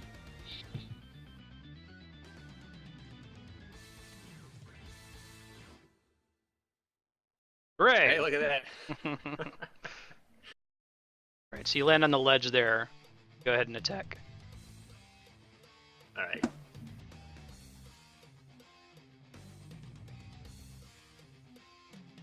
Oh, he had AC. Alright, but he's marked. Yeah. Alright, let's see. His defenses rotate again. So first he was reflex, then he was AC, so he's something else now. Now, it's Well, not he's- clear. those are It's his not clear strengths. if he has all but one, or if he just has one really good reflex or one really good defense. He has Oh. all but one. All but one. Yeah. So now it's rotated twice though. I don't know if that maybe we can solve this using math. But he started. You hit the reflex and it missed, and then it rotated, and then you hit the AC and it missed, and then it rotated, and it's always going to So- follow the same rotation. There's 3 So helmets. we just need to hit him with the same thing. Yeah, basically just keep hitting the same thing over and over again until we get one that works. It's sort of like the Son of Sun fight in Chrono Trigger. There's 3 of these helmets next to you, Arsenic, so you take 6 damage. Okay. And then it's Wedge's turn. Fifth shotgun ice. It's gone. Spending my. And then I'm going to spend an action point to go use the bathroom. Okay, very good. Arsenic, it's your turn. Action.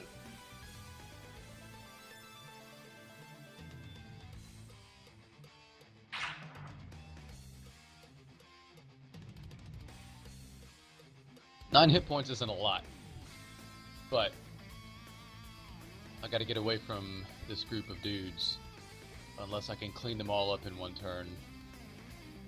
Well, you could double move to clean, or can't you move over some of them and then use your at will that gives you 2 more moves to kill the other? That would be a total of 9. Yeah, so 1, 2. Let me try something. I tried 1, 2, 3, 4, 5, 6. No, I can't do that. Let's start over. Here, 1, 2, 3, 4, 5, 6, 7. Do that. Then I could use Death Strike on the one in front of me. And then move the 2 more. And then right. move again to Nice. 1, Gotcha. 2, like that. So Got that it. should clear them Perfect. all out.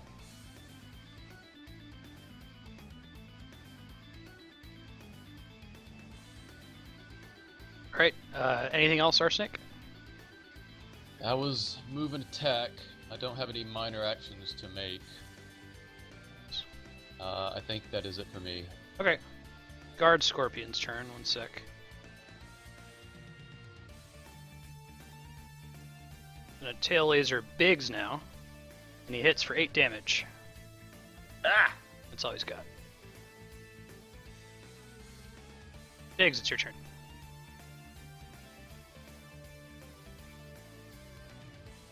Alright, we're going to roll the dice here. Does it work? I guess first I'll shift. Yeah, right. Shift to there, and then go for another AC attack on the Scorpion. Alright, his No! defense shifts.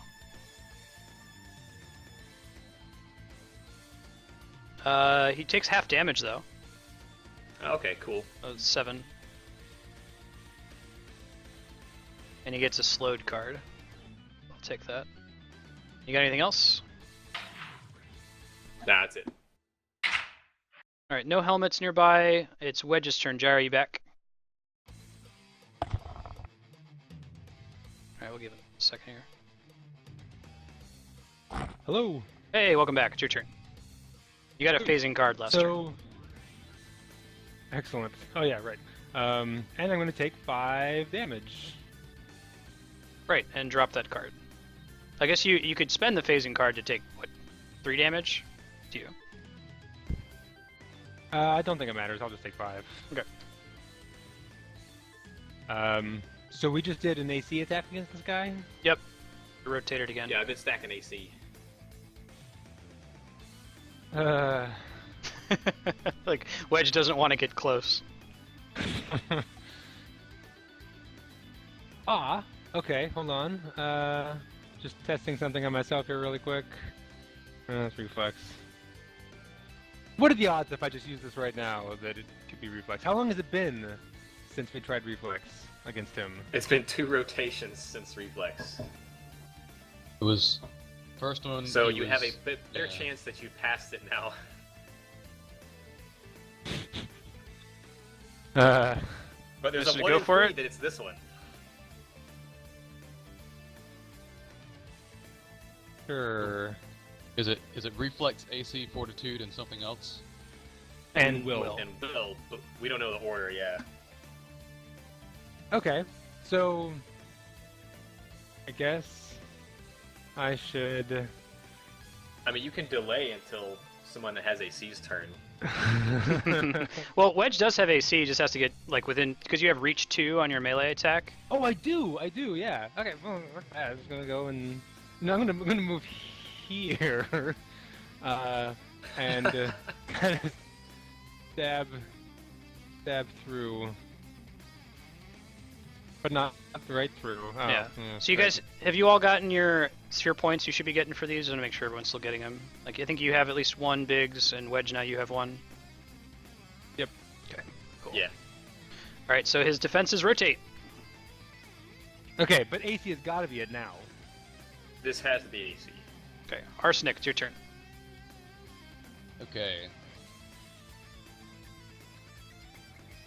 So, we established that the desk there is difficult terrain, right? Yep. So, so my sure-footed stride card, what action does that take up? It is a Right, move so- action, so you'd use it as part of your Move move. Basically, you get to move, and then you get those Terrain Master cards. Okay. So I could move to the desk and use sure-footed stride in the same turn. You sure can. Actually, Okay. that's what you're doing with Sure-Footed Stride, is it's letting you move your speed. Oh, I see. Yeah, it's like an upgraded move action is a way to think about it. All right, let's do that then, because that will give me +2 defenses while I'm on that desk, Mhm. and have combat advantage against enemies. Well, he's not in the difficult terrain. We'll say is you're flanking him from there anyway, so. But yeah, we can say that he's big enough that he is. And you can take Let's do these that two then. cards I just dropped, Terrain Master. I will only move right there, so hopefully I'm still at his butt. Yep. But...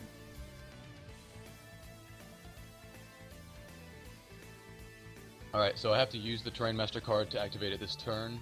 Yep, just drop it. That means that you're getting the benefit of the combat advantage. Alright, so let's do that. Use one. And now, let's attack him. And I think I want to use Handspring Assault, even though I'm right next to him. Because that will do the most damage, correct? He lets you know what.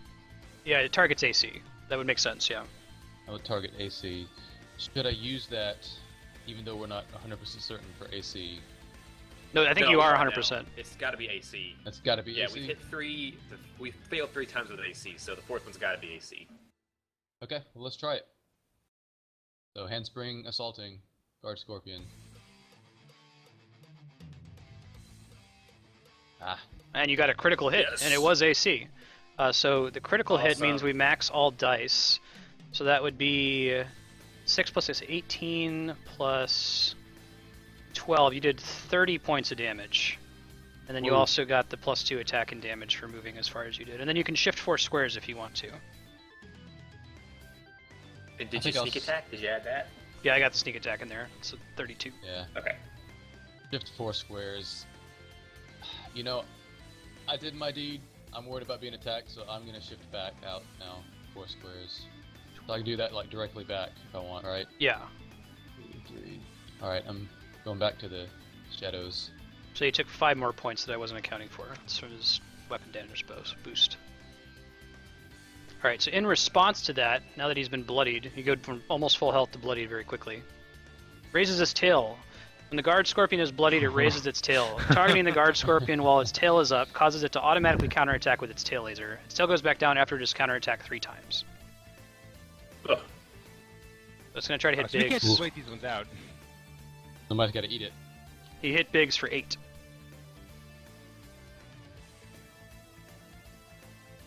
Ouch. And it's Biggs' turn. Well, there's 2 ways we can do this, fellas. We can try. Let's see. We know it's not reflex next. No, sorry. We don't know that. We know it wasn't reflex the time before its AC. So it could be reflex this time. I was trying to count here's the other back thing. the attacks, but it's just too hard. There's too many things Let in the me log. let me throw something out there, Wedge. We've established that the secondary effect for my cleave ability always hits. So I We mean have. that's a surefire way. Sure to make him fire. Do you think you can? Do you think you can get all the rest of those green points done? No, I think it would take 2 cleaves. Now, we did change the death rules. When you're dying, you're in a much better position. Like, somebody can just pick you up with a minor action next to you. You can get up by using an at-will power. While you're dying, you can just use at-will powers, but you can, like, kill a minion to rally. So if he were to And put you in a Cleve has dying to- position... What's that? Cleve has to hit the initial target to do damage to the other target. Yeah, but I think it stands to reason that if you're going to Yeah, let I him mean, hit you, that's fine. So Well, you- what if I want him to miss me? Oh, that's also okay. That's Well. also okay. I mean, if you want to roll it that way, I'll just use a reflex attack. I'm asking you. Let's try reflex. If you do reflex, then I can try reflex Okay. next. Oh, wait, Odds before are, I you think roll. if 2 reflex hits, one of them will hit, I think. Yeah. You got 2/3 chance. Because I think Or the something failed like that. reflex was before my first... I'm not sure. I don't know. Are you doing something before I roll, Dylan? Oh no, you're good. Go ahead. Okay, so first of all, I'm gonna summon our cleric with 1 standard action. Cool. I forget what he says when he calls Eris, but let's pretend he says that. Good luck. So everybody gets to spend a healing surge. Yeah, that's it. Oh, we all do. That's awesome. Yeah. Yeah. That's why I was able to Okay, make this then I combat will- so lethal. Yeah. Then I will use my action point to take a real action, which is hitting this guy with one of my reflex abilities. Cool. Good luck. Wait, do we Just a immediately get the sec. healing surge? Yep, the cleric comes Yeah, out, our healer. pops in his area. Hey guys, here you go. See you later. Mechanics, not flavored. Roll with it. Yeah, so Arsenic gets, I think, 5 hit points. All right. Hey, it was 10 reflex. Look at that. Look at that. And that's enough damage to finish him off. Awesome.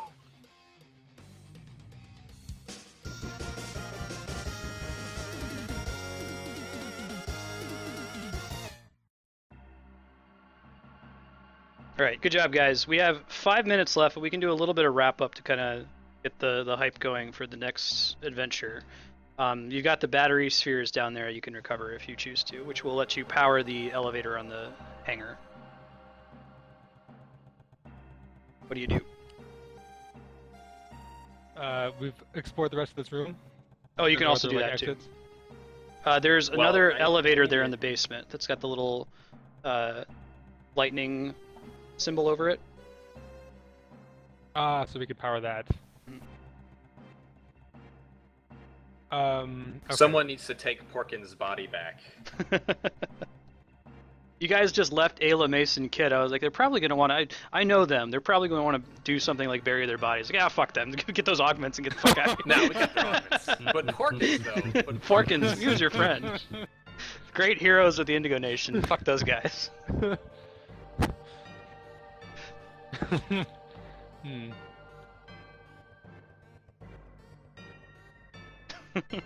Well, we have. Yeah, well. There's 4 battery spheres. How many does it take to fully power? So this isn't the Final Fantasy VII puzzle where you lose the battery spheres. The battery sphere is just like a key item that you equip. I think I got a pop-up for it, actually. Let me give it to you real quick. Hold, please. Oh, maybe I don't. Anyway, you get a battery sphere. It's just a key item that goes into your augment, and now you can choose to power anything that's like ancient technology when you run into it. Instead of having to restore power to the whole ship, you can just power individual things. And it's unlimited use. cool. Cool. Okay, I will use my Shadow Blade to carve a hole in this glass and take the battery spheres then. Sweet. All right, it is done. Let me make a note of that.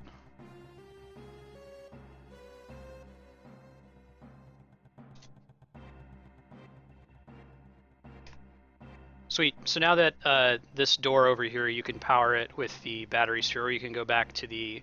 This is the same, it's this, will take you into the same elevator as the elevators on the hangar, but you can go back to the hangar if you want to.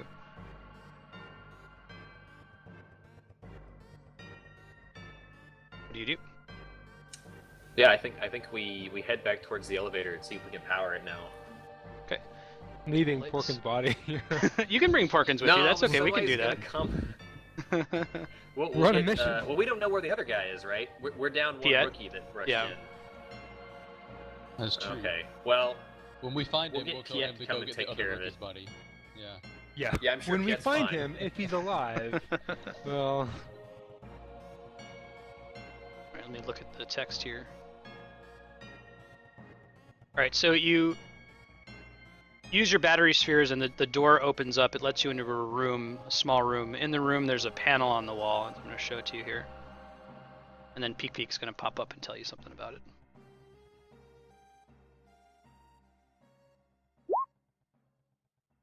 Alright, Peek Peek appears from your augment. Updated mission objective. He illuminates the elevator's panel. Priority 1, find a way to decipher runic script. Further context-sensitive instructions to follow. He hovers closer to you. Questions? Can you decipher the runic script? He cannot. Can you try a little harder, you piece of shit? Is there some sort of color coding algorithm here that you can Very detect? possibly. Yeah, there's that Peek can detect. Yes. He says you could try pressing them and find out. I can try to help if you don't figure it out. And he snickers at you. Oh, thanks. Peek's kind of a dick.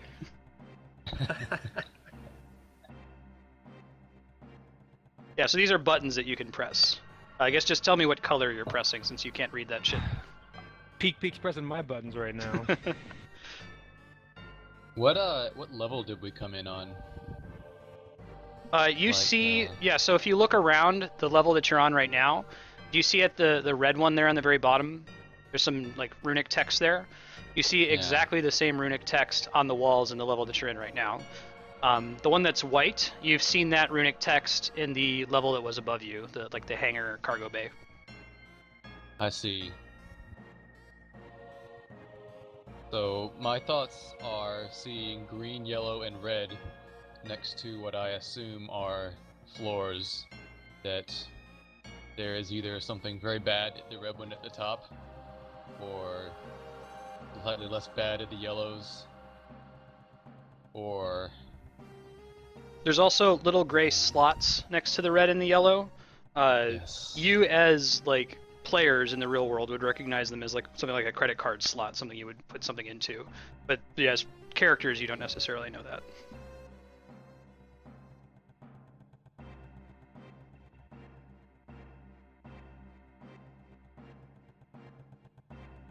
So let's go to the next green that we can have access to in that case.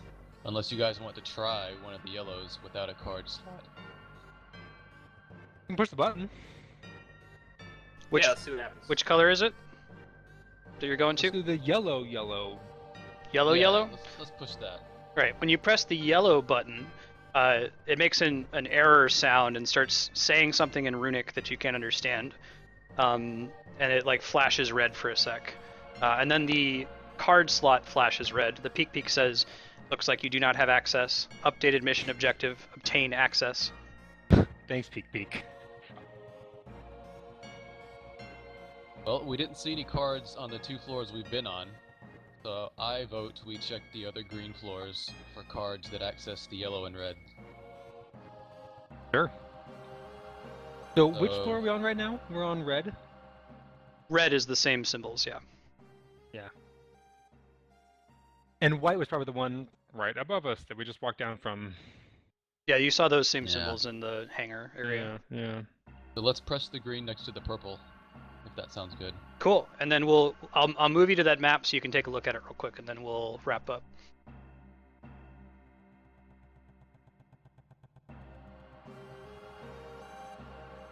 Change the music real quick.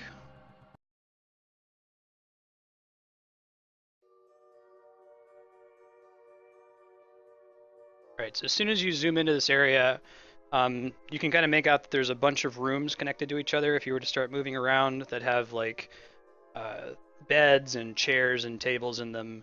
But this place is mostly ruined. When you saw the ship outside, it had been crashed into like a mountainside, and the biggest part of the ship is this deck that you're on right now. It took the brunt of the impact. So as you travel through here later when we actually play, you're going to see huge parts of it that have just been shorn off, and there's just kind of like mountain and rock in the way. So you have to find a way to navigate around it and figure out what's going on in this place. And I guess we'll resume the next time we play. I don't want to play over time, but I'll give it a few minutes if you guys have any questions, feedback, comments, stuff like that. Sounds pretty good. What is, how far would you say we got based on how far you expected us to get? Percentage completion. I think this is about right. It would have been cool if we'd had a little bit more of the exploration in the ship, because that's going to be like totally freeform since I had so many cutscenes at the beginning. But battles in D&D take forever, as you just saw. Like, and there's no way of solving that. Even with Roll20 speeding things up, like imagine trying to do that at a table with dice and paper. Like it would take about twice as long. Especially that guard scorpion fight, like trying to keep track of what defenses he has, wouldn't happen with paper. But it's still, as a GM, you have to be careful not having too many combats because you have like a budget of time that, okay, that's about a half hour to an hour right there.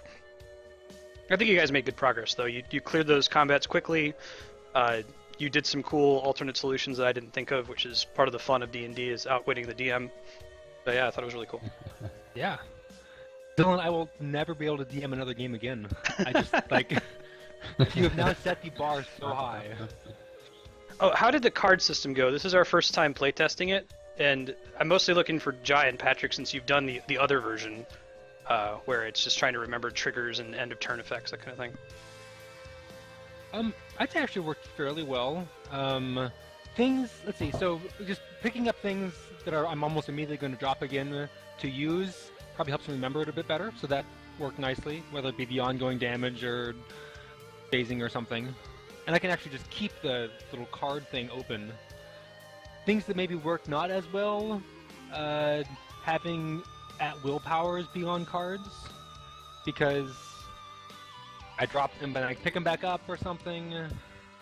I suppose I could just like tell you I'm using it and you seem to know everything. Oh, right. Yeah, so I guess when you have power cards in your hand, if they're at will, they're mostly there to remind you, so you have something physical that you can look at. The alternative is putting them on macros, which there's already too many macros, and they're confused. That's the problem, is when it's a macro, you have to click it to see what it does. When it's a card, you can at least look at it. So my thought is, if you're going to use a at-will power, don't actually drop the card. Just use that as your visual reminder of what it is. Yeah, and just say what happens. Yeah, and you're the only one that has those right now. Like, I think that for Pat and Philip, their cards are all encounter powers, so it makes sense that they drop it and it's gone. Okay. I think there was like one maybe this combat we didn't start with. Like we didn't physically have action points in our at the start of the encounter, and so at one point I was like, wait, did I use my action point? I don't remember. Okay, so do better at remembering to. Maybe we'll refresh those at the end of combat, at the end of the encounter, rather than trying to wait to the next one and getting swept up in it and forgetting. That might even be, yeah, likewise with all the other sort of encounter powers and stuff, would be a good idea. Cool. I actually sent you an email about this already, but maybe as far as knowing what powers do, what all the normal powers do, you could put, like, in the handouts journal section, you could put a section for powers. Ooh, that's cool. Have a subheading for each player, and then you can put all of our like power pearl spheres and action, whatever, just all of them in there.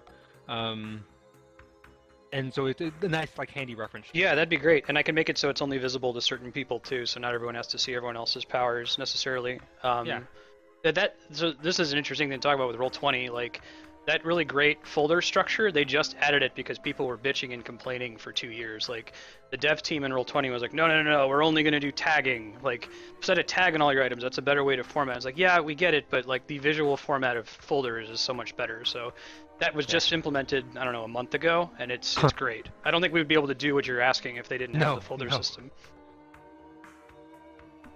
Cool. Good feedback. Yeah, I'll work on that for next week. Thank you. Next time, I need to double check. I don't think it's next week, right, Patrick? You're busy. Maybe it's the week after. Yeah, that was my next question. Potentially. Let me look it up real quick. I have it in our. While I'm looking that up, Patrick, did you have any feedback on cards or anything like that? No, I thought the cards worked really well. I second Jai's idea about I've been wanting a version of the character sheet that I would print out with the cards on tabletop play. I think that actually the card that you've got in the chat to pop up when we use an ability is exactly what I want to see. If we just had a PDF in the notes with those on it. Yeah. And just so I can look at it and tell that it's going to hit my reflex, somebody's reflex before I use it, that kind of thing. That's all I need, and then that's my character sheet that's sitting digitally in a notes section. Yeah, no, I can do that. So what I'll do is I'll run each of the attacks. I'll maybe modify them so you can see what the damage range is. And what I'll probably do is, instead of typing out the damage range as dice, because that's hard to parse, I'll just like give what the actual damage range is. So if it's 3d6, that's what, like 3 to 18. And put in all that detail, what your attack bonus is. Take a screenshot of it, and then plug that in as handouts for each of them. So I should be able to have that ready by the next time we play. Yeah, that'd be cool. Great. Looks like our next session is 4/18, so not next Saturday, but the Saturday after that. I hope we'll be able to finish the adventure then. We might have a little bit of hanging thread afterward. I think that might be a reasonable amount of time to get very close to the end, and then we can have like a quick mini session after that to wrap it up. Great. Sounds good to me. Cool. Philip, did you have anything else? Any No, questions? I've taken in a lot of info today. But it's been pretty fun way to do it, honestly. So Yeah, had a so lot of good times. How is D&D having never played it before, and like me trying my best to keep you from reading anything about the rules? I don't know. I think it's a good push-pull actually. My inclination would be to get too lost in the weeds, probably because I like the details, but presenting it the way you did helps move it along a lot more smoothly and more entertaining. So I think I like the balance we've struck. Cool, man. Well, tell you what, we've introduced all the mechanics now. I don't think there's anything really new that's coming in.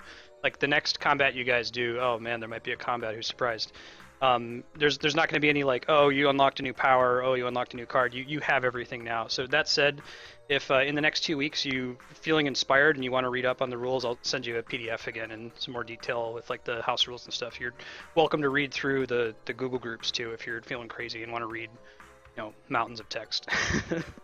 Awesome. Hey, it was fun to me, and thanks for the work that you put in. Yeah, Appreciate no it. problem. Thanks everybody. Yeah, It was definitely. awesome. It was amazing. We'll see you in That's 2 great. weeks. Looking forward to Good it. Saturday. Alright, see you, dude. See you later.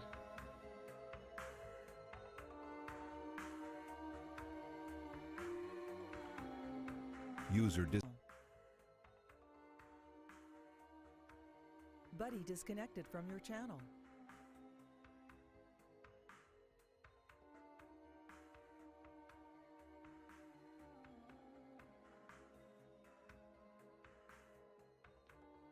User disconnected from your channel.